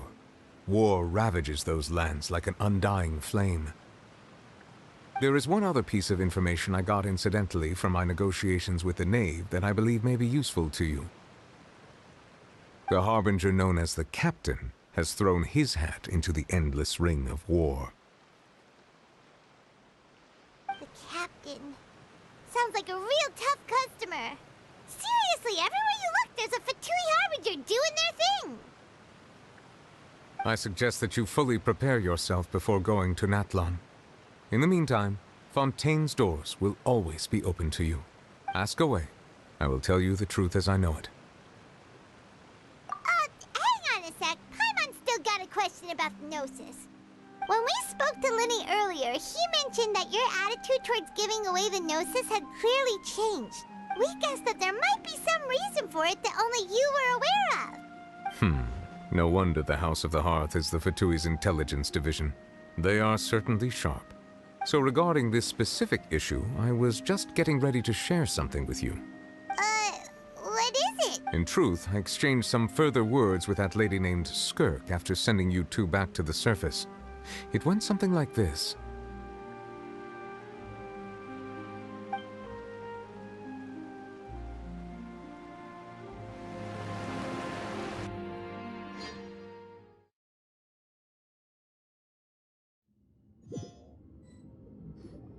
Well, we're going to head topside to see what's going on. You hurry over soon as well, all right, Nervalet?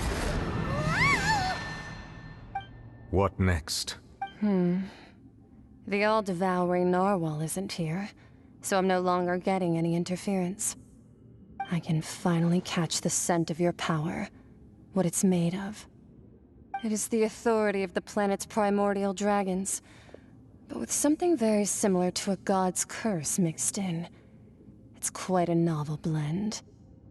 I'm sure I've encountered something like this before. What was it again? I do not know what you speak of. Of course. How could I forget? You should have the remains of the third Descender on your person, yes? Remains? I've never heard of any such thing. According to your parlance, I believe it may be called a gnosis. Well, that much is true. After Focalor's divinity faded, she handed her gnosis to me. But I fear I have never heard of it described in the manner that you just did. I've been training with my master, the Foul, ever since I was young, and I have never returned to the surface since. So most of the information I possess, I got from him. It is only natural for those who are greater than humanity to possess a different sort of common sense, which is why there are so many problems in our attempts to communicate with humans. Regardless, you should probably get rid of objects of misfortune to prevent any disasters from befalling you. To live in itself is a blessing, but once a person dies, the bonds he once had with this world shall all turn to curses. What do you mean by that? No need to fret. These are just my personal thoughts, and my reason for no longer wishing to return to the surface. This third Descender you refer to, who are they? And when did they die? Master never mentioned them to me. Perhaps it just wasn't that important for me to know. If you're interested, though, I could ask him. I'll be sure to pass the answer on to you next time. Next time? You believe we will meet again? I do. Wait. I have a disciple of my own, don't I? He can be the messenger, then.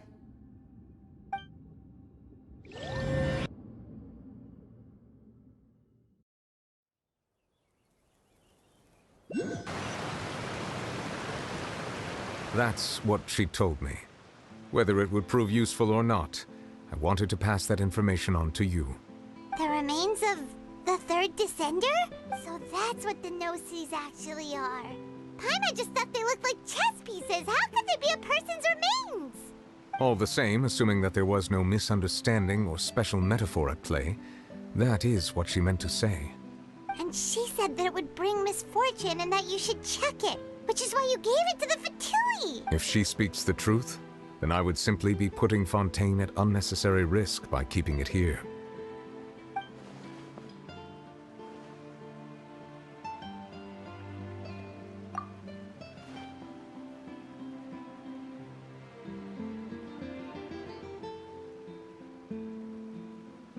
I had guessed that you might already be familiar with this concept, but I did not expect you to be one of them. That means that the Gnosis, which are exceedingly element-compatible and can even enhance elemental abilities, do indeed come from the third Descender. I wonder, does your body also possess similar properties? Like being able to use elemental powers without a vision! That does sort of count as special compatibility, right? No, let's not think about this stuff right now. It just feels creepy, comparing the Traveler to the dead third Descender and all. That's what you say, but this topic still feels like bad luck! Once Child recovers, let's get some more answers out of him.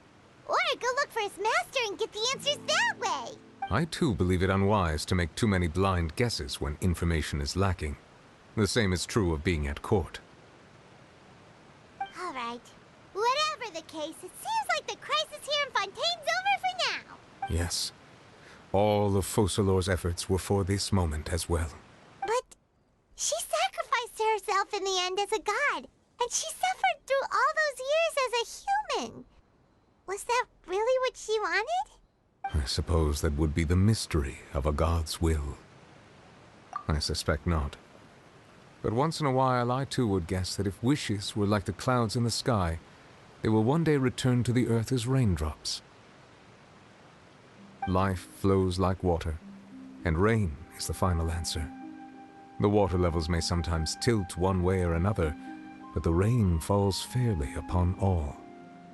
And what, ultimately, is the difference between the rains that fall upon all of us?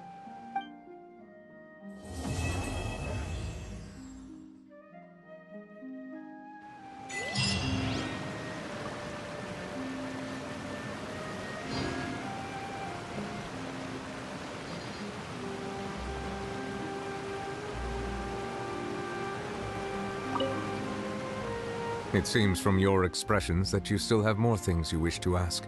Ask away. I will tell you the truth as I know it. I suggest that you fully prepare yourself before going to Natlan. In the meantime, Fontaine's doors will always be open to you.